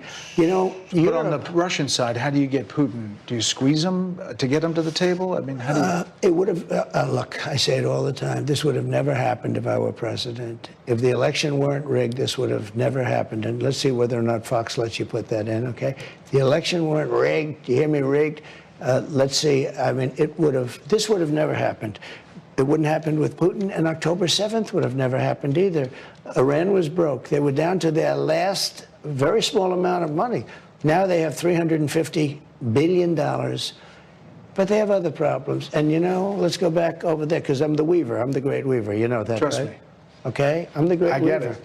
Somebody said, oh, he rambled. No. Only the fake news says that. To weave, you have to be brilliant. To ramble, you don't have to be brilliant. I'll just get back in the weave there. No, but, but I like the He's weave. like, come on, dude, wrap it up. And it covers it much more quickly. But if you look at October 7th, Hamas had no money because Iran wasn't able to pay them. Iran had no money. They were down, I had sanctions on them, tremendous sanctions. China wasn't buying oil. I told China, if you buy oil from them, you can't do business with the United States. They took a pass. They were down to nothing. Now they are up to a tremendous amount of money. You think there's a deal there in Iran? Yeah, I think we're going to make a deal in Iran. I would rather, okay, and there are a lot of people think that we are going to attack. Or Israel, Iran. with our blessing. Or Israel. But Israel needs us. Everybody needs us. We have the weapons, we have the strength. We're very strong. I rebuilt our military. People forget, I rebuilt our military. Now, they shouldn't have given a lot to Afghanistan, which they did. They gave a lot. There was no reason for that. But we're very strong. We have things that nobody else has. So they need us. But everyone thinks Israel, with our help or our approval, will go in and bomb the hell out of them. I would prefer that not happen. I'd much rather see a deal with Iran where we can do a deal, supervised, check it, inspect it, and then blow it up, or just make sure that there's no more nuclear. That we just a better deal than the Obama nuclear deal. Well, that was the dumbest deal. By the way, that would have expired by now. Only because Israel didn't like it, to Chad. a nuclear weapon. It was a short-term deal. You can't make a deal with just a few years on it. That deal would be expired by now. Think of it, and they would have a legal right to have a nuclear weapon. You cannot allow Iran, or just about anybody else, by the way, but especially Iran, because they are very militant. I mean, they're very, very militant. You can't allow them to have a nuclear weapon. But there's two ways of stopping them, with bombs or with a written piece of paper. And I'd much rather do a deal that's not going to hurt them. And I think they wanted to. I think that Iran is very concerned. I think that Iran is very frightened, to be honest with you, because their defense is pretty much gone. Maybe they're trying to get new defense as we speak, meaning air defense. But their defense is largely gone. They've had some very bad moments. The whole thing with the pagers was a disaster for them, the pagers, you know what I'm talking about. It was a horrible thing, but it was, it knocked out a lot of leadership like nobody's ever seen before. Holy shit, he said it was a horrible thing. I think Iran is very nervous. I think they're scared. I think Iran would love to make a deal, and I would love to make a deal with them without bombing them. So Iran, you think a deal is possible. China, you're saying maybe there's a deal possible? Have you talked to President Xi? I think that China is so economic, it's so trade-based, and look, Biden allowed China to go crazy. And we have a deficit with China of over $1 trillion a year. Can you believe it? But with all of that said, China needs us because they take out so much money out of the United States. We're not going to let them take out the kind of money they're taking out now, but we're going to let them take out money, and they're going to do very well. And we want them. I happen to like him a lot, President Xi. Yes. I love talking to him. He's since the inauguration. Yeah. Oh my God. I've talked to him, and I talk to his people too. His people come in all the time. We have a very good personal relationship. You know, I don't want to sound foolish because... Well, you had him here, Mar-a-Lago. I had him here. I know him very well. I know him probably better than just about anybody in various parts of the world. I know Kim Jong-un from North Korea better than anybody. Most people never even will ever get to talk to him. I was on that trip. I know. I remember it well. You can attest to it. I want to just hit on a couple other things. You had Republican senators here at Mar-a-Lago. They're in kind of a back and forth with the House about the one big beautiful bill, the two bills. But not much, Brad. Has anybody figured First it of all, out? Have you decided? The relationship is incredible. We had about 50 of them here last night for dinner at Mar-a-Lago. I think John Thune is doing a fantastic job, and I think that the Speaker, Mike Johnson's doing a fantastic job. This is the one thing that I'm jealous about with Republicans, literally narrow majority, where they get to say stuff like this and everybody loves it. Where Trump can just say, like, I love China. Chinese prosperity is amazing.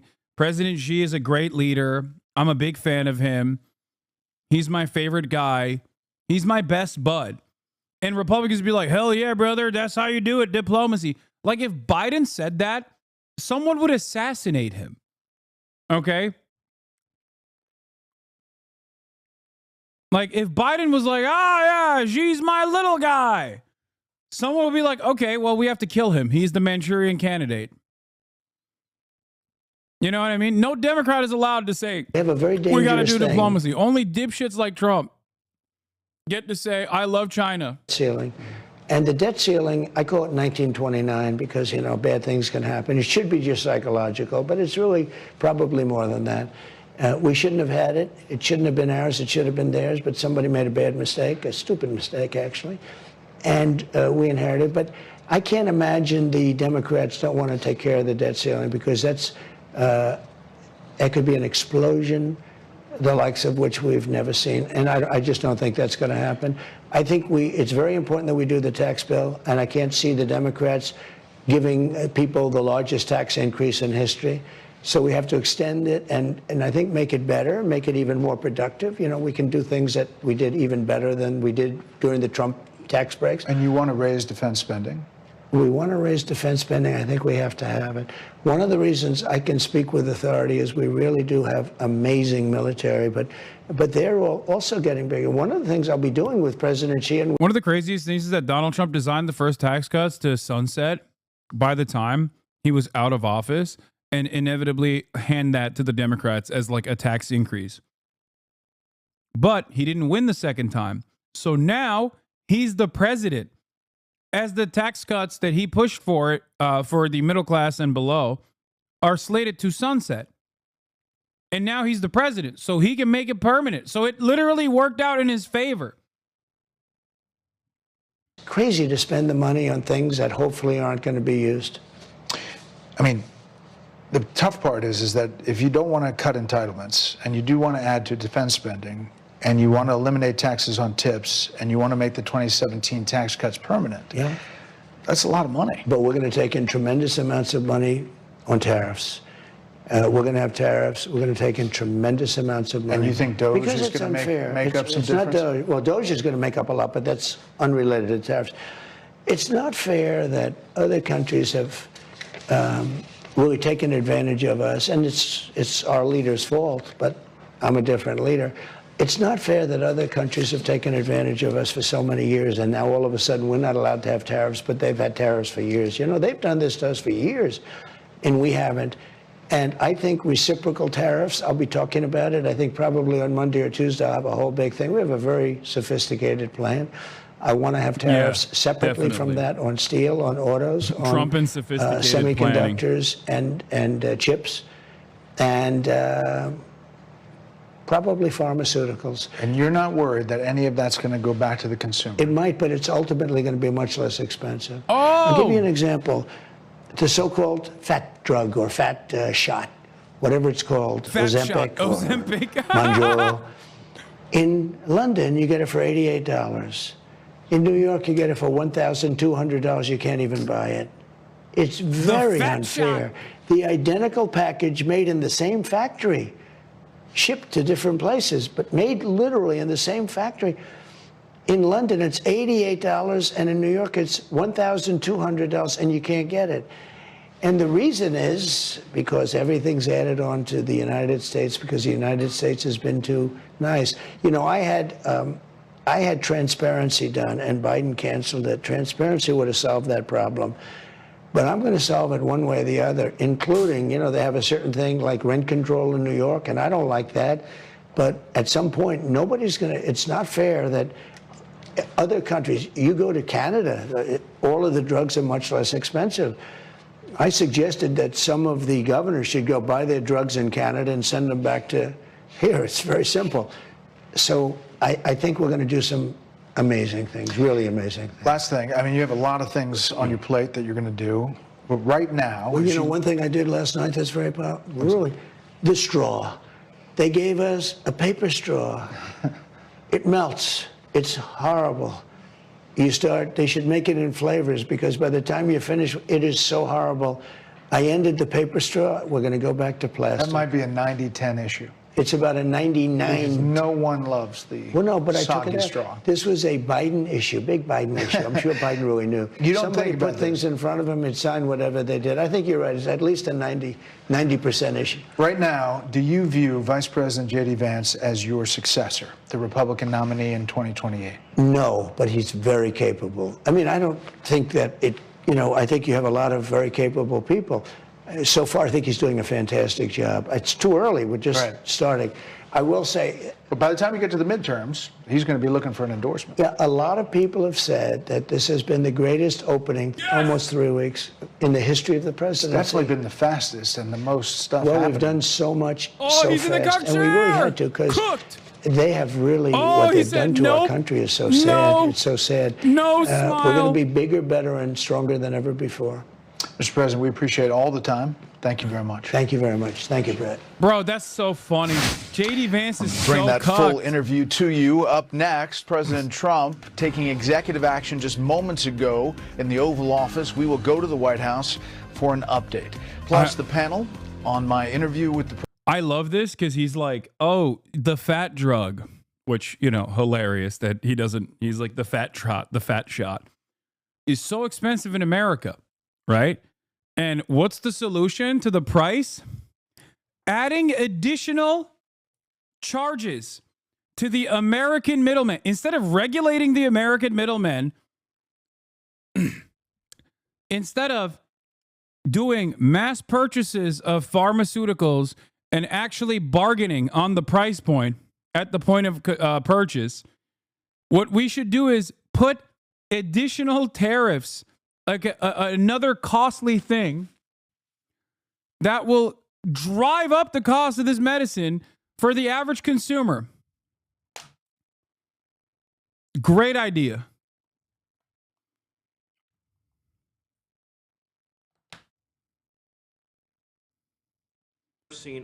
Trump spoke at length about Gaza. Rewind 10 minutes. Other things we'll be doing. But the biggest thing is reciprocal. We want tariffs to be fair. If they charge us, we charge them.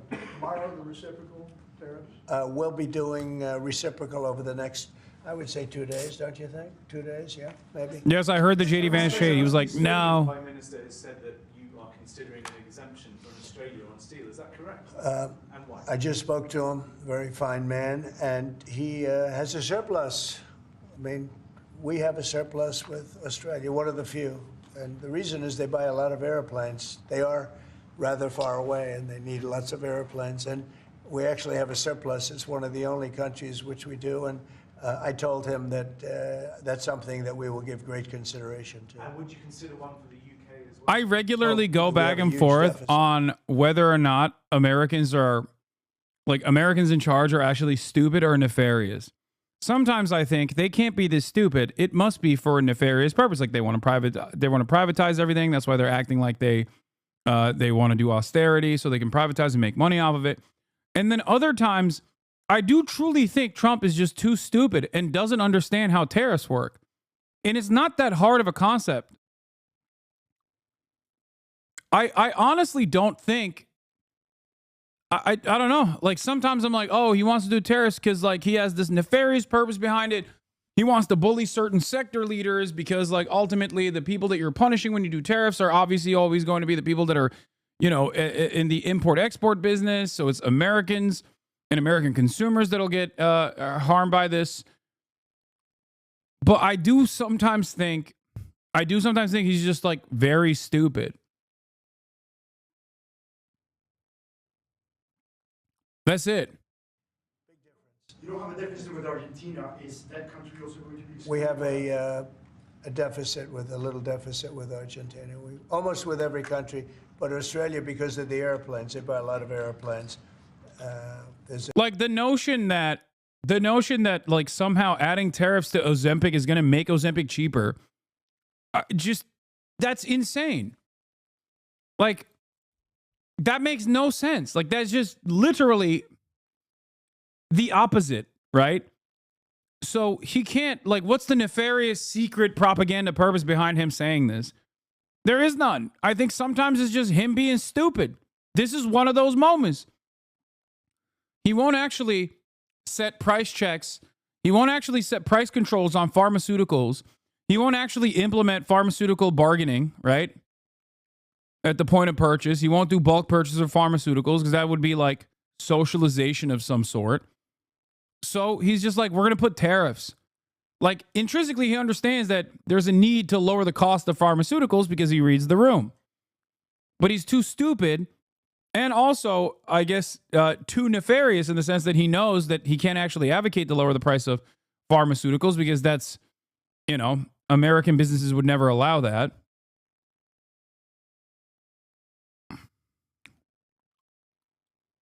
He talked about tariffs decades ago and didn't say anything about them in his last term. Yes, he did. He put tariffs on steel. What are you talking about? Carl Icahn left his administration because of some of his tariffs. He did tariffs in the first time, too. That was the one instance where his donors were actually pissed off. Yeah, he put tariffs on China. This time he's going way harder on the tariffs, though.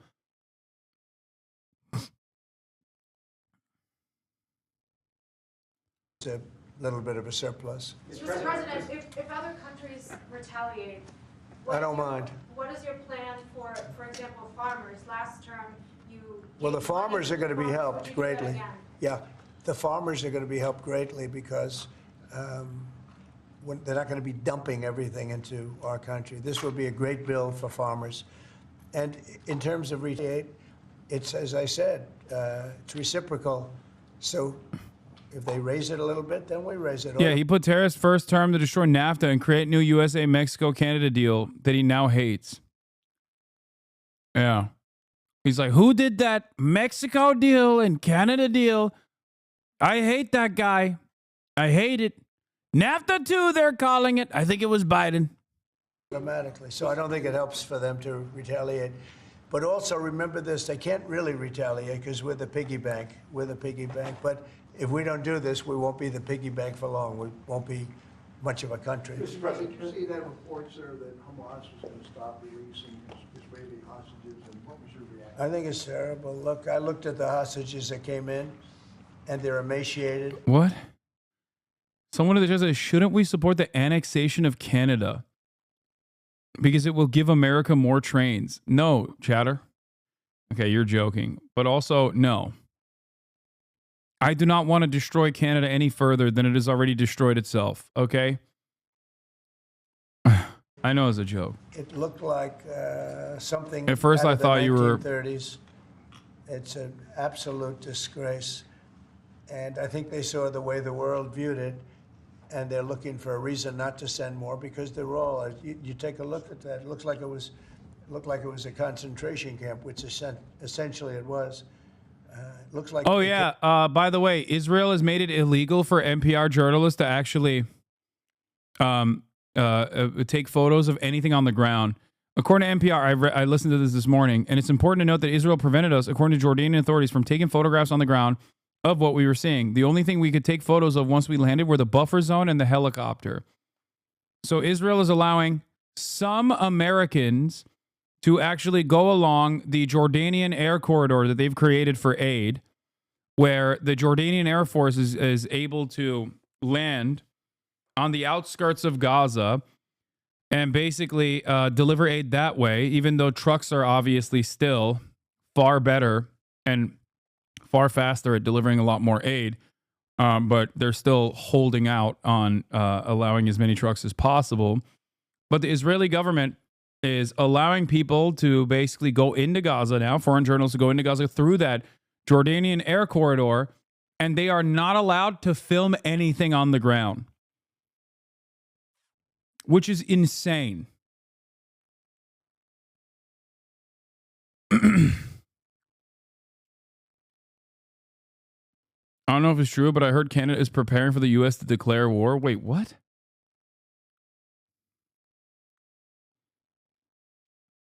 Declare war to what? Gaza? Like, what do you mean?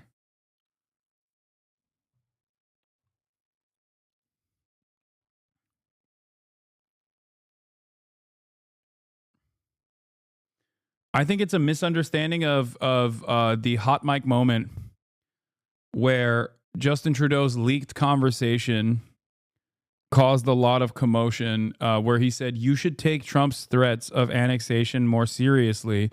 I certainly am. Something along those lines.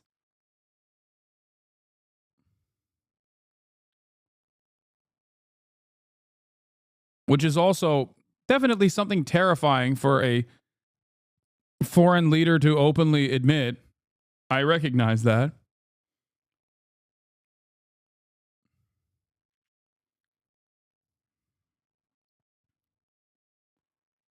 But let's continue. Out of the Holocaust, and what a sad thing. One of them was a young man, good-looking guy, a little bit heavier than perhaps he could have been, and now he looks like he's. Bro, he's fat shaming one of the Israeli hostages before pictures, dude. That is crazy. That is crazy. Not even recognizable. Not even recognizable. Ceasefire deal at risk of falling apart?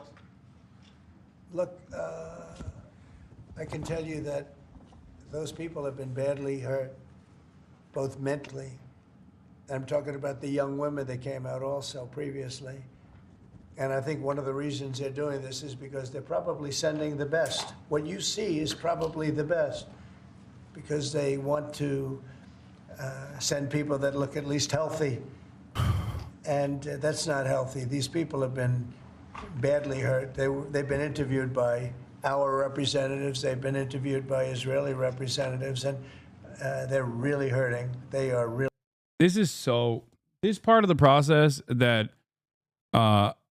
only became a point of contention because Israel realized that like there was a lot of social media chatter about the horrifying conditions of Palestinian detainees that were released from Israeli prisons. So they decided to do a little projection, as they always do, and say, look at the horrible conditions of the Israeli hostages that are being released from Palestinian hands. And immediately, everyone in mainstream media jumped on it after radio silence on the thousands of Palestinians that have been released from Israeli detention, okay, held hostage in Israeli detention, where they were deliberately tortured, okay, deliberately tortured. All it takes is for Israel to say, look at our hostages. The media does not cover it even a little bit. And then they turn around and start covering it in the opposite direction. And nobody even asked the question like, oh, why were the hostages looking emaciated? Perhaps it has something to do with the fact that aid was not allowed into the Gaza Strip. You know, they were ducking bombs. They were dodging bombs from Israel.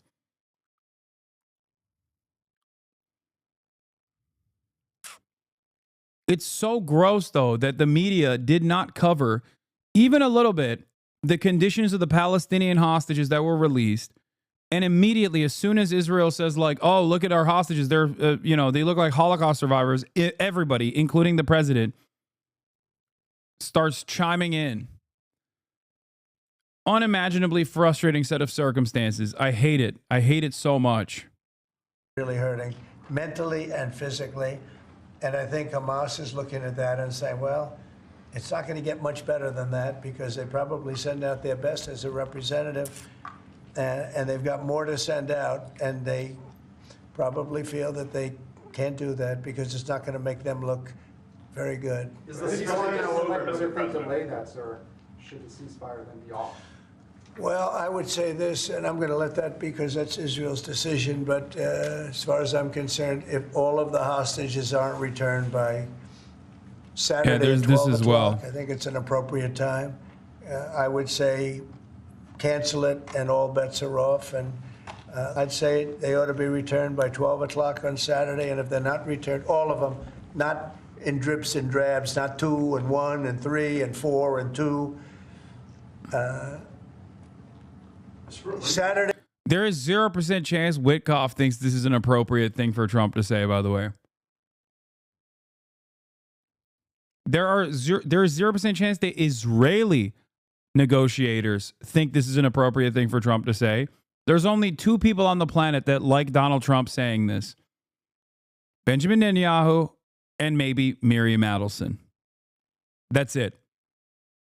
Virtually everyone else involved in this is like, dude, what the hell? This is off the cuff. Why are you are about to nuke this deal?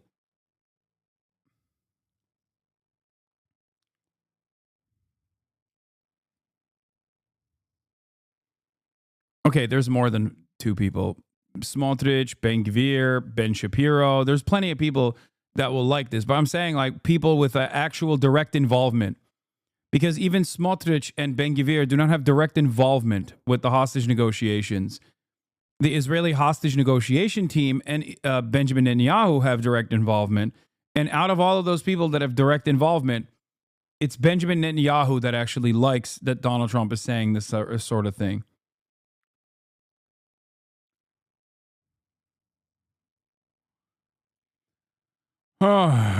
Here are some of the other highlights here. President Trump said on Monday that if Hamas does not release all the hostages it is holding in Gaza by Saturday 12 at noon, the ceasefire agreement should be canceled. Why it matters, Trump's public ultimatum comes after Hamas announced earlier Monday that it intends to suspend the release of 3 Israeli hostages scheduled for Friday due to Israeli violations, which they did violate, by the way. They violated quite a bit, but they weren't even saying Israel's spoiling this hostage negotiation because they're bombing and killing people still after a ceasefire was supposedly implemented. They literally are not getting the aid that Israel said Israel said that they would let in to the Gaza Strip. Trump said this was his personal opinion and Israel may not accept it, but his statement could encourage Prime Minister Benjamin Netanyahu in the decisions he will bring to the political security cabinet for approval tomorrow. He's so cucked, by the way. He's like, oh yeah, this is my take, off the cuff. That's why I'm saying it's like totally off the cuff that he just dropped that. Such a baboon.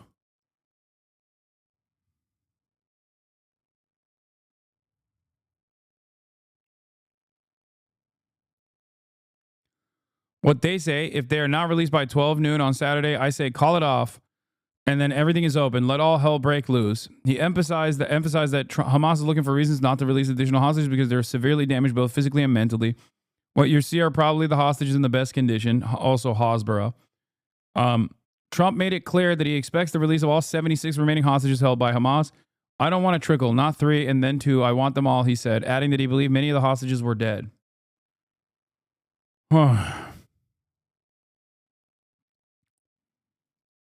At 12 o'clock, and after that, I would say... Fuck Palestine. Give it back to Israel where it belongs. Oh, good one, Chatter. All hell is going to break out. And I don't think they're going to do it. I think a lot of them are dead. I think a lot of the hostages are dead. I think it's a great human tragedy. What's happened? How people can be that mean to do. I mean, the one guy was laughing when a hostage he thought his family was alive, found out the family was dead, and his captor, so to speak, his captor. Dog, what are you talking about? That's early October. He literally is talking about that one parent from early October who was embarrassed when his daughter was released. Started laughing because he thought it was so funny. You know, this is a different group of people. No, wait, what? What is he talking about? No, he's talking about the old man who got excited. The Irish guy, the Irish Israeli guy, who was like, "Oh, thank God my daughter is dead. Thank God my daughter is dead." And then that kind of threw a wrench in the relationship between him and his daughter when she was released. Do you guys not remember? There was one of the fathers of the people that were one of the girls that was presumably killed. Now, a hostage was released who said he was looking forward to being with his kids, not knowing they died while he was captive. Oh, that's what he's talking about? Oh, there's another. This is a different hostage story. Saturday at 12 o'clock, and they have breakout. And I don't think they're going to do it. I think a lot of them are dead. I think a lot of the hostages are dead. I think it's a great human tragedy. What's happened? How people can be that mean to do. I mean, the one guy was laughing when a hostage he thought his family was alive, found out the family was dead, and his captor, so to speak, his captor started laughing because he thought it was so funny. You know, this is. Oh, this is a totally separate story. I don't know what the hell this is. He's saying that the Hamas guys were laughing at the guy. This is a different group of people. No, I would say Saturday at 12, we want them all back. I'm speaking for myself. Israel can override it. Yeah, I have not heard the story. I feel like it's Trump. I feel like he's saying the story from 2 days ago. They laughed at him. What is this? What I don't know what the story is. I haven't heard it. Defending Hamas is crazy. Hamas with a double M. Hassan with two S's. Defending Hamas with double M. He's weaving a tapestry.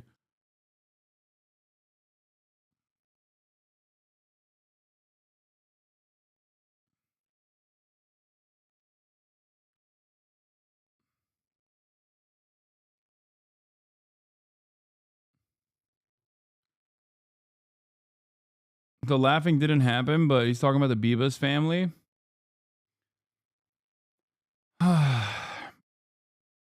Yes, the bombing would, of course, result in killing every remaining hostage at this point.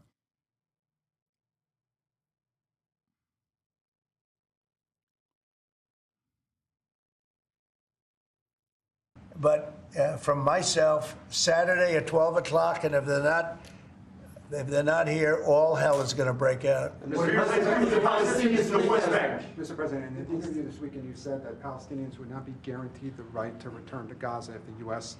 were to develop it. What did you mean by that? We've spoken to a lot of Palestinians. They would love to leave Gaza if. He's referring to the hostage family of the last release who found out after that release his family is dead. The news was broken to him by the Israeli family. He didn't find out from Hamas, so how can they laugh at him? Yeah, I don't know why he just like added that. He's talking about the Bibas family.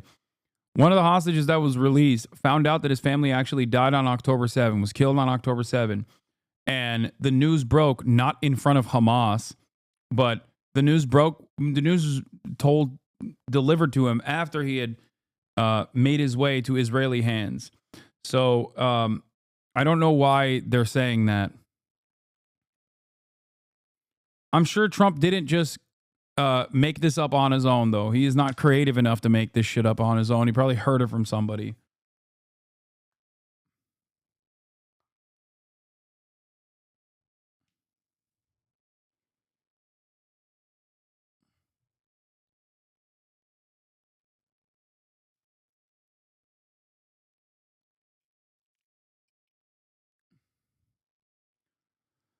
If they could find a place to be, and I've spoken to various leaders of various countries in the not so, distant area from where we're talking about, the Gaza Strip, and I think they were very positive about providing land. What we need is land, and if we could build a nice place for people to live safely, everybody in Gaza would do it.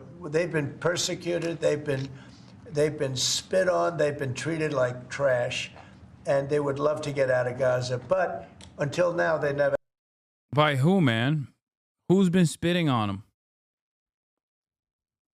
This is the craziest part about Trump's bobbing and weaving is that like he knows it's Israel, but he won't say it because he's the most pro-Israel guy out there, you know? It's like, oh yeah, it's just magically the people of Hamas is being dominated. I won't say by who. Had an alternative. Now they have an alternative. And as far as Hamas is concerned, you're seeing the real Hamas now with the hostages. Mama Bear Trap, thank you for the 10 Who are you gifted. from where? The Wall Street Journal, sir. Yeah, that's what I thought. Jordanian leader is coming in to see you. Yeah. Folks in Jordan have expressed Tomorrow. opposition to taking in more Gazans, more Palestinians. How are you going to convince him to do otherwise? I think he'll take. I do think he'll take it. I think. Yeah, he also thinks that he's gonna deny aid to Egypt and Jordan, not realizing that if he does not solidify support for the Egyptian government or the Jordanian government, once again, this is like saying we're gonna abolish U.S. aid. You don't give money and weapons to the Egyptian government and the Jordanian government because you like them. You give them that money so they remain vassal states, client states, so they remain subservient to your interests in the region. So when you actually remove some semblance of power from the Egyptian government, whether it is the economic aid that you're offering to the Egyptian government, or whether it's the weapons that you're giving the Egyptian military, what ends up happening is the people overthrow the Egyptian government. And now you have lost a valuable ally on the other side. Okay? This is something that I don't know if Trump understands or not. Like, I don't get it. I think he thinks that we're giving money to the Egyptian government because we like them or something, or maybe because like Joe Biden is woke. Like, what the fuck is he thinking? He was president already. He knows how this works.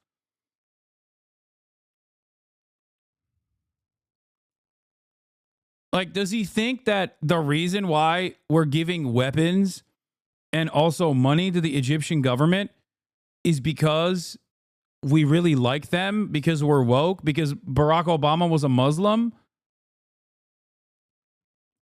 Does he not understand that? Yeah, oh, here it is. Exactly. The aid is America incentivizing both countries to be at peace with Israel. Can anyone explain this to Trump? Preferably with big pictures.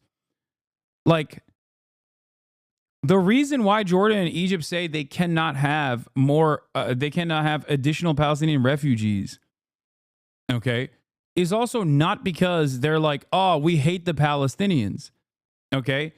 It's partially because the country, especially Jordan, is comprised almost entirely of Palestinians. So it's already a hard enough bargain for him to control the population of Palestinians without them rising up and executing him in Jordan. And the same goes for an inevitable coup that can happen in Egypt as well.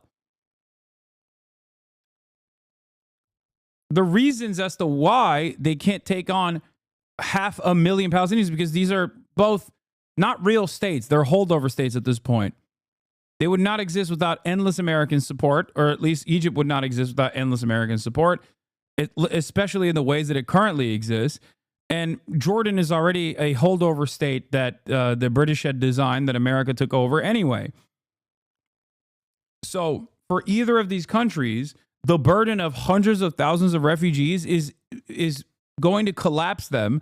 The political troubles that will unfold in both of these nation states, especially when you have an influx of people that are being forcibly removed from their lands, okay, is going to create mass mobilization, popular mobilization.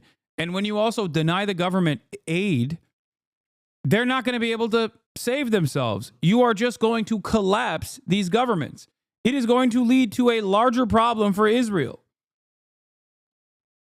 Of course, after that point, you got to go, oh, Hamas took over Egypt and Jordan.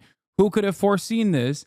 These are, I can see it right now. Oh, Muslim Brotherhood overtakes Egypt. Okay, Hamas overtakes Jordan.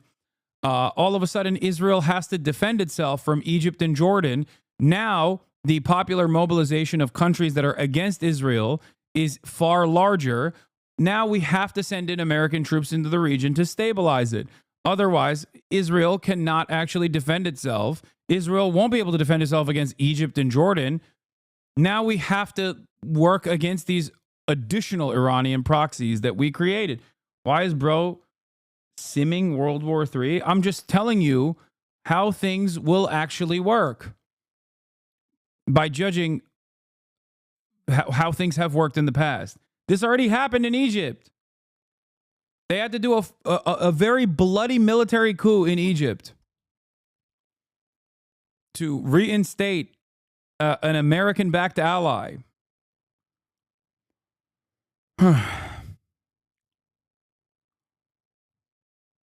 The only thing that's like stopping this from happening is, I hope, the reality that there's at least people in, bro, you seem so lib-coded right now. Yes, dude, I'm so lib-coded.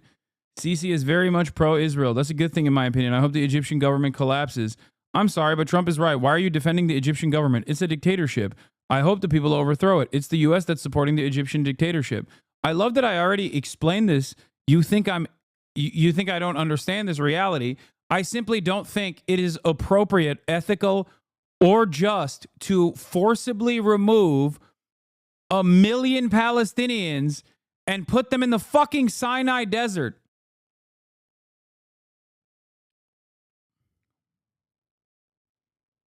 I'm simply saying that this process, in order for it to be kickstarted, is not going to be an organic popular uprising.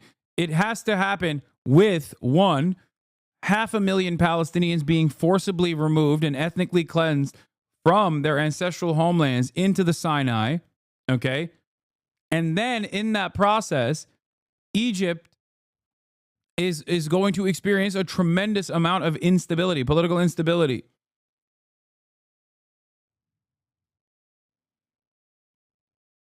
This does not actually make sense from a pro-American State Department position.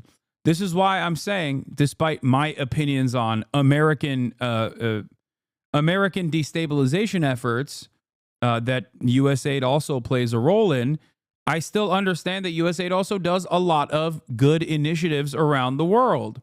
They do that to serve a higher interest, to serve the interest of the State Department, to basically create soft power for themselves. And what's ridiculous is, Trump saying that they're going to abolish USAID. They're not going to, but again, it's basically destroying your goals, your own agenda, if your goal is American domination. Same goes for removing aid from Egypt. Do you understand?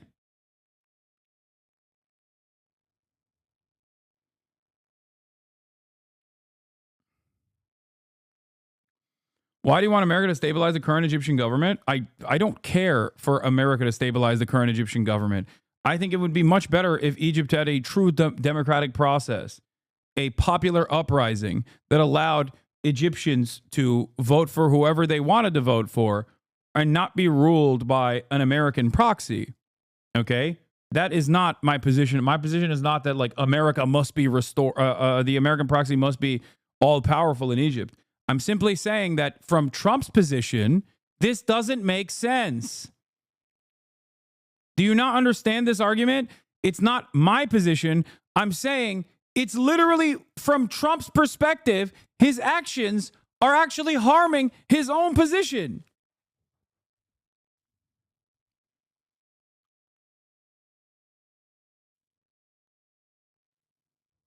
Just like with US aid, I'm giving you another example.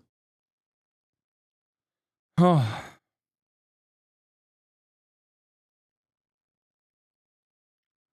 Like when I say it doesn't make sense that Donald Trump wants to abolish US aid if his goal is American domination, why does that read to you as, oh, you just want US aid to continue destabilizing foreign nations? Like why is that your takeaway from this? My point is, this is unless Donald Trump is secretly JD Pandon, okay, and wants to undermine American hegemony, it is ridiculous for him to move in this direction. It makes no sense.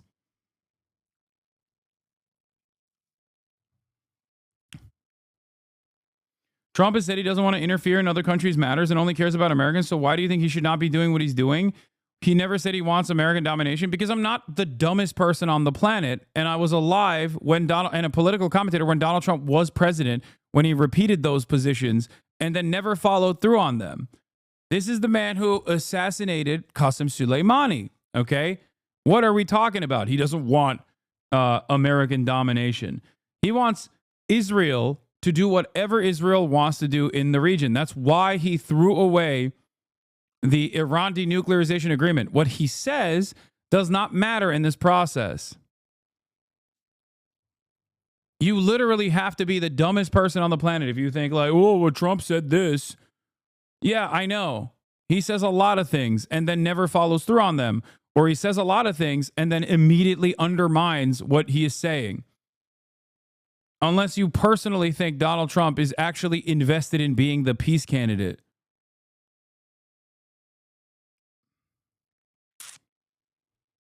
Yeah, Trump said he's going to lower prices too. Does it feel like he's lowered prices yet? I feel like you're doing, I swear this is what Trump wants point of view, which is really ass backwards. Wait, what? No, I'm saying Trump's position always is going to be to continue American dominance. That was his position the first time around. That is precisely what he followed through on in his first administration. Even the tariffs and the back and forth on the tariffs is like classic Trump. He did this last time too.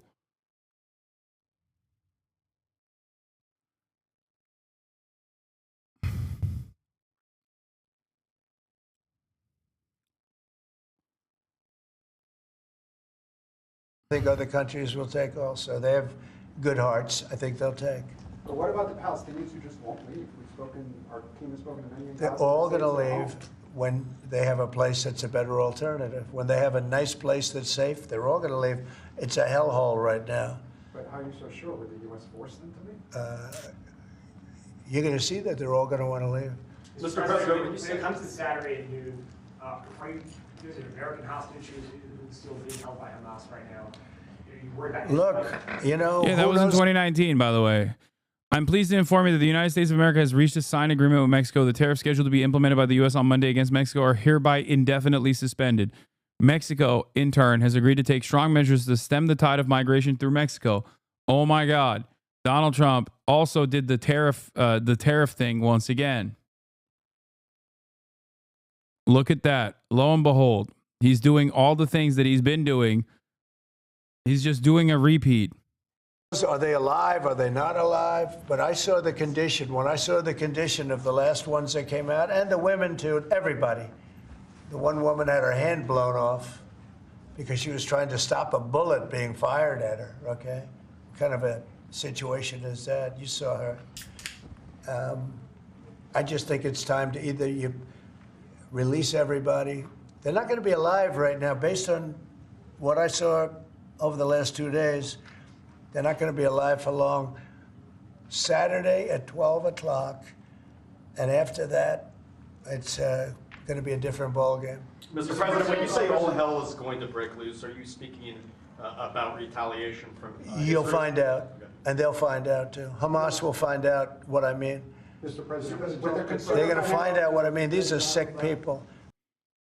Yeah, here. This is Peter Beinart, or not Peter Beinart, Peter Baker, chief White House correspondent for the New York Times. This is not the first time Trump has shocked Jordan's Abdullah. In his first term, as reported in The Divider, Trump was called and said, "We've got a great deal for you. We're going to give you the West Bank." Abdullah panicked. "I thought I was having a heart attack." Okay. That was not Trump's plan. He said he called Steve Mnuchin in the middle of a meeting with the king in Davos and had his Treasury Secretary pass the phone to Abdullah. Trump had something to give him. As the king later related the story, their call went like this: "Abdullah, we've got a great deal for you. We're going to give you the West Bank." And then he hung up. To Abdullah, this was hardly a great deal. The last thing a Jordanian king wanted was the control of the West Bank. As it was, Jordan already played host to more than 2 million Palestinian refugees in addition to its own Palestinian population. Radical Palestinians had assassinated Abdullah's great-grandfather and sought to overthrow his father. Taking possession of the West Bank could topple the Hashemite monarchy. With Trump's words still ringing in his ears, Abdullah panicked. "I thought I was having a heart attack," he told an American friend. "I couldn't breathe. I was bent, doubled over."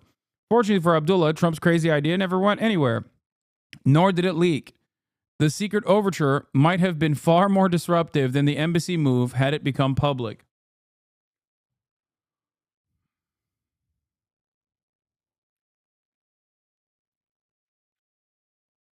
I know what Trump said earlier. We already covered it when when we watched it about how he's going to buy Gaza, how he's committed to buying and owning Gaza, and we might give it to states in the Middle East to build sections of it. There's nothing to move back into. The place is a demolition site. The remainder will be demolished. Everything is demolished.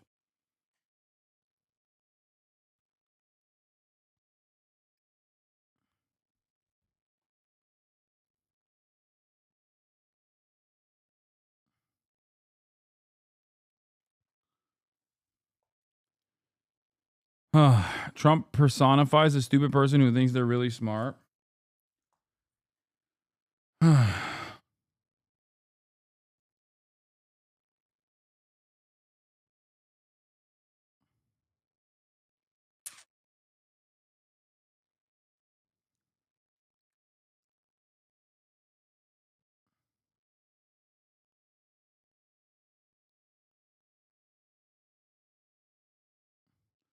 As someone from Jordan, Abdullah was in 2016 and 2019 doing tours of the Jordanian tribes to beg them for support because he's being pressured to give away Jerusalem. Trump doesn't understand anything about how the Middle East works. Yeah.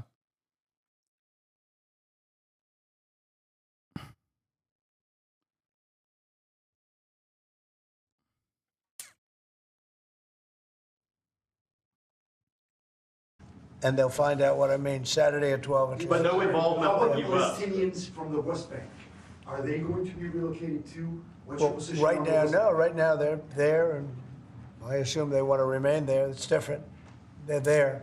It's never been like what we're talking about with the Gaza Strip. So they're going to continue there? You have No, I have no plans there. Mr. President, regarding the Consumer Financial Protection Bureau, Democrats, including Elizabeth Warren, have said that by freezing it, it's giving big banks and giant corporations the green light to scam Yeah, families. Your response? Pocahontas, the faker. That was set up to destroy people. She used that as her little. He's talking about the Consumer Financial Protection Bureau. The people's champion, by the way. Trump just admitting that if Israel destroyed the West Bank, he'll let them annex it. Yeah, of course. And other chatters are saying, like, yeah, giving the West Bank to Jordanian control would give Israel all of the final preparations to completely overtake Jordan as well. In a similar structure to how they've dominated Gaza and the West Bank in general. It is a part of the grand design for the region, and also happens to coincide with the greater Israel project. They're already working on, they've already accelerated the destruction of the West Bank. It's the same playbook since day one.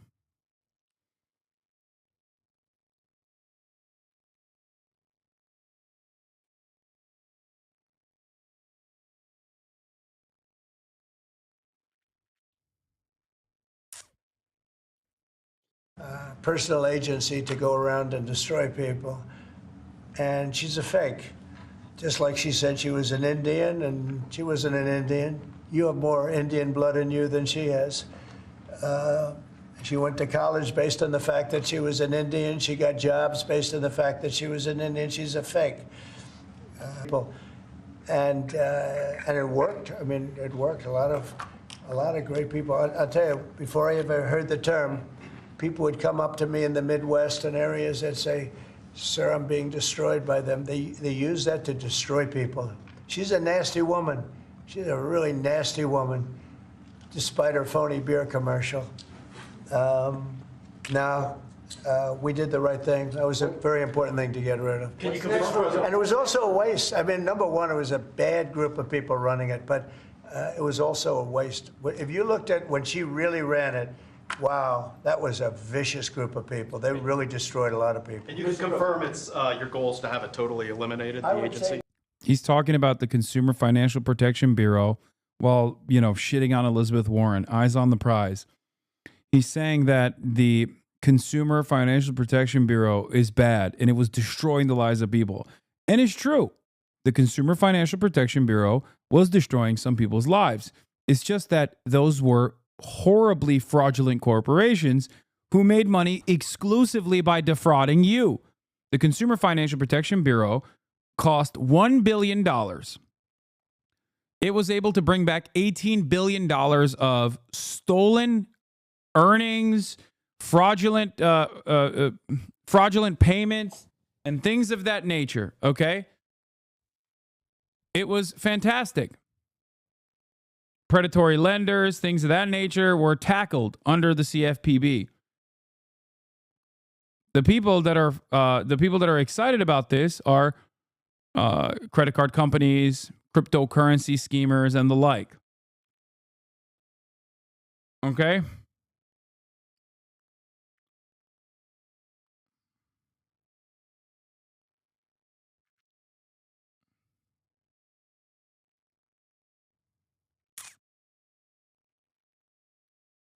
So remember that. Yeah, because we're trying to get rid of waste, fraud, and abuse.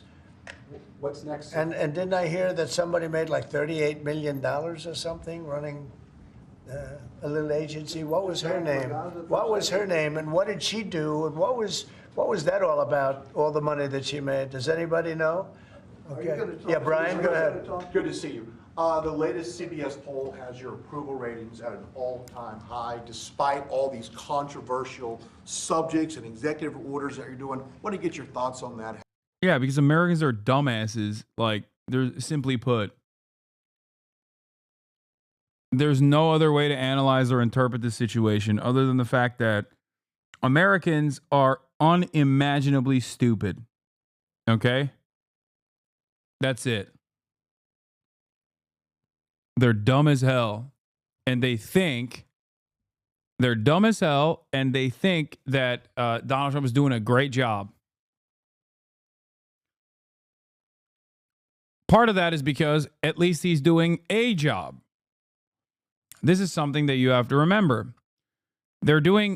Americans are so used to their politicians doing nothing, and for the past 4 years being led by an actual carcass, that Donald Trump comes across as dynamic. What? I'd like to catch the Fatus on. I'd like to see how good your boxing is. I want to find out how flexible your joints are. Mutual combat is legal in Texas under 2206. Ask me how I know, Hasan. That's such a funny way to try to fight me. Like, why do you have to be all like, why do you have to go about it in the most like legal way possible? If you want to say like you want to kill me or whatever, you should just stop being a pussy and say it out loud. You make it seem like you're propositioning me to suck my cock. Excuse me, sir. I would like to do a legal combat with you.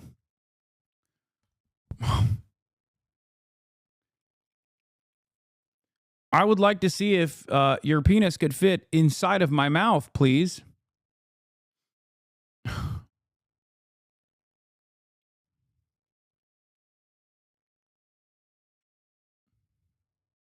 Didn't say that. Just want a gentleman challenge. Okay.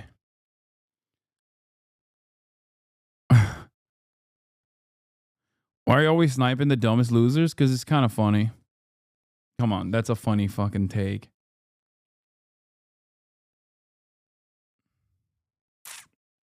It's like, I combat you to hand it to a gentleman's bout. How you've really connected to mainstream America. Yeah, I have high approval ratings because I'm using common sense, whether it's getting men out of women's sports. What goes on with the boxers and with the weightlifters and with the swimmers? Yeah, he's just like, okay, this is irrelevant nonsense. So, yeah, if you're wondering why he's so popular, it's because, one, there's no opposition. There's no real opposition, and the opposition that exists is like very unpopular. The Democratic Party is unimaginably unpopular. That's number one.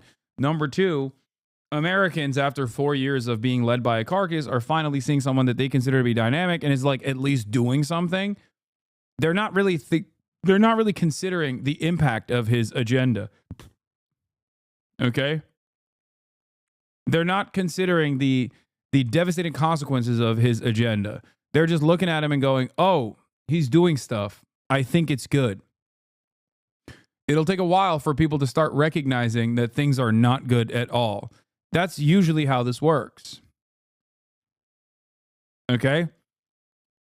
And especially with no competent counterbalance, no competent counterweight to Donald Trump's madness, there is no way for Americans to truly understand how devastating Trump's agenda is.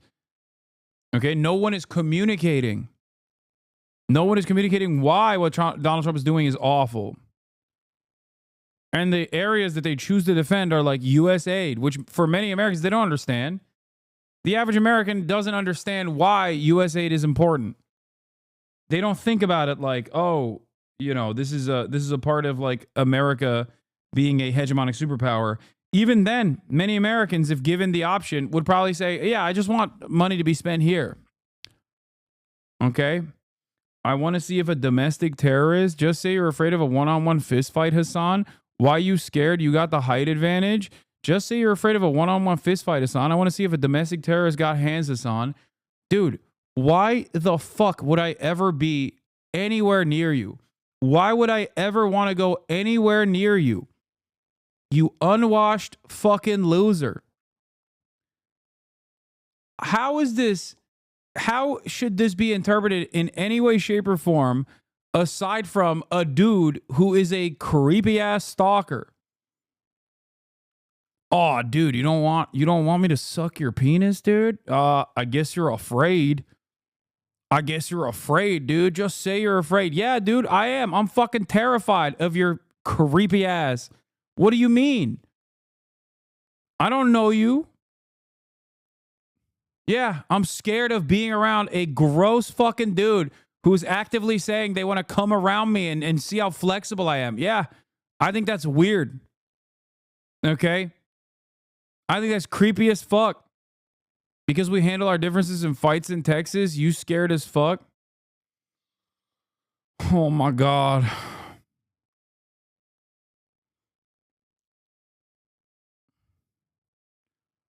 Stop picking on preteens. His name is OJ's parole officer. This person is not a preteen. He is a divorced dad.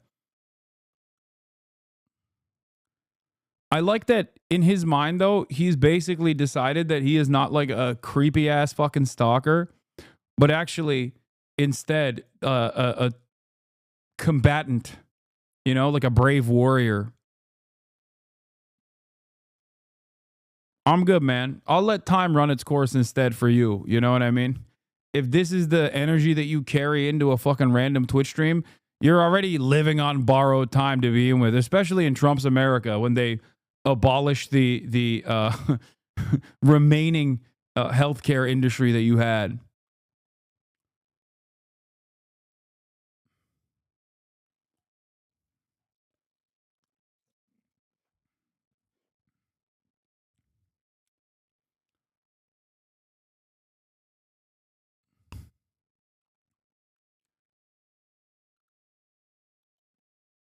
Yeah.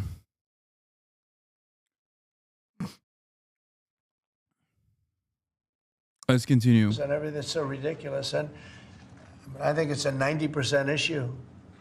And, you know, the amazing thing, the Democrats are still fighting for it. It's crazy. It's crazy. I think we should go to Congress also, have that cemented and, you know, make it indelible. But we, you know, it's, to me, it's all common sense. Who wants an open border where prisons are dumped into our country, where prisoners are led into our country, many of whom are murderers, many of whom murdered far more than one person, and they're now roaming our country? Who wants that? I mean, it's... Yes, well, as you know, Mr. President, since you issued your day one executive orders... Wait, what? Border crossings are down approximately 95%. Yo, Kirko posted, one Osama son song could snap Kanye back into reality, says Hassan Piker. It was break his brain so hard. Not Bin Laden, man. Osama son. His artistic expression is not up to par. Like, I feel like if you made him listen to like a one Osama song or whatever, he would have he would snap back to reality almost. Like, it would break his brain so hard. Like, a lot of where rap is going right now with, you know, underground artists and underground music. No, not Bin Laden, man. Osama son. Like, worked in law enforcement for 8 years, Hassan. Not scared of you or any of these twinks on here. Oh, dude. Oh, dude, the situation is more dire than I thought. Former beat cop. I was right, by the way. Definitely not a preteen. Absolutely a divorced dad. I previously said 35, but now I'm thinking plus 40. Once again, living on borrowed time, baby. Living on borrowed time, dude. You're one accidental discharge away from never actually being able to type in this chat ever again. You know what I mean? Like, please put your gun in a safe, chatter. Don't forget to put a lock on there, okay? Don't think you're John Rambo. Don't put it in your pants. You're going to blow your shit off.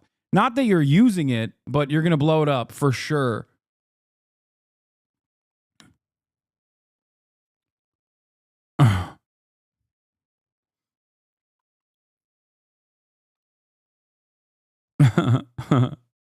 You don't understand. I was a law enforcement officer in the state of Texas for 8 years, brother.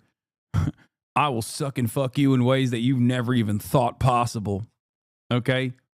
I'm not afraid of you. I'm not afraid of your goddamn twinks in your chat, even though I sometimes masturbate vociferously to the thought of being dominated by the twinks in your community. Texas style. Account suspended? Aw, damn. Sorry, chatter. Turns out you can't do that even through like the legal confines. You can't demand that a Twitch streamer meet you in the hand-to-hand combat arena. Like they still interpret that as a death threat.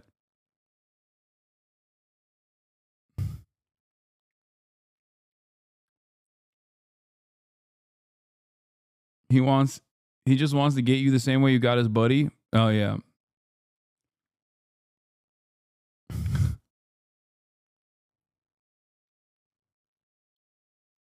Hey, dude was a Uvalde vet. Yeah. Saying Ye doesn't have his artistic creativity and saying he's always evolved with times.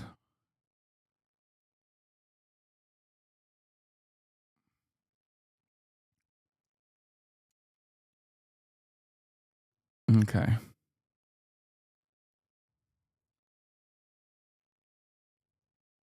Asmongold fans are so funny. They watch Asmongold all day. They're, you know, you got a former law enforcement, former beat cops watching Asmongold, fantasizing about like kinetically engaging with me. Come to the state of Texas, all right? I'll show you what's what. I'll show you a real suck job, brother. Asmongold's fans that come in here are some of my favorite haters. Like it's even worse than other content creators because like every content creator and their fandom has like a unique style, right? They usually emulate the content creator and his speech patterns, like sex pest in his community always says like holy, like they love typing holy. Oh, you're so stupid. You have no idea what's going on. Holy. Foot soldiers have a unique perspective as well, where it's like they don't fully grasp the situation, right? They'll just kind of be like, please watch the video over and over again. But the Asmongold ones are my favorite because they truly are like oblivious to what they're even angry about. Like they want to repeat what Asmongold has said, or they don't fully understand like what the problem is, right? So they just kind of come in here and they're like, I heard you're a terrorist supporter. I'll show you terrorism. I heard you did 9/11. like they heard certain points being addressed, didn't fully comprehend what the points were, and they're just simply angry, and they know I'm a libtard and I must be destroyed. So they heard like maybe 9/11 or October 7 or something, and they're like, yeah, I heard you did October 7.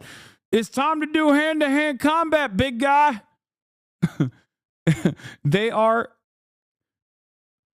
I love it because they are definitely the most illiterate out of all of the haters. Is my favorite.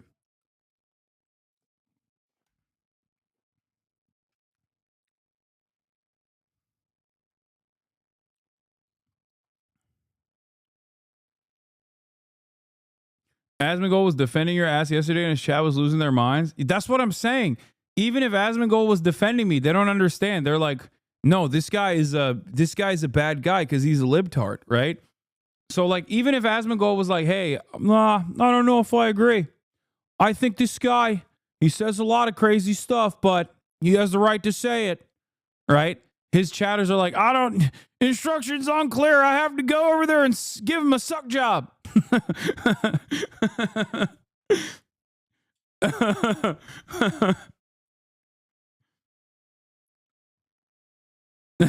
No.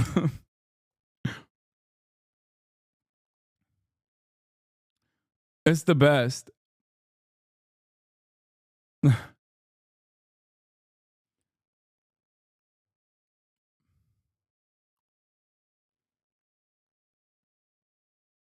Asmus chat was very confused with the compilation of you shitting on liberals. Oh man, maybe I picked up some fans off of that one.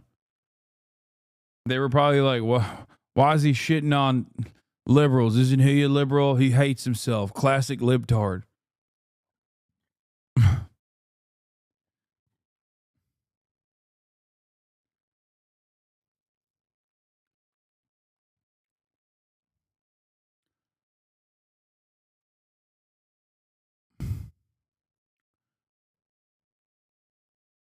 Anyway.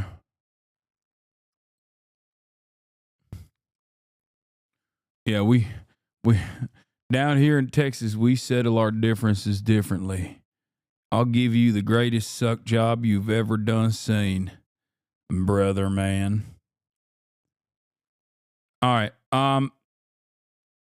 We already covered the Let's get more Hamas now on that stuff, breaking but news in the past few minutes. Hamas. No, he defended liberals instead of me. Really? I'm surprised. Says the planned release of Israeli hostages due on Saturday has been postponed until further notice. Let's cross to Jerusalem. Our Middle East correspondent, Alistair Bunkle, joins us now. This feels like it's the biggest setback so far since the ceasefire agreement started taking place, Ali, 22 days ago. Yeah, very much so. There have been road bumps along the way that tend to have been smoothed out and sorted out by the mediators, but this definitely does seem to be the biggest threat to derail the ceasefire so far. It comes from a statement from a Hamas spokesman. Quite a lot to sort of unpack in this because it is very significant. Now, they say... Yes, Dr. Felipe, I am familiar. I know that the Eric Adams charges have been dropped. I know. He's a free man, okay? They claim that over the last 3 weeks, during the ceasefire, there have been repeated violations by Israel, including delaying the return of the displaced to the northern Gaza Strip. Now, that did happen, but it happened because Israel was angry at chaotic and dangerous scenes surrounding the release of 2 Israeli hostages, Arbel Yehud and Gadi Moses, when they were surrounded by hundreds, possibly thousands of Palestinians at the moment of their release. Israel was angry by that, and they delayed the withdrawal of their forces from part of the Netzrim corridor, which in turn delayed Gazans being allowed to go north. But it did resolve itself, and Gazans can now pass from south to north of Gaza. They also say they accuse Israel of targeting Gazans with shelling and gunfire. Again, this has happened, but Israel says that it has been at times when their soldiers who remain in the Gaza Strip have felt under threat from Gazans approaching them or coming near them, and they've either fired in the air or fired at them. So there have been a couple of examples of that, but Israel defends itself in that way. And Hamas also say there's been a failure to bring in relief supplies in all their forms as agreed upon. Now, I need to go and check the figures on this. I know, speaking to a very senior World Food Programme executive here a number of days ago and he had been in and out of Gaza quite regularly over the last week or two, about how the humanitarian situation is. And I think we've heard similar as well from a British official who's now senior at the United Nations, Tom Fletcher, who's currently in Gaza, saying that the risk of famine has been averted. Hundreds of trucks are getting into Gaza. Many more are needed. So what are they complaining the about? general Nice impression I was take. getting is that actually humanitarian aid is getting in. Why don't you say if it's sufficient humanitarian aid, or more importantly than sufficient humanitarian aid, the pre-established number? Interesting. In the kind of volumes that is now needed. So that would seem to undermine the Hamas claim. Dude, this stuff is so incredibly frustrating. And it is truly wild that after 16 months have passed, the media hasn't stopped doing this even a little bit. Like they routinely just take the Israeli position and repeat it. No critical thinking whatsoever. No, like, hey, let me just explain what's actually going on. They rarely ever even factor in Western NGOs and their assessment, as long as it undermines the Israeli position. The New York Times is definitely the worst offender on this. Like, I truly don't know if there is a Western outlet that is as bad as the New York Times. Like, I think, especially given its position as like the objective arbiter of the truth, quote unquote, right? The New York Times, I think, plays a much worse role overall. Plays a much worse role than Fox News does even. It's really, really bad. It's like New York Post level, but it's not an expectation for the New York Times to behave like the New York Post. That's what makes it so much worse. It is genuinely frustrating because it's not even that it's like, oh, they have a pro-Israeli bias or whatever. It's just objectively untrue. Like, they are doing a disservice. They are doing a genuine disservice to the truth. Even Times of Israel agrees with you.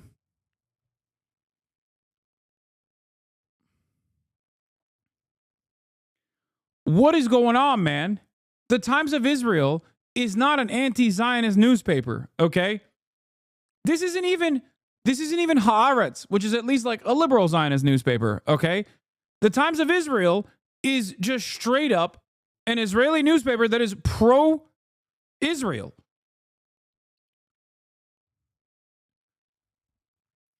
If you've been in here for the past 15, 16 months, you've seen me constantly rely on Israeli reporting because there is no additional reason for the Times of Israel or Ynet or especially Channel 14 to try and shelter the Israeli public from the truth because the Israeli public already has a certain position on the matter. In America, however, the New York Times does a disservice to the truth because they know that if they were to actually say the truth, downplays Israeli post-October 7 losses. Hamas role in the war data study says. Research by Yale professor says newspaper minimizes Palestinian violence following Hamas' attack on Israel, leaving readers with distorted view of the conflict. Yeah, no, I think they're saying like it is defending Israel too much. As in, it's not showing the losses that Israel incurred. Yeah. No. It is. It is saying that the New York Times is doing such pro-Israel propaganda. The coverage fit into a specific narrative, the study said. The narrative said that Hamas carried out a brutal assault on Israelis, mostly civilians, but after that attack, Israel was the sole aggressor and bore few costs from the war, aside from declining international support. Yeah, they're saying that Hamas's attacks against the Israeli troops in Gaza have rarely been covered by the New York Times. The coverage following the Hamas attack instead focused on Palestinian suffering, portraying Palestinians as passive victims whose suffering grows daily. There was extensive coverage of the Israeli violence, but less mention of Israeli hostages, Hamas casualties, Palestinian violence. Yeah, I mean, this is still biased as far as pro-Israel. This article says the opposite of what you're saying. No, the article is claiming that the New York Times is too pro-Palestinian, which is laughable. It's a lie. It's ridiculous. But even then, little mention is made of Israeli casualties post-October 7 and or of Palestinian acts of violence post-October 7, even as Israel and Hamas were locked in intensive combat over the 8 months of the study period. My point on this is that it doesn't, this argument, the analysis here is claiming that the New York Times is not showing Hamas's violence post-October 7, except the reason why New York Times is not showing that is because it's pro-Israel. Okay? These guys might not understand that. The Yale study, the guy who wrote the Yale study might not recognize that. I'm saying that. The reason why the New York Times is not showcasing the defense that Hamas has presented, okay, is specifically because they do not want to show, because they understand that in the eyes of Americans, yeah, if they were to show like Hamas is doing a tremendous job defending against the Israeli occupying force, Americans are not going to feel, they're not going to believe the propaganda coming from Israel. I'm wrong in my initial assessment. It's not saying that the Times of Israel is saying that the New York Times is too pro-Israel. But this article itself, this research itself, unironically fails to understand why the New York Times, covers the story in the way that they do. They think it's because they're too sympathetic to the Palestinians. It is not. Okay? They're misunderstanding the reason why the New York Times is covering the conflict in the way that they're covering. Do you understand? So while the initial assessment is, the New York Times is too pro-Palestinian, they're not pro-Israel enough, which is laughable to begin with, the person that conducted the study fails to comprehend why the New York Times is not showcasing any sort of Hamas military victories. Because showcasing Hamas military victories would unironically do a disservice to the goals of the New York Times. New York Times does very different coverage on the Israeli side, on the Palestinian side, than even Israeli newspapers do. Because the Israeli newspapers do actually actively cover, like Times of Israel, for example, which I rely on, like Emmanuel Fabian is the name of their military correspondent. Why do I know that name? Because Times of Israel is one of the few places where you can actually actively get the names of the Israeli combatants that were slain, okay, that were killed by Hamas. New York Times rarely ever covers that stuff. And partially, the reason why they don't cover that stuff is because the American reception to what's going on in Israel and what's going on in Gaza is very different than the Israeli reception. Israel does not need to hear about, like, the Israeli public does not need to, the Israeli public will look at a story of, like, Israel blowing up a school and receive it very differently than the American public will look at it. Okay? you can actually showcase all of the military, all of the things that the Israeli military is doing in Israel, and they'll basically look at it and go, great, that's awesome. Also, you are tasked with showcasing the penalties that the Israeli military is incurring in Israel, and that will drum up more support for the war, because Israelis look at that and go, oh, they're killing our brave soldiers. We want to do more war. But if you do that in the Western world, it comes across as a military conflict that is far too deadly for one side, that is even causing penalties for the side that is like supposed to be our allies. That's what I'm trying to explain.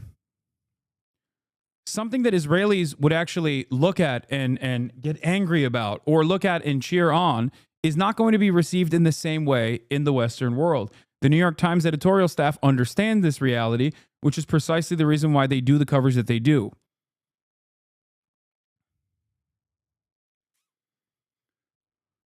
Yes, if the New York Times shows Hamas mounting a competent defense, then it undercuts the idea of Israel being a superior, competent military force and a powerful U.S. ally that is, fighting this righteous war. Okay? The New York Times would make the IDF look bad if they show that their soldiers can't stop standing in front of windows like the incompetent sitting ducks after a year of sniper videos of being dominated by the Hamas sniper rifles. Israeli government delays decision on state inquiry into October 7.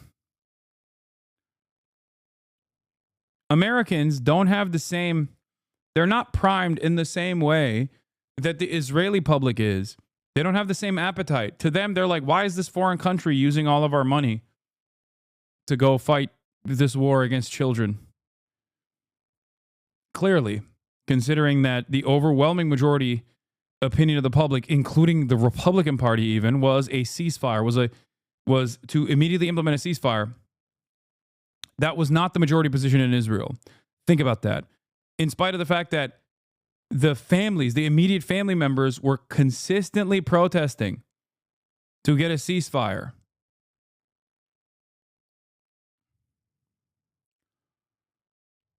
That's why I've stressed the importance of how Western publishers take a very different stance when they are doing pro-Israeli coverage than Israeli publishers do.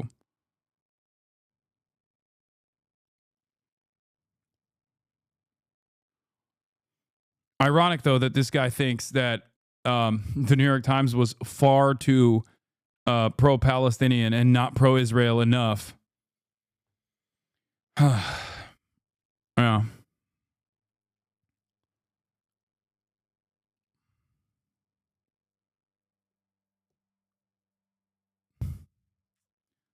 Not realizing that, yes, this Almandalorian is correct. It also portrays Hamas as more than a terror org that only kills innocent civilians, but actually a legitimate resistance group that is causing thousands of casualties to the Israeli military. Exactly. If the New York Times was consistently showcasing all of the Hamas military victories side by side, as like they were also showcasing Israeli military victories in the form of like burned out mosques and hospitals, then people would inevitably go, okay, well, these guys are the fucking brave warriors defending Palestine. Okay? I'm sure that the average American would not turn around and say the Shahada and decide to carry the Hamas banner. But obviously, slowly but surely, they'd be like, okay, well, these guys are actually fighting. It's even different than Vietnam, because the Viet Cong were killing American soldiers. Hamas is killing Israeli soldiers. To the Americans, they are, at best, indifferent. They don't care. These aren't Americans. They just see it as an endless money suck.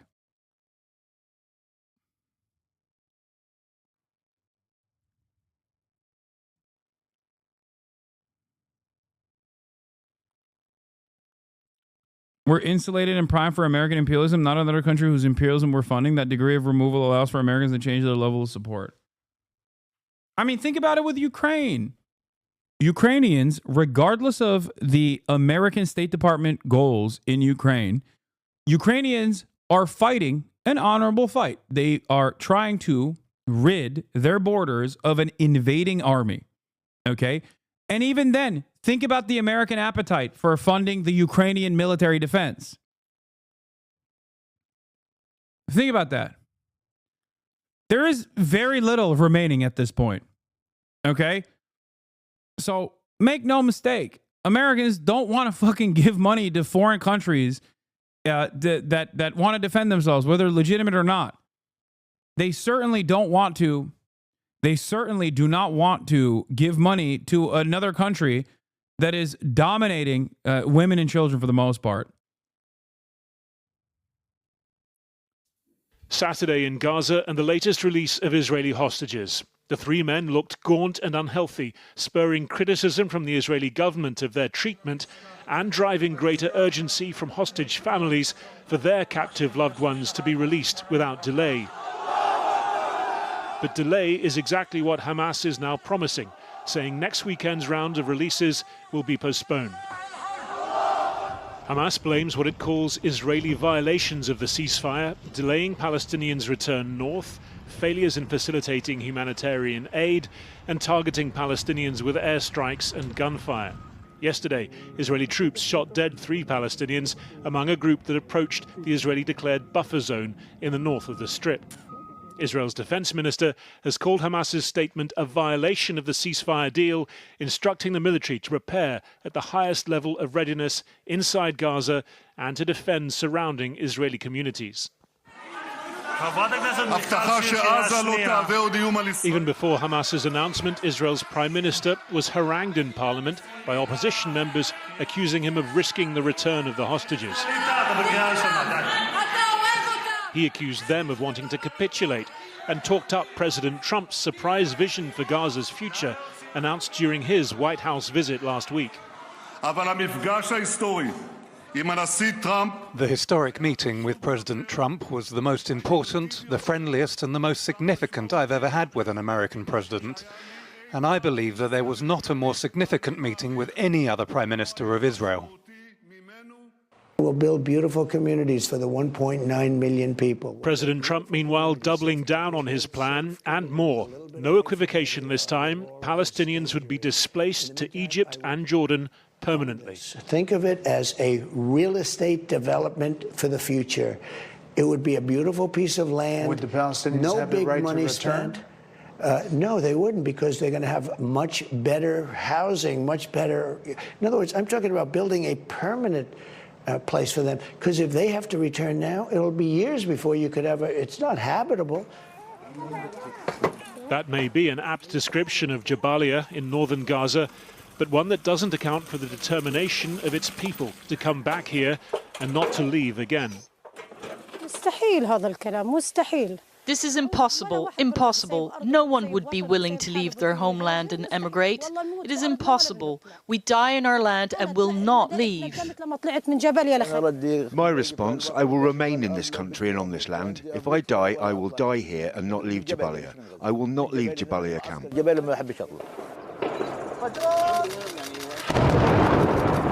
In the occupied West Bank, Israeli military operations continue at an intense pace. An 8 months pregnant woman among those killed yesterday.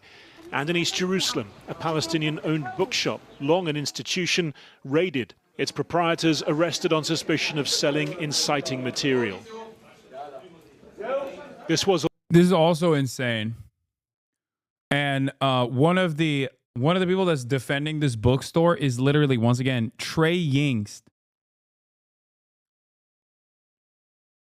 Yeah, I know he said he's going to cut aid. Yeah, once again, this would undermine America and its regional plans. One of the 4, Trey Yingst, was one of the few people that was talking about the reasons as to why the hostage negotiation is like falling apart due to Israel's refusal. And the other thing that Trey was talking about is actually he was defending the bookstore. Where is it? Let me see.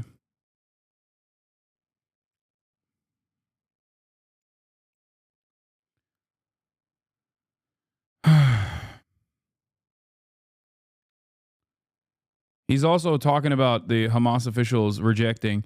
As we have reported the past week, Hamas officials publicly and privately rejected the Trump administration plan to take over Gaza. Hamas has dozens of living hostages still in captivity. The hostages are the only significant leverage they have left. Hamas is listening. Israeli and American officials say once the hostages are home, all Palestinians will be forced out of Gaza to neighboring countries. Important context when you see Hamas announcement postponing the hostage release for Saturday. Israeli police raided a well-known bookstore in the American Colony Hotel in Jerusalem, arresting one of the owners and his nephew on suspicion of selling books containing incitement. The police posted a photo of a children's coloring book to support their claim. I've been to this bookstore numerous times, a very peaceful place that represents how Israelis and Palestinians can live side by side and exchange ideas. I noticed that the Israelis were always welcome when shopping there. It's bizarre that such a store would be targeted. It's not bizarre.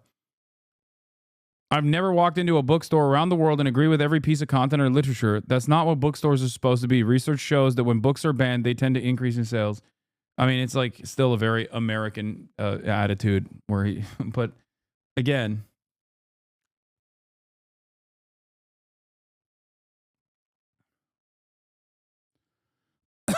Israeli spokesperson tells me the bookstore owners Mahmoud and Ahmad Muna will be charged, among other things, for this book on the left allegedly containing inciting content. On the right, Netanyahu displaying the same content from the river to the sea.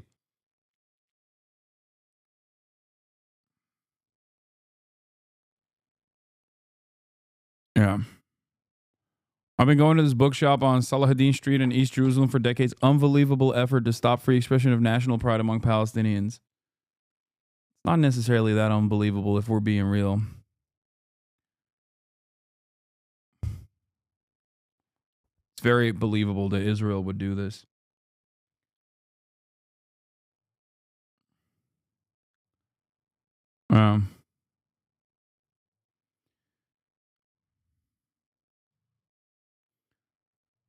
Yeah, I can't believe that victims of a colonial apartheid have books in it that say genocide is bad and apartheid is wrong. This is inciting fear and anger. It's always going to be a critical period, halfway through the first phase of the ceasefire. Now Egyptian mediators quoted as saying the entire deal is at risk.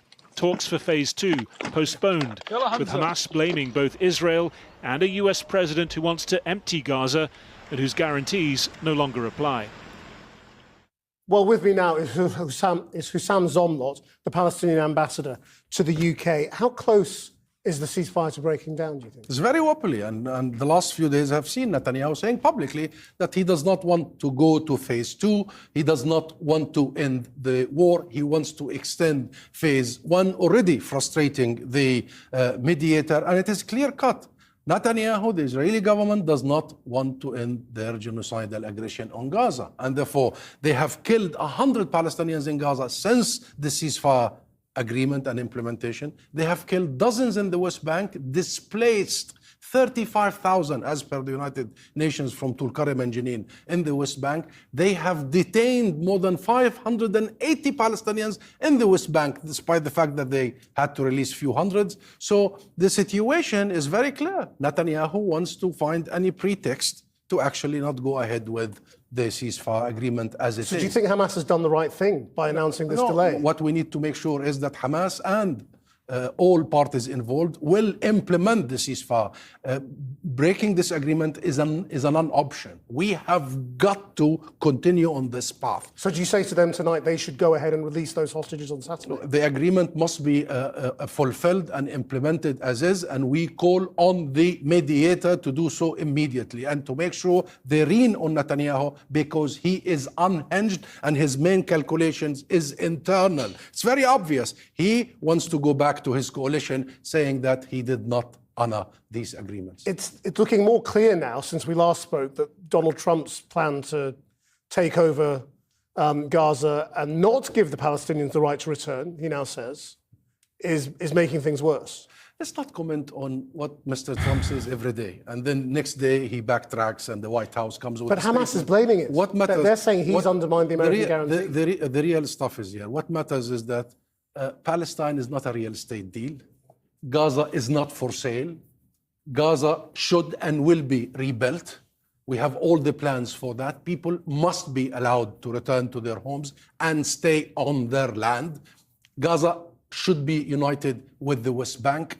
an international plan that is already on its way for establishing a state of Palestine is there, and we will call on President Trump soon to help us be part of that peace, that lasting, comprehensive peace. This zigzagging will not help anybody. And let's not be distracted, Krishnan, because much of this about the mass expulsion of the Palestinians, immoral, illegal, it's impractical. It's impractical. Much of this is also distraction because, in effect, while they are talking about that real estate deal, the genocide continues. It continues in Gaza. It continues in the West Bank. We want to make sure that the mass killing and destruction stops, the agreement upheld, and we move swiftly to rebuilding Gaza, uniting Gaza with the West Bank, stopping the monstrous settlement expansion in the West Bank, bring back life to a final resolution of the conflict, bring this international momentum with us. And you've heard from Saudi Arabia, from the rest of the international community. There will be an international conference in the UN in a few months' time to actually, once and for all, implement the two-state solution. We will call on President Trump to be part of that international momentum towards genuine peace, not real estate deals. So given what is going on in the West Bank, even now, why are there reports now that the Palestinian Authority is thinking of changing its payment system to, well, what was called the martyrs' payments? Now, the Americans used to object to it. Israel objects to it. What's going on there? There's no martyrs' payment. There are payments for the families of those victims of the Israeli occupation. Israel kills without any accountability. We have children, we have mothers, we have families that we have to take care of. So I haven't been following the details if it just broke out, but I can assure you the families of our martyrs, of our prisoners, must be taken care of by the Palestinian government, no matter what the scheme is. I mean, what else now can be done to get this back on track? I mean, you know, it's all very well sort of exhorting the parties. Does anybody actually have the influence or the authority now to bring them back from the brink? Of course, if we have leadership and statesmanship, if we really know where the heart of the matter is and the root cause of all this is, it is absolutely clear in the last 2 weeks when President Trump said that he wants to inflict forced displacement of Gaza and build something for the world to come and live in, the entire Israeli class did not oppose, not just Netanyahu, all the way to the very far left parties of Israel, the opposition. There is some sort of a consensus in the Israeli public now and the political system whereby they only see one people living in the historic land. Recently saw a video that painted you as an anti-America and a terrorist supporter. Was curious if you ever addressed this or if you care to share your opinion. Thanks. Yes. Great question. These two things are at odds with one another. If someone is anti-America, they probably aren't a terrorist supporter, especially considering that the United States of America is responsible for a metric ton more of terror than any kind of militancy, with some exceptions.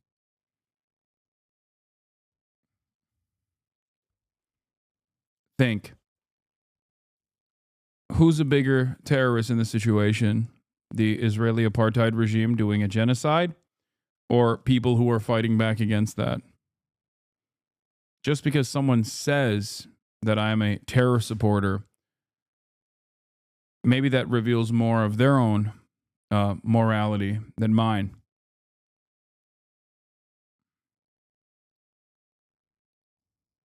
Land of Palestine. They don't see us. They have no place for us. So the idea of ethnic cleansing, the idea of erasure now has almost the majority supporting and Israel. book seizures. And why I'm saying this? I'm saying this from here we move to make sure that if we believe in sharing, if we believe in international consensus, if we believe in the two-state solution, this is a time for action.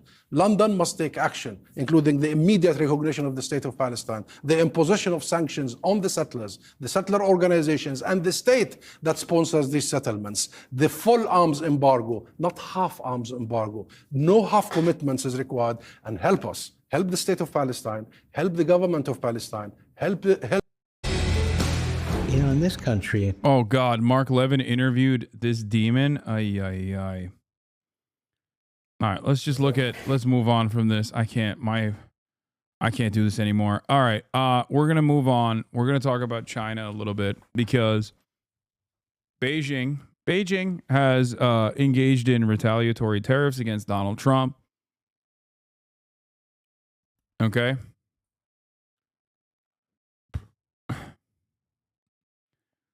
Interesting predicament, especially considering that the Trump tariffs and also all of the stuff that they're doing internally, like undermining and crippling the funding of the National Institute of Health and the way that the NIH actually funds colleges, is directly hurting America.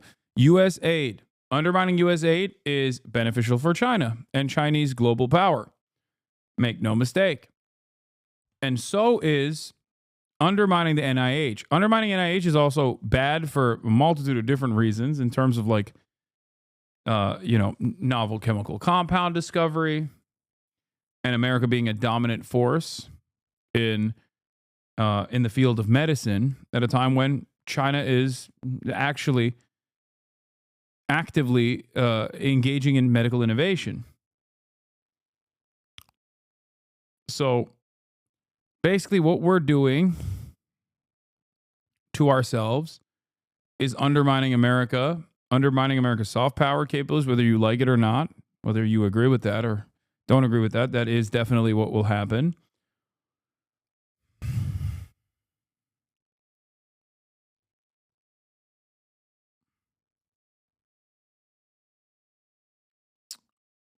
Here it is. China has added extra tariffs on a range of American imports. Coal and liquefied natural gas will be levied with an additional 15% tax. Crude oil, farming equipment, and some vehicles, 10%. The move is Beijing's response to the Trump administration's added 10% tariff imposed on all Chinese imports to the U.S. at the start of February. Trade and tariff wars have no winners. What is needed? Yeah, I mean, it's interesting because every YouTuber for the past decade has been talking about how China is going to collapse tomorrow. China is going to collapse any day now. Now, writing videos like that might get you the easiest 1 to 2 million views of your life because there's a lot of people that want to hear that. Unfortunately for those people, that's not the reality. It doesn't correspond to what's actually happening. Hey, Charlanazard. Thank you for the raid. Hope you had a good stream. For all the raiders, you came in just in time for me to talk about the American collapse and the Chinese century of prosperity.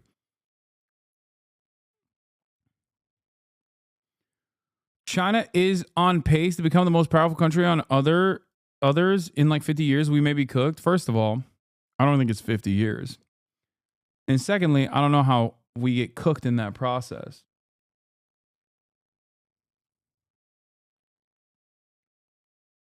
But Donald Trump is accelerating that, is what I mean. Donald Trump is accelerating Chinese prosperity.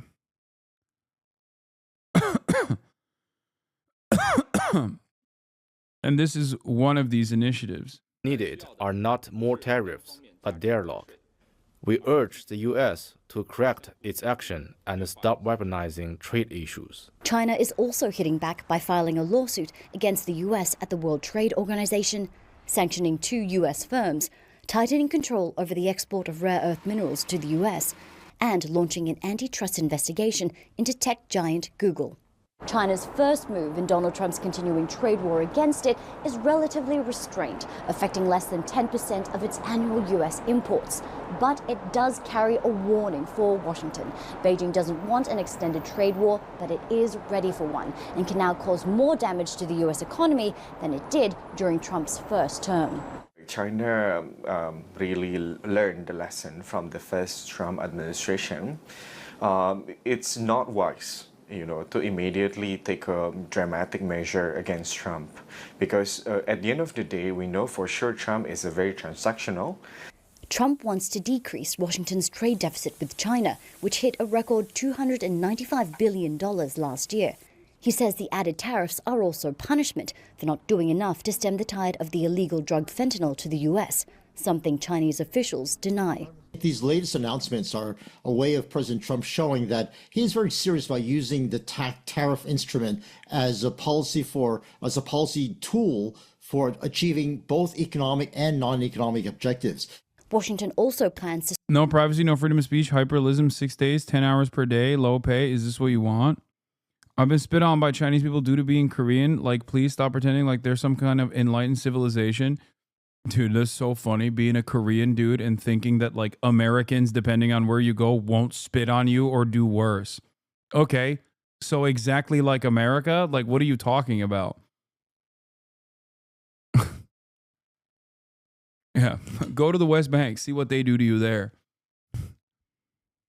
I'm literally the descendant of a Korean War veteran.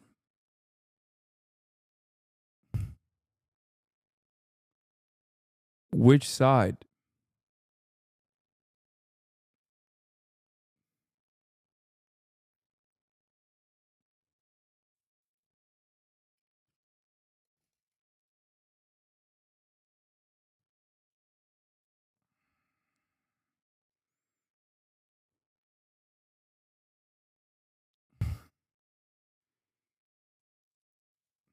Cool.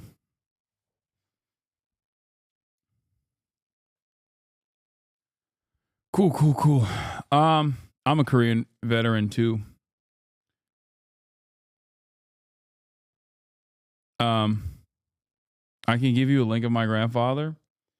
It's very funny to use racism as a reason to hate China in defense of the United States of America. That's incredible stuff. We just elected Trump. Also, how do you like your current Korean government?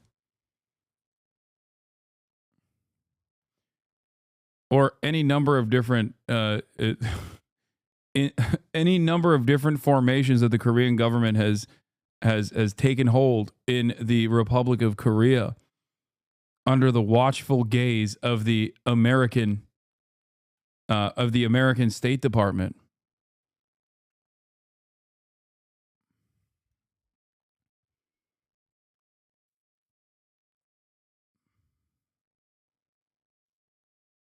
What do you mean? I feel like we've done awful things to Korea in general. Korea is still suffering from the impact of our actions.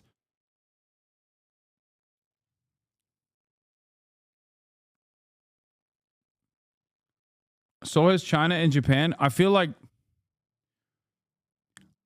Japan is in a league of its own if we're going to be talking about what it's done. Let me think. You got China, Japan, and the United States of America in terms of its impact in Korea. I wonder which of these three countries has devastated Korea more.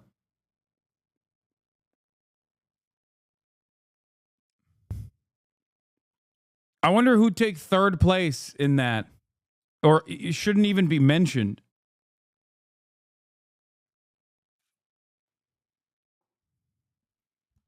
What the fuck?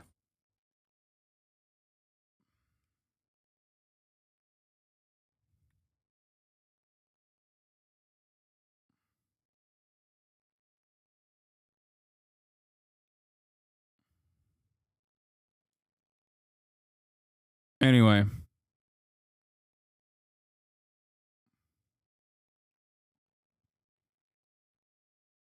Hassan is still mad for criticizing the Democratic Party on its stance on Israel, and now seeing what Trump is doing makes it even worse. What? Yeah, you're right. Because my criticisms of the Democratic Party were just around the issue of allowing Israel to continue doing genocide and giving them the weapons to do so. Thank you for truly understanding my political commentary on this.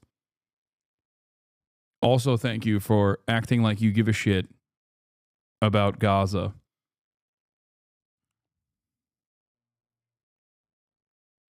Why you gotta ride so hard for China? Chatter, I'm writing for history. What are you talking about? In terms of China, Japan, and the United States of America, what nation has had infinitely worse impact on Korea? If you think China is part of it, then your brain is broken, like this chatter. China has Han chauvinism built in their culture. They didn't think Goryeo is Korean, but Chinese history. Every country in East Asia is racist, misogynist. China is not a utopia. I never said it was. There are millions of Chinese people that suffer from classism. I never said they don't. They will never have justice for Tiananmen Square or their people robbed. This is not whataboutism. Fuck the conservatives, fuck the liberals too, fuck the dictatorships. I'm no American simp, I'm no China simp. So has China and Japan. China is the reason North Korea exists. You're right. The entirety of Korea should have been an American military installation as a bulwark against Chinese and Soviet communism instead of, you know, everything beneath the 30th parallel.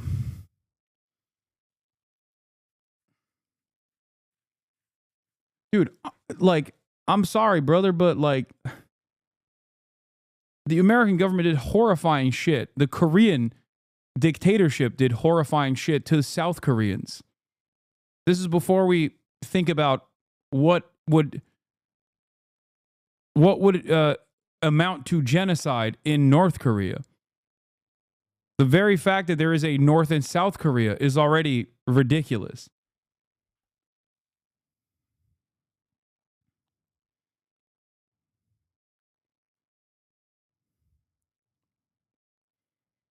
If it wasn't America doing it, we would be writing about it in history books as a genocide. But because it was America doing it, it's not considered as such.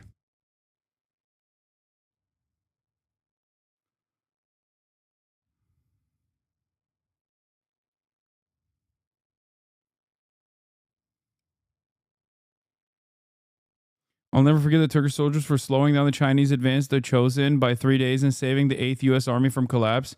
You should have surrendered your Asian brethren on day one. Listen, my people's involvement in this was wrong. A stain, okay? Trust me. Because we were liberators, Lamau, you can't be saying that. Oh, you're joking. Okay, never mind. What? You really are not properly informed, Hassan. I did not fault you. If you want to know what is really going on in North Korea, please check my PFP. This queen is... Fucking idiot.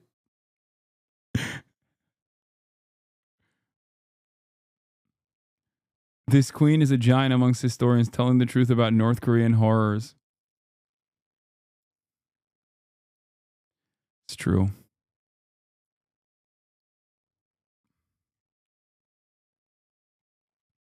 How the fuck did we get here? I was talking about America basically destroying itself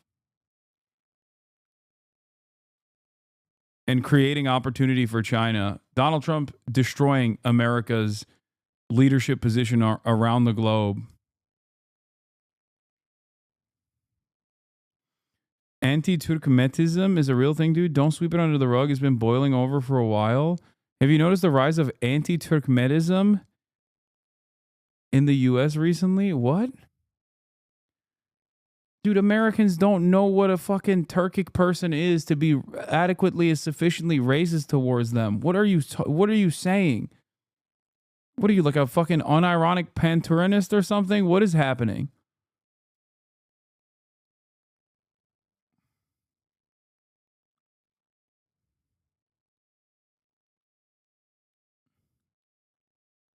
Americans think I'm Arab, dude. And I ride a camel to work when I'm back in Turkey. They don't know. Americans are too stupid to understand the distinct ethnicities to be sufficiently and adequately racist against them.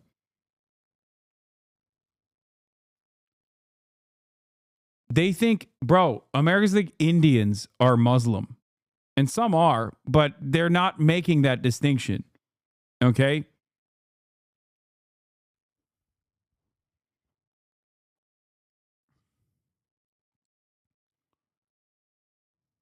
To scrap duty exemptions for cheap Chinese goods, the so-called de minimis rule, which would raise prices for e-commerce stores Temu and Shein. An extra 25% US tariff on steel and aluminium would affect less than 1% of China's global exports of the commodities. For now, Xi Jinping is watching closely for Trump's next move and is ready to inflict more pain on the US and its companies in response. Katrina Yu, Al Jazeera, Beijing.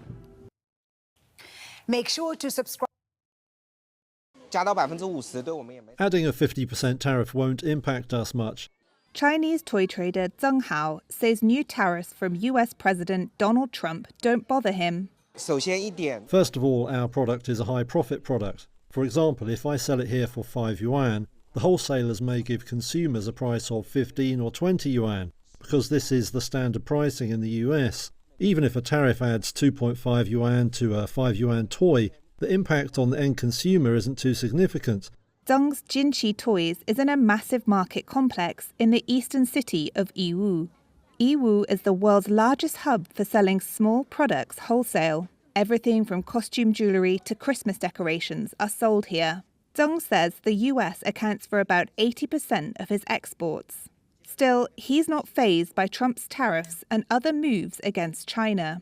The United States unpredictability, well, we're okay with it. It's whatever. We have no choice. Trump promised 60% tariffs on Chinese goods during his campaign, but he revised that down to 10% after taking office.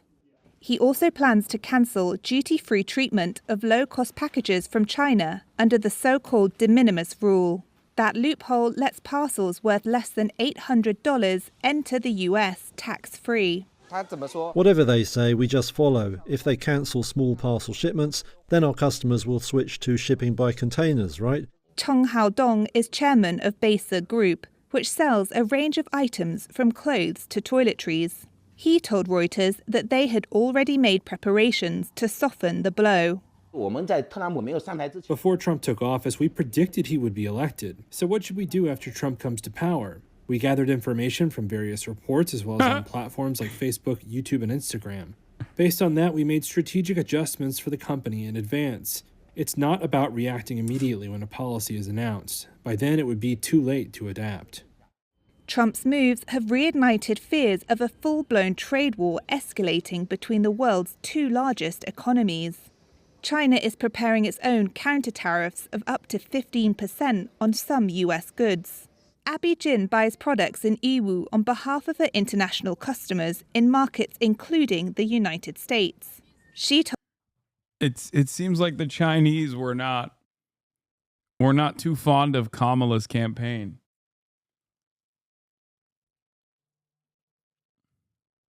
It seems like they were tapped into the HasanAbi broadcast and saw many of the campaign's failures.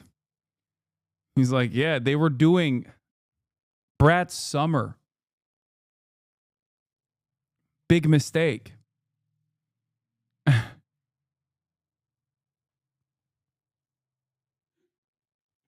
As soon as we saw Brat's summer, we knew Trump was most likely going to be president.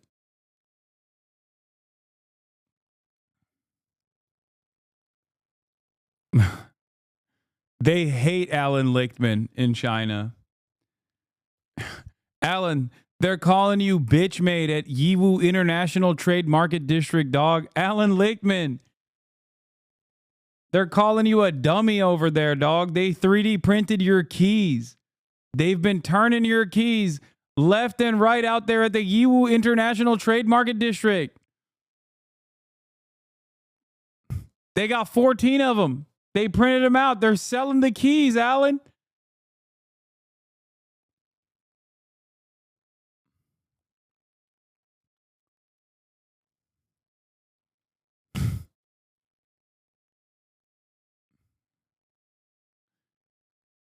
I don't know, man. I wouldn't let them talk to me like that, but that's just me, bro.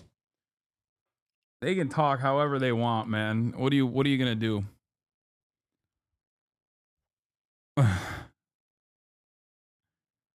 told Reuters that vendors in the city were not short of orders. We can respond by slightly reducing our profit margins or adjusting costs. In the end, the additional costs will be passed on to the end consumers in their country, meaning they will ultimately bear the consequences of their own economic policies. For the US, whether they can find a suitable country to replace us as a trade partner is a question they need to consider themselves. Another day, another set of tariffs. This time around, it's steel and aluminum as they call it, in America. Let me just give you the big picture here, starting with aluminium. This is showing you just how much each country around the world produces. It goes all the way back to 1900. That's the US, okay? So it used to be one of the world's biggest producers. Other countries have since caught up and actually overtaken it. So Canada, that's in front, partly down to the fact that it takes a lot of power to make aluminium. You're kind of refining it with electricity. It's kind of electrolysis, and there's a lot of hydro. It is pretty wild that you're looking at like a bunch of random Chinese commerce people that just are tasked with import, export, mostly export. And they have a better understanding of like the tariff war than American business owners that are like, nah, you don't understand, brother. When the tariffs come in, prices are going to go down, actually, somehow, magically. And then you have to have like a real import-export guy come in and be like, you don't understand, okay? This is simply an entry fee. And in order to maintain profit margins, the entry fee must be carried over to the consumer. This is why products are going to get more expensive. And it's like, nah, you just shut up. Shut up. Everything's going to be way cheaper. My president has said things are going to get better for me. So I don't believe you. You're woke, gay, and libtarded. These guys are like, yeah, we are going, our profit margins are already fairly high. So we can eat away at the profit margin a little bit without really making the actual people that purchase it carry too much of a cost.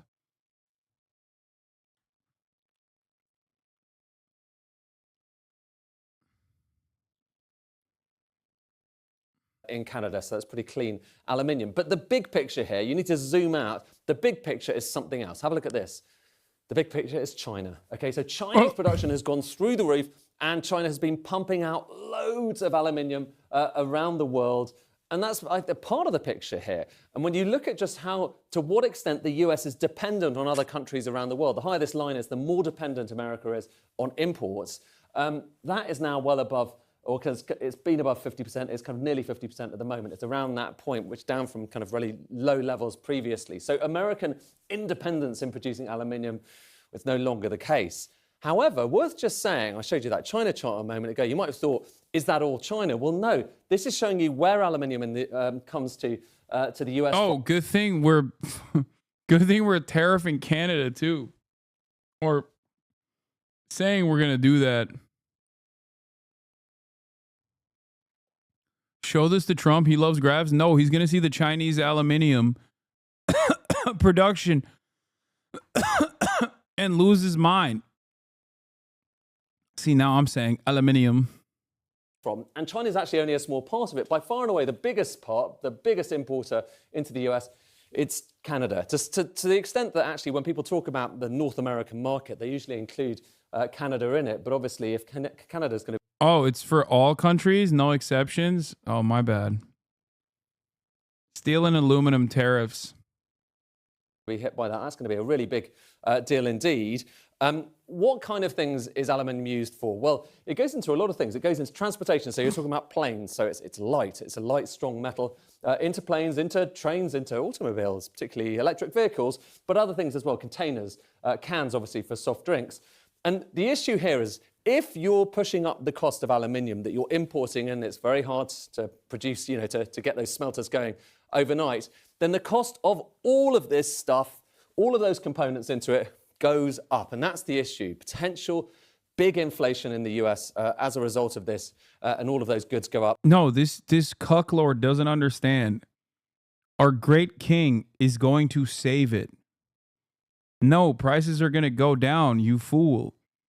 Why? Because my president said so. My president said so. No, he's going to do it. He's going to fix it.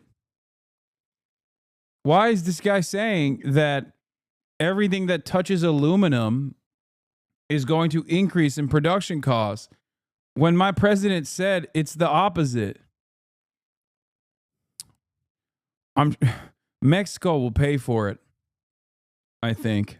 Up as well. Worth saying, with steel, so I showed you that chart a moment ago looking at aluminium production. Same thing here, okay, for steel. I show you, there's the UK as well as the US. The picture is basically the same. China has gone through the roof recently, massive increase in Chinese production. And again, have a look at this chart. This is showing you that dependence. And here it's a subtly different story, okay? So whereas the US has become much more dependent on imports when it comes to aluminium, with steel, much less so, actually. That's much lower when it comes to import dependence. So, in other words, the US able to deal with higher costs of steel, imported steel, slightly more than when it comes to aluminium. That's an interesting difference here. But there is a big story here. And the big story is, I've shown you those charts of Chinese production going through the roof. As a result of that, everyone is finding it hard to compete. And when you look at just how much it costs to make steel, aluminium in China, it's relatively low, partly because energy costs are low, partly because there are big subsidies for producing things like aluminium. The higher these bars are, the more state aid there is. That's subsidies. And aluminium's there, steel is there as well as all sorts of other things like semiconductors, solar panels, cement production as well. And as a result, it's really hard to compete. Some people call this overcapacity, and a really good kind of illustration of this actually comes back to electric cars. This is showing you how much domestic sales for electric cars are in China. Actually, it's all domestic sales of all cars. And this is showing you how much domestic production is, okay? So production within China is projected to go higher and higher and higher. And you can see that when you're producing more cars than you're actually able to consume, then you're pumping them out around the world. And that's the concern. That's happening not just with electric vehicles, but with everything else as well. And that's part of the story behind these subsidies, one presumes. But there's a big impact here as well.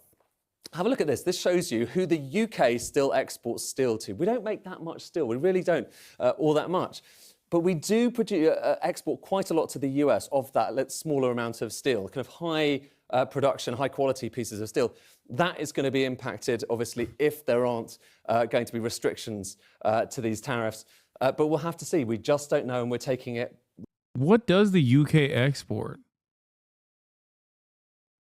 Like, I forgot that this was a British broadcaster. Like, I forgot that this was a British broadcaster until he started talking about UK exports. I'm like, why is he talking about something so utterly irrelevant in the grand scheme of things?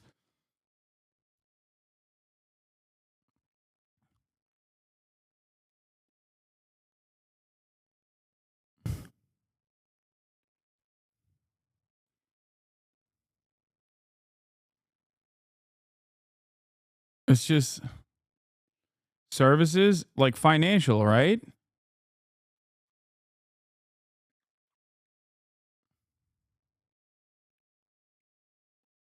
Charlie XCX. Yeah, no, we're not talking about actors.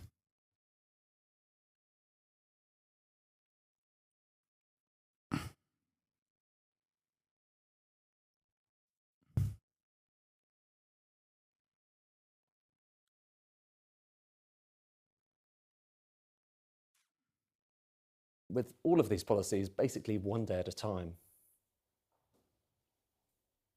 So here we have Luke Ferreter, who is winning the first Letters Prize on behalf of the Vesuvius Challenge. Indeed, thank you. Luke Ferreter was the first person to decipher. What are the top 10 UK exports? Precious metals, aircraft parts, motor vehicles, pharmaceuticals, refined petroleum, natural gas and crude petroleum, jewelry, clothing, plastics and plastic products.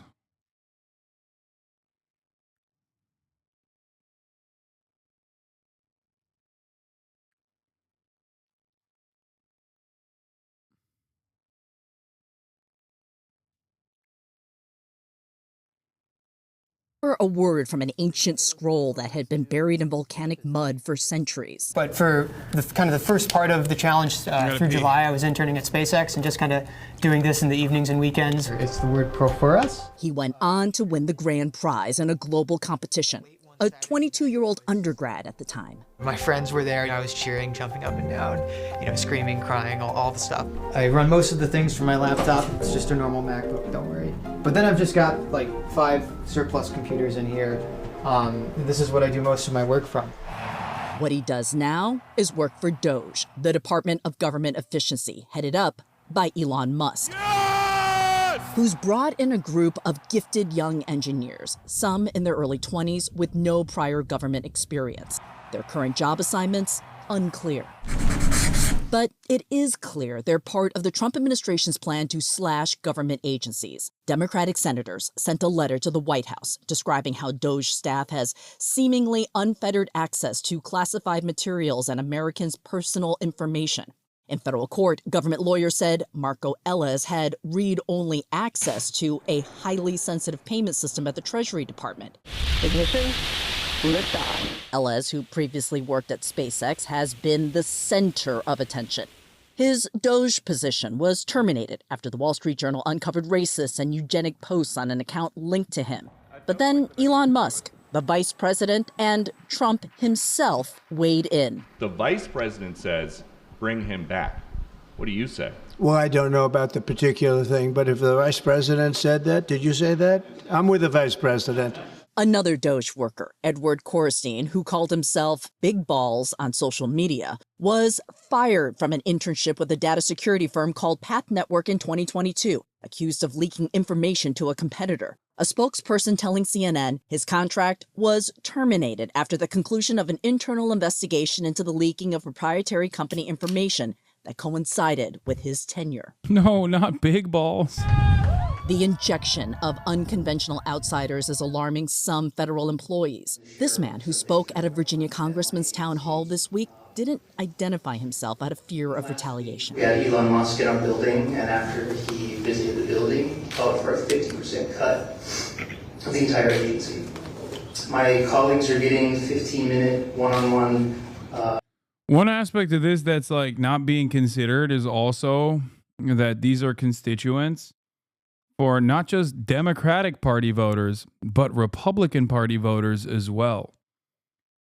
So you're just firing people willy-nilly from one of the largest hiring bodies on the in the country, whether it be the federal government or even like the NIH. When you cut funding to the NIH, when you cut overhead funding to the NIH, you're cutting funding to red state colleges as well. And not all of those guys are liberals, okay? Even if they are liberals, they're still voting constituents. A lot of this stuff is going to lead to massive job loss.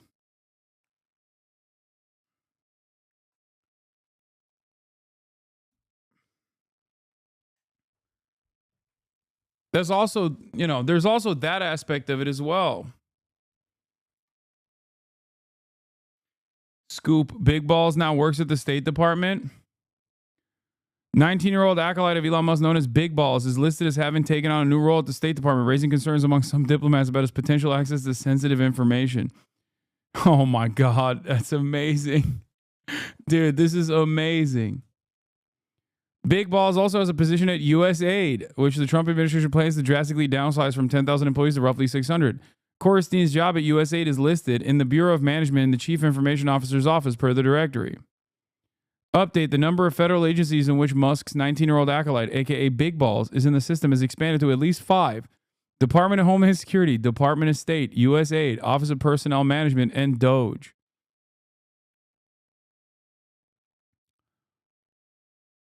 Wow. I think that 19-year-old is also a Canadian national too. Amazing. Amazing stuff. Check-ins with 19, 20, and 21-year-old college graduates asking to justify their existence. Most of the hires are connected to Elon Musk's companies, like Ethan Chautran. This is a really exciting time for young folks, for old folks, for everyone. He was a runner-up in a hackathon contest put on by XAI, an artificial intelligence company Musk founded. Chautran spoke in 2023 about how AI will change the future. Really, for the first time in modern history, it's not the physical laborers, the I also have a position on this entire sector where I think it's all grift. So I assume these are just like not the best and brightest necessarily, but the best at conning. Maybe I'm wrong, but I've yet to be proven. I've yet to be corrected on this issue, so I think that a lot of this stuff is just pure grift.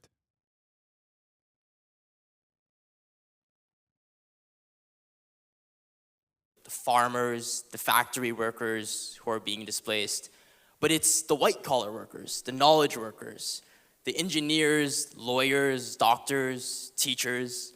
And for a lot of the folks in this room, that's really scary. That's really concerning. Now Xiao Tran is a special government employee, a source tells CNN. Gavin Kleiger on LinkedIn lists his job as special advisor to the U.S. Office of Personnel Management.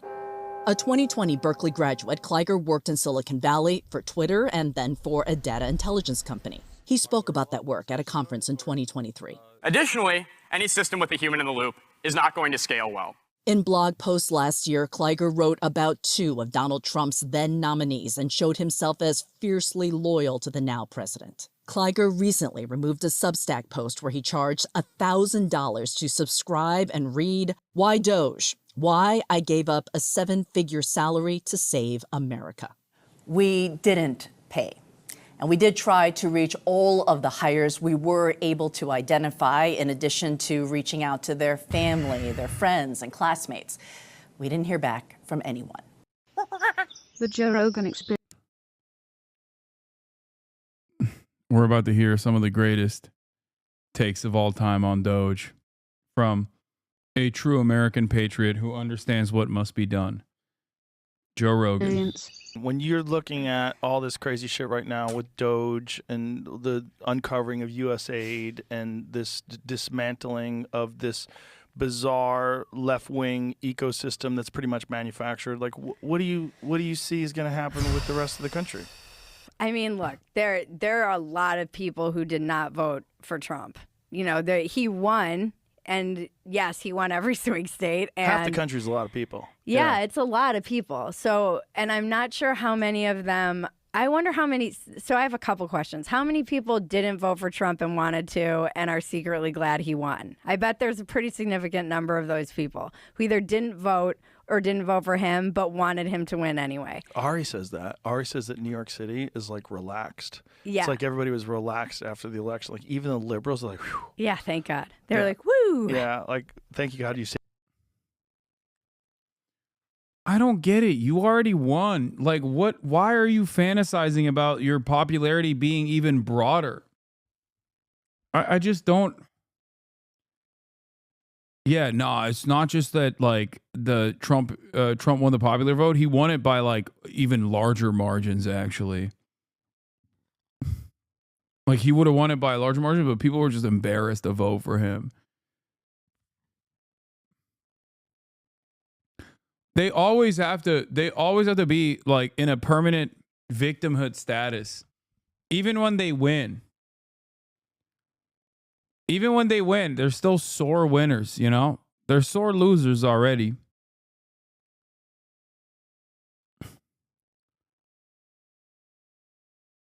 Yeah, oh, dude, we're still the underdogs. Save me from myself. Yeah, exactly. Because God doing for us what we can't do for ourselves. Yeah, so there's that, I wonder. But then I do wonder how many of the people are, what I worry about is how much mental, this is where I get mad at the media for presenting this like. Oh my, a goblin. Thank you for the 5, get the subs. Hitler, we're having it notched up to 11 for the past 8 years.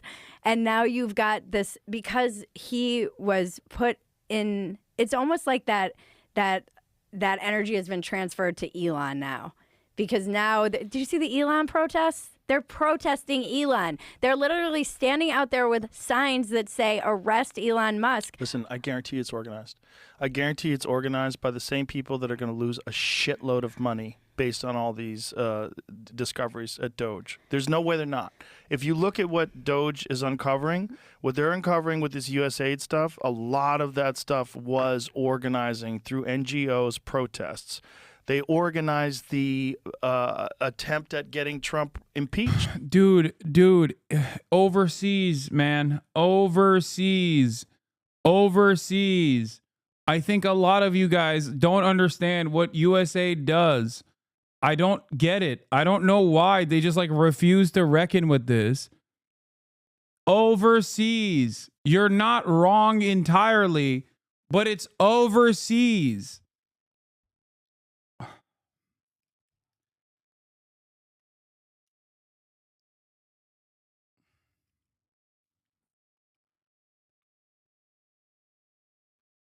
It's just like,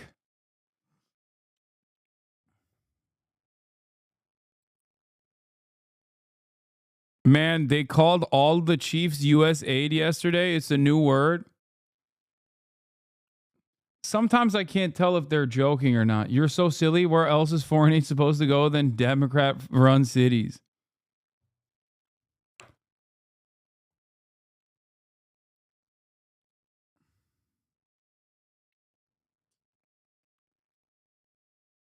Yeah, the referees, their funding was cut when USAID came down, so they couldn't help the Chiefs win the Super Bowl. I thought you were going to say killed. They but organized I was like, the impeachment. That's come out. They also USAID spent $50 million on the lab that invented coronavirus. Right. Yeah, there's a lot of money involved in this not working. And when you have a lot of money involved, you're going to have organized protest. When you see I'm sorry. So Donald Trump's administration was funding a bioweapon in China? Is that the argument? Like Donald Trump's USAID, when Trump was president, because that's when COVID happened. Okay, COVID, if it was invented as a bioweapon, are you saying that the Trump administration, in partnership with the Chinese government, was trying to design a bioweapon?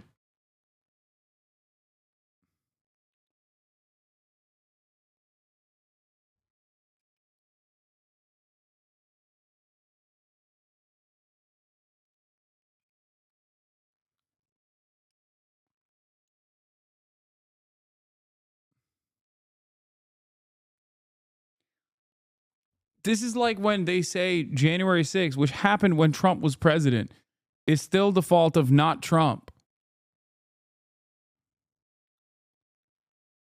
Or I guess they say Deep State was hiding it from Trump.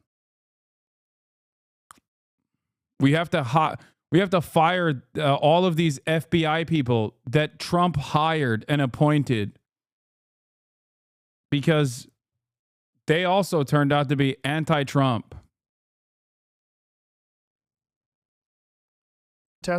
We all want to think protests like the 1960s. Yeah, fight the war, man. It's like organic, like peace, love, and hippie shit. But that's not what this is. What this is organized, funded protests where someone is spending a lot of money and they're mobilizing other NGOs. They're using their access to these mailing lists and all these different things. They're putting these things together. Yeah, but do you think that the average liberal person, do you think that they're going to wake up and come around? Or do you think that they're going to be in like agony for 4 years and be... What if it works? Like, what if the world gets safer, the country gets safer, the economy improves, and they don't... Dude, what if? What if also the price of everything becomes super cheap and every American can purchase a white picket fence home again? Like, what if that were... Dude, what planet are we living on, man? Yeah, that'd be great, dude. That would be awesome. Yeah, what if Trump brought about universal health care? If we're in the business of just like making shit up, how is this political commentary? It doesn't matter. Dude, what if everything was good? What if Donald Trump just ended all the bad things and did all the good things? What if that happened, huh? What would the liberals be mad about then? It's like, okay, lock in, you know? tax civil rights, women's rights, gay rights, all these things that everybody's worried about. And then at the end of it, you realize, like, hey, maybe I was wrong.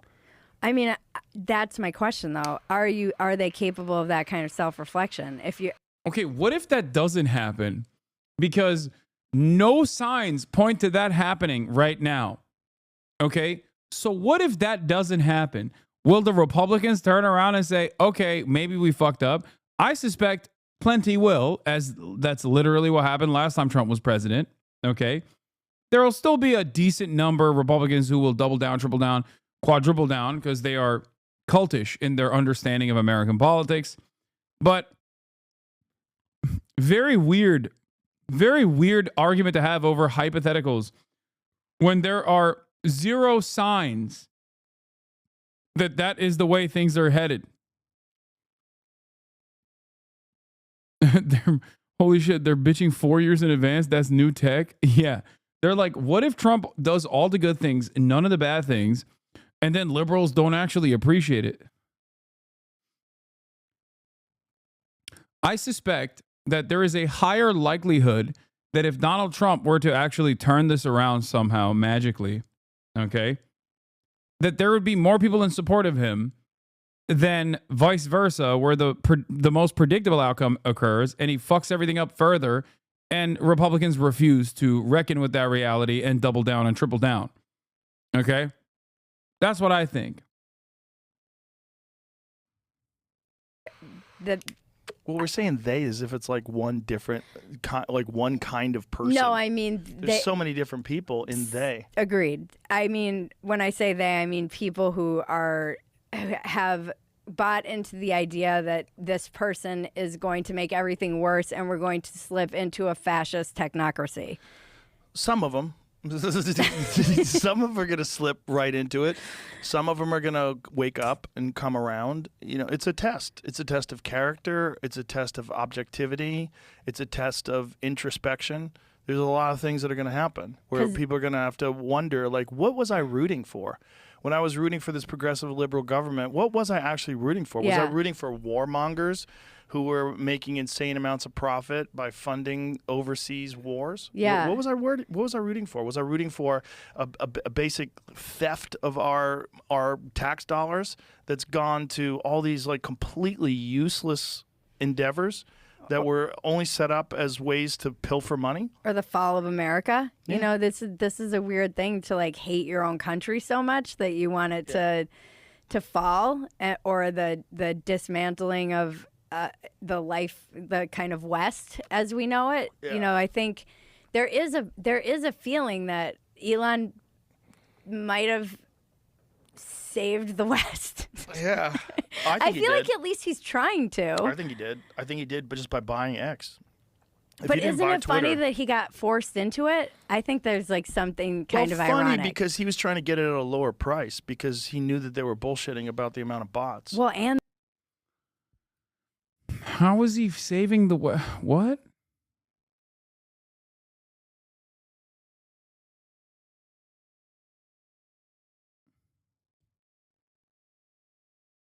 What? I feel like we're living in an alternative dimension. The West is code for white people. I hate how this is normalized now.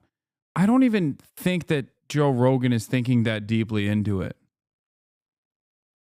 I normally I'm inclined to agree with you on this, but and in many instances when people say like Western spirit is it's a substitute term, she might imply that.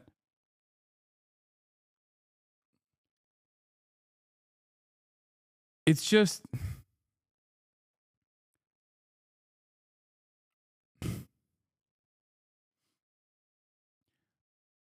I got nothing. I mean, honestly, I got nothing. I'm stupid. I don't know what to say to Elon Musk is saving the West. It's been a month. Not even. It hasn't been a full month yet. And there hasn't been a lot of saving of the West. It's mostly just like things that people are control F, like looking up in the government database of things that we're funding and then pointing to it and going, lol, gay. Like, that's pretty much all that has happened so far in the last 20 days. That's it. What kind of saving of the West has occurred so far?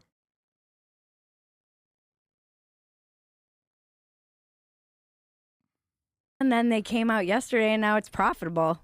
Yeah. There was like a whole article about how he turned it around. Of course it's going to be profitable. He's Well, smarter than you. He is smarter. He also knows that we are all Tapped in. Oh, yeah. I can't stop it. Don't you think we're all in echo chambers though? Like you said, how do you stay outside of yours? Drugs. Oh, that's true. That helps a lot. No, I'm kidding. You just got to recognize like you're thinking. You have to have a process. What's your process? My- I live by the Joe Rogan school of interneting. How's that? I take all your advice. I don't read the comments and I post and ghost. That's good. I don't like get in there and That's good. I definitely do that. And then I think of like, what do I really think about something and why do I think about it that way? Hasan is an echo chamber too, technically. Yes, dude.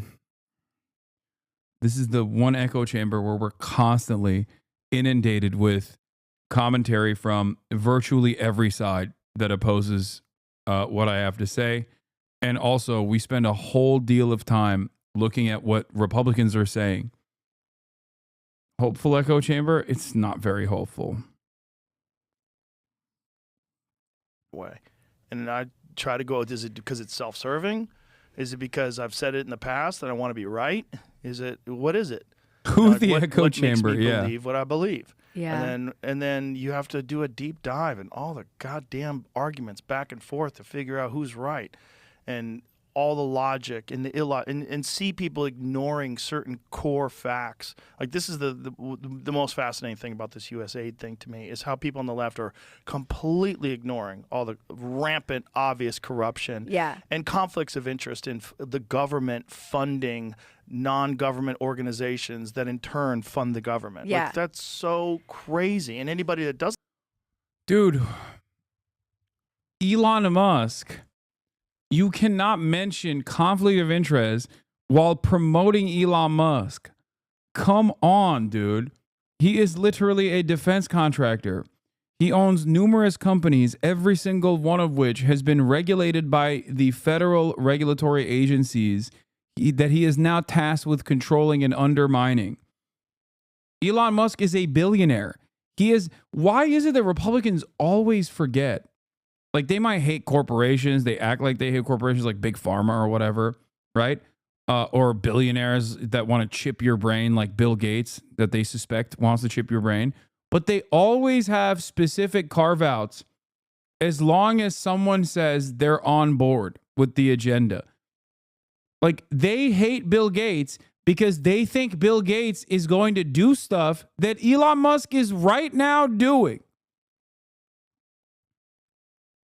They're like, oh, I hate the corruption that these stupid billionaires have, where they suckle on the teat of the American government when they defend the one guy who is subsidized by the federal government for every single initiative that he has been involved in. Every single one. Every single one. Not to defend Bill Gates, who was also terrible. Yeah, that's the other side. I also despise Bill Gates for good reasons. Not because I think he wants to microchip people and make them gay, okay? It is crazy. Elon Musk wants to do neurochips constantly. Doesn't have a business that doesn't have a single profitable business that doesn't rely on federal government subsidies. But he's woke. I mean, he's not woke. He's combating woke. He's brilliant. Doesn't think that's crazy. It's like, what do you love money influencing everything in your daily life? Don't you think that maybe we have a problem in that we have a huge deficit? Like, I cannot believe how stupid one can get. How many times they have to slam their head to a wall for them to legitimately think that Elon is doing this not for his own benefit, but because he truly wants to save the West by combating woke.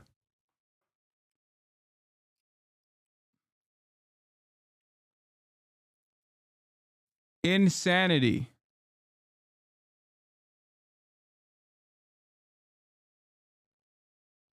And if part of our huge deficit, we're spending fucking billions of dollars every year on horse shit. Yeah. I mean, that is my issue with people being like, see, it is the like political thing isn't right, which is true. It's important to be accurate, but it's also like, yeah, but there's this money shouldn't be spent this way. No. So just because this thing is maybe not true, you're pointing to this one thing that could be people are misrepresenting, but there's a much bigger problem you seem to want to just sweep under the rug and say, oh, like you guys are just crazy for noticing all these connections.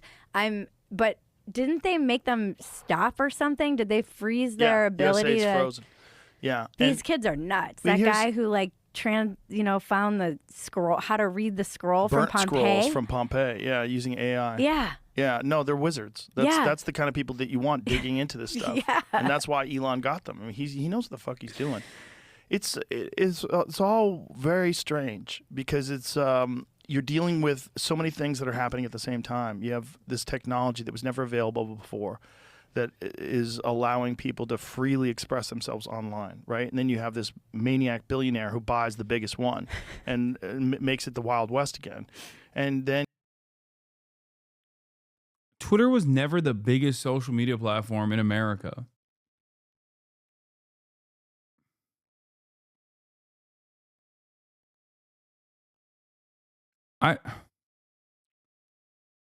And it still isn't.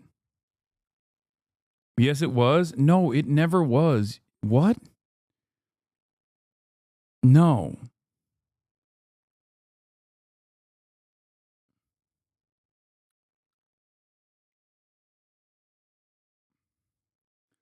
I mean, that's just one aspect of what he's saying that's just directly wrong. What is Facebook? Yeah, not even a question. Facebook, YouTube, Instagram, TikTok, Snapchat, and then Twitter. And this was back in the day. I don't think this is new. I don't think this is a new the numbers have changed since then. This is at Twitter's peak. Twitter at its peak had like a little bit above 20% of the user base.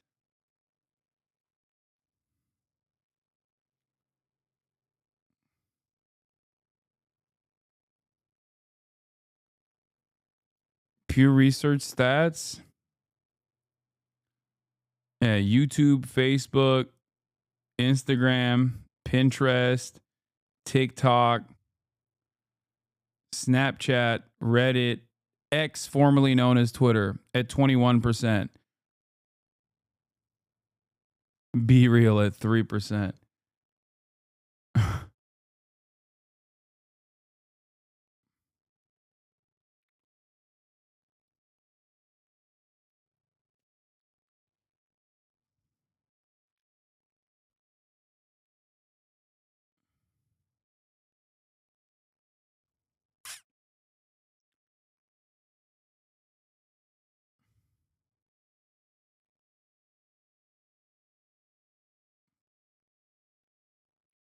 New house? No, dude. It's the same room.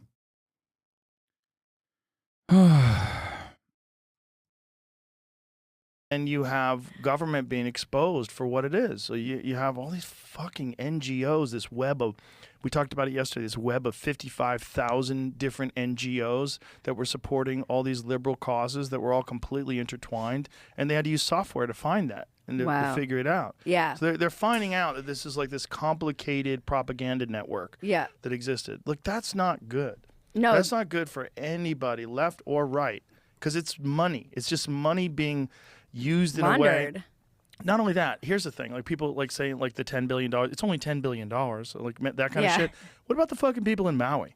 Yeah. What about, that could have been fixed with $5 billion.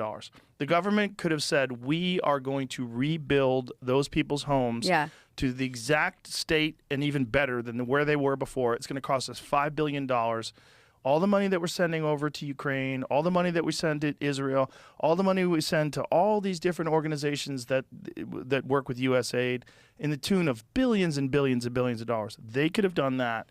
And instead of doing that, they're telling us that what we have to do is continue to fund all these programs in all these other countries that just so conveniently have a whole staff of people that's making a great wage, and their political capital is bet on all this stuff, and it all is involved with intertwined with these NGOs and all this money that they're getting. And this is the thing. We have to go and help these people. We're going to starve. They're going to do this. They're going to do that. What about America? Yeah, and then you what have about like our tax dollars going into a safety net to help people from one of the worst wildfires in history? Or North Carolina. Or North Carolina. Yeah. Exactly the same thing. Yeah.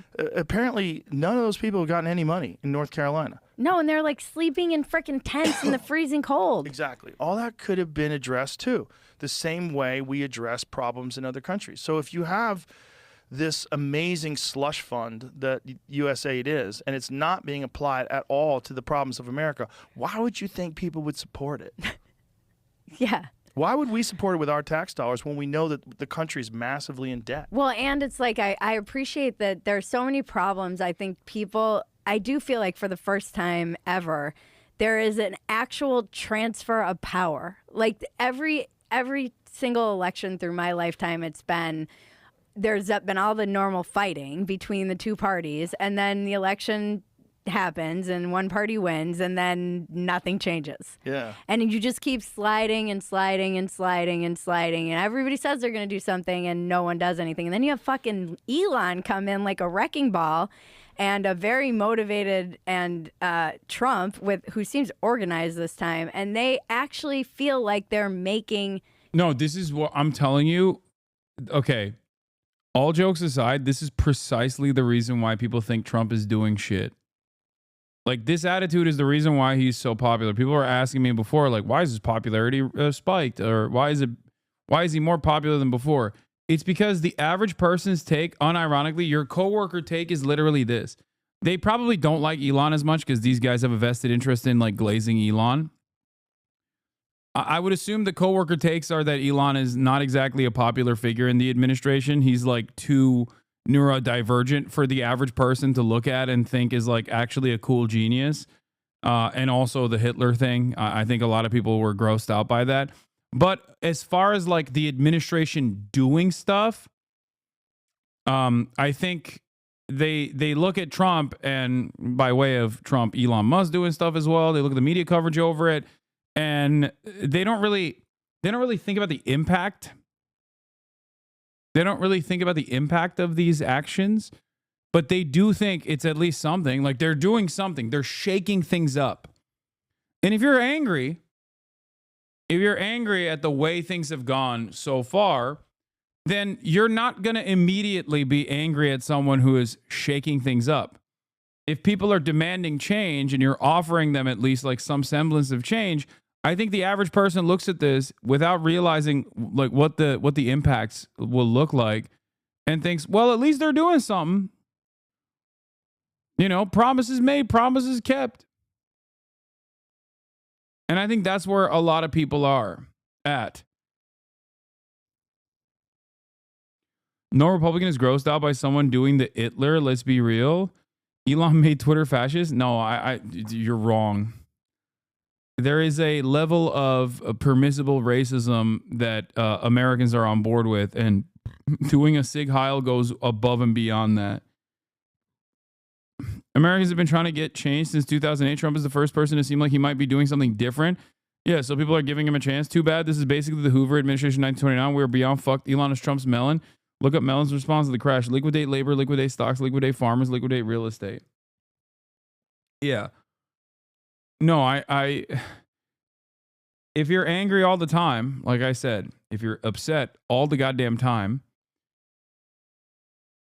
and this administration is basically shaking things up, you're going to think that it's good before you realize how devastating it is. What? Do you sincerely think they're angry because of material causes? Most conservatives I know are super comfortable. I mean, there are plenty of conservatives that aren't necessarily in great conditions regardless. But I think most people there are still super comfortable, have the same financial stressors, like in the back of their minds. They know that if they were to get into any sort of like medical trouble, that is going to be incredibly costly, right? Like that is a legitimate stress. That is a legitimate point of stress for a lot of people.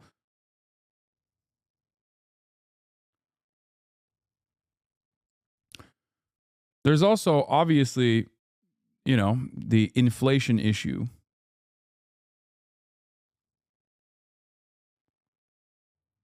Changes that, by the way, American people want. Yeah, not like the border. They fixed the border overnight.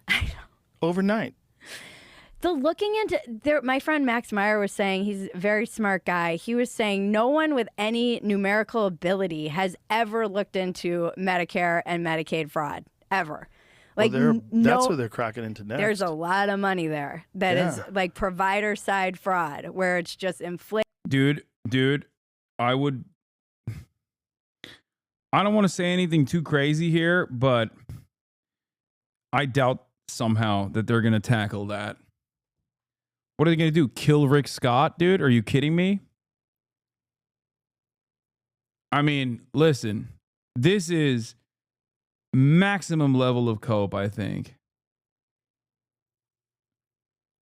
Like, thinking that Elon Musk is going to actually go after Medicare fraud and Medicaid fraud. What? Hassan, be scared as fuck. I thought you said Hitler did nothing wrong. I thought you didn't like Sons of Abraham. Are you going to lead the armed resistance? Are you going to do it? I like that my haters have decided that positions that I have actively been against my whole fucking career, my whole life. You're just going to hallucinate that I'm on board with these things. Get help, please. Take your antipsychotic medication immediately.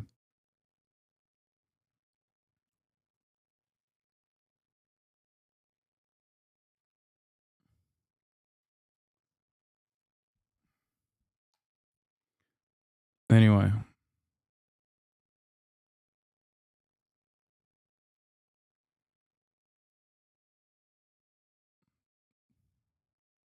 Wasn't that Sonny Hostin's husband? Isn't he involved in a RICO lawsuit? Oh, I don't know. About insurance fraud? The View person? Really? That's the first person that comes to mind, and not Rick Scott?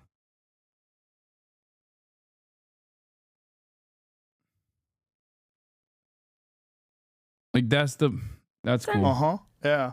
Oh, yeah, I have no idea. Her husband got arrested. Oh, really? Yeah. He's one of 200 people charged in some gigantic insurance fraud. There's a lot of that. What is that? What's the actual story behind that?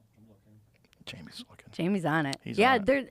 But there's they can take I mean, you know how complicated it would be to try and untangle that web of where you're inflating things that people have and you're saying this is like a band. You see these things online where it's like a Band-Aid is $25,000, you know, like what? Someone explained that to me too, is that when you have a budget, say if you run an organization and it has a budget, you get money from the government and that budget's like $80 million a year, you can't spend 60 because then you're going to get 60 next year. You have to spend all 80. Right. If you don't spend all 80, you don't get it. You got to say, we need 90. Right. We're barely hanging on. Right. And so you have to charge like Inflation. $500,000 for a hammer. And that's literally how they justify their existence is the key. They're not in the business of being frugal and, and being responsible. Yeah, whereas the American government now certainly is in the business of being frugal. Like, for example, when Donald Trump says we're going to give billions of more dollars to Israel, they're doing it in a frugal way, you know? Or when they're penny pinching right now and restructuring ICE to do mass deportations all around the country, that's actually not an incredibly costly program, virtually for no reason whatsoever. That's actually worth every penny. Oh my God. I love being frugal by deporting Guatemalan abuelas. And making sure that the money is being spent competently. But No, if they're in we- the business of keeping their budget coming in. If you said- Sonny Hostin's surgeon husband Emmanuel faces solo battle in lawsuit as co-defendants agree to settle. Oh, Jesus. So, okay.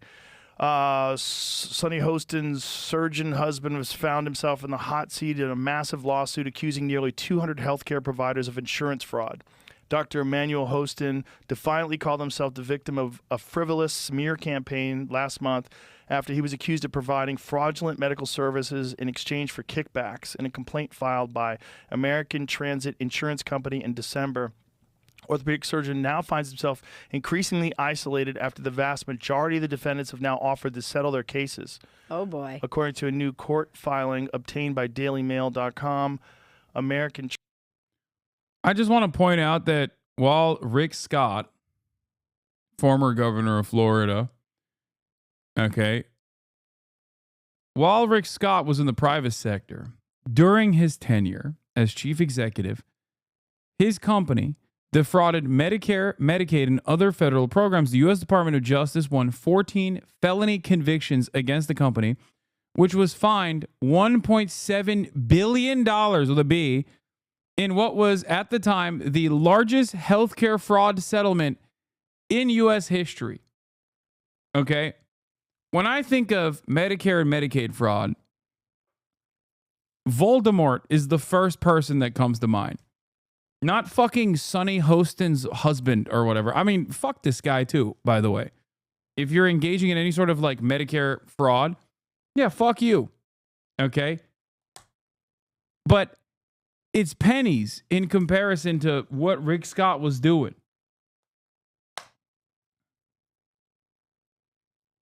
It's crazy. Transit, which insures taxi company and Uber Lyft drivers, announced last Monday more than 141 of the 186 defendants named in the suit have agreed in principle to settle one of the largest RICO cases ever filed in New York. The papers filed by the law firm Manning Cass did not specify which defendants offered to settle. Dr. Hostin has until February 10 to respond to the legal complaint. So it has something to do with drives from the hospital and kickbacks from all this shit. Yeah, it's because there's so... That's what they need, though, is these guys who can use this AI technology to get in there and start looking on a massive scale at what all of these, everything. Yeah, I don't even think what he's describing is Medicare fraud. I think what he's describing is not even, what is it? Sonny Hostin insurance fraud. Or is it Sonny Hostin? Sonny Hostin's husband.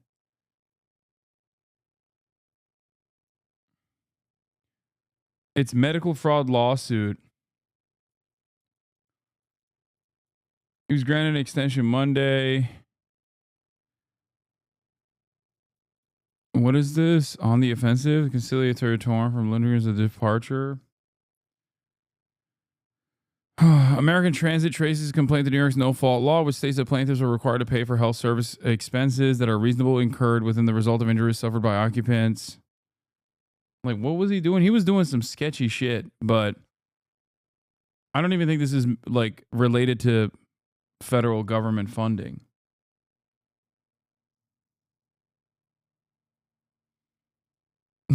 How to unfollow. Following since 2025 0211. I love that this guy has no idea that we can see when he followed.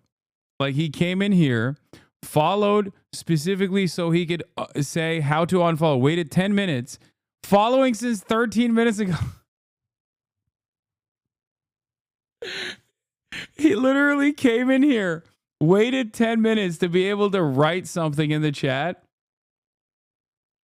And the first something he wrote was how to unfollow. Thank you for waiting. Yeah, Yeah, I've been a really long time HasanAbi fan, but your statements on Rick Scott, your exposure on Rick Scott's award-winning, historic Medicare and Medicaid fraud case by the Department of Justice was a bridge too far for me. I'm a Rick Scott head. I'm a massive Rick Scott head. Big fan 13 minutes ago when I first hit follow. Now, big hater. 14 minutes have passed, and honestly, I need to figure out how to unfollow you, okay? I thought you were a Rick Scott fan. It turns out you're a Rick Scott hater, and I am his strongest warrior.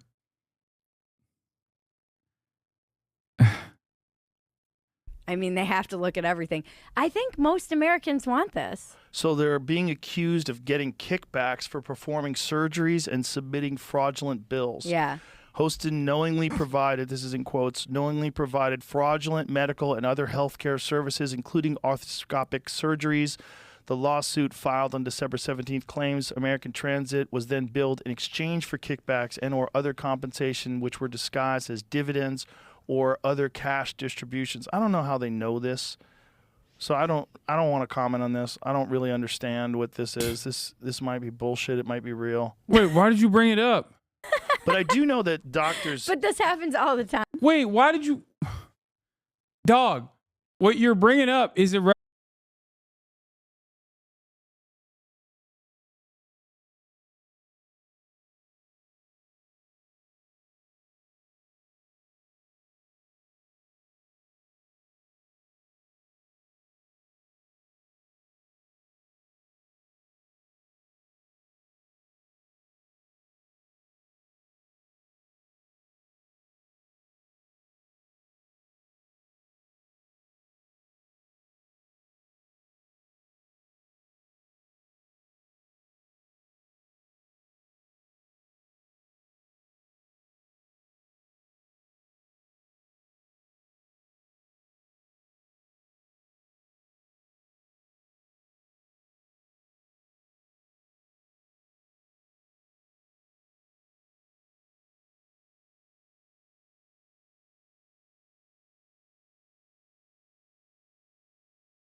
Son of mass riot at DC. There he is again, Hassan is streaming.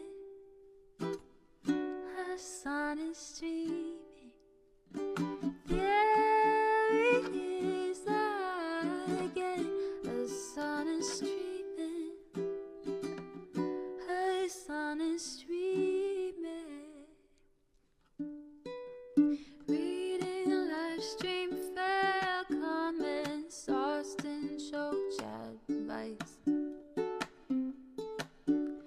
And all the ways the right-wing pipeline can suck you in online.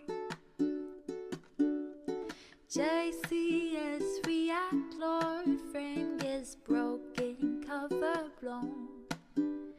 A full-blown mass pandemic, monster streaming at your home. Total radicalization coming out to find. The system you were taught to trust in was broken the whole time. All these daily streams, whether big or whether small, have helped me and so many find the meaning through it all. There he is again, her sun is streaming, her sun is streaming. There he is again, her sun is streaming, her sun is streaming.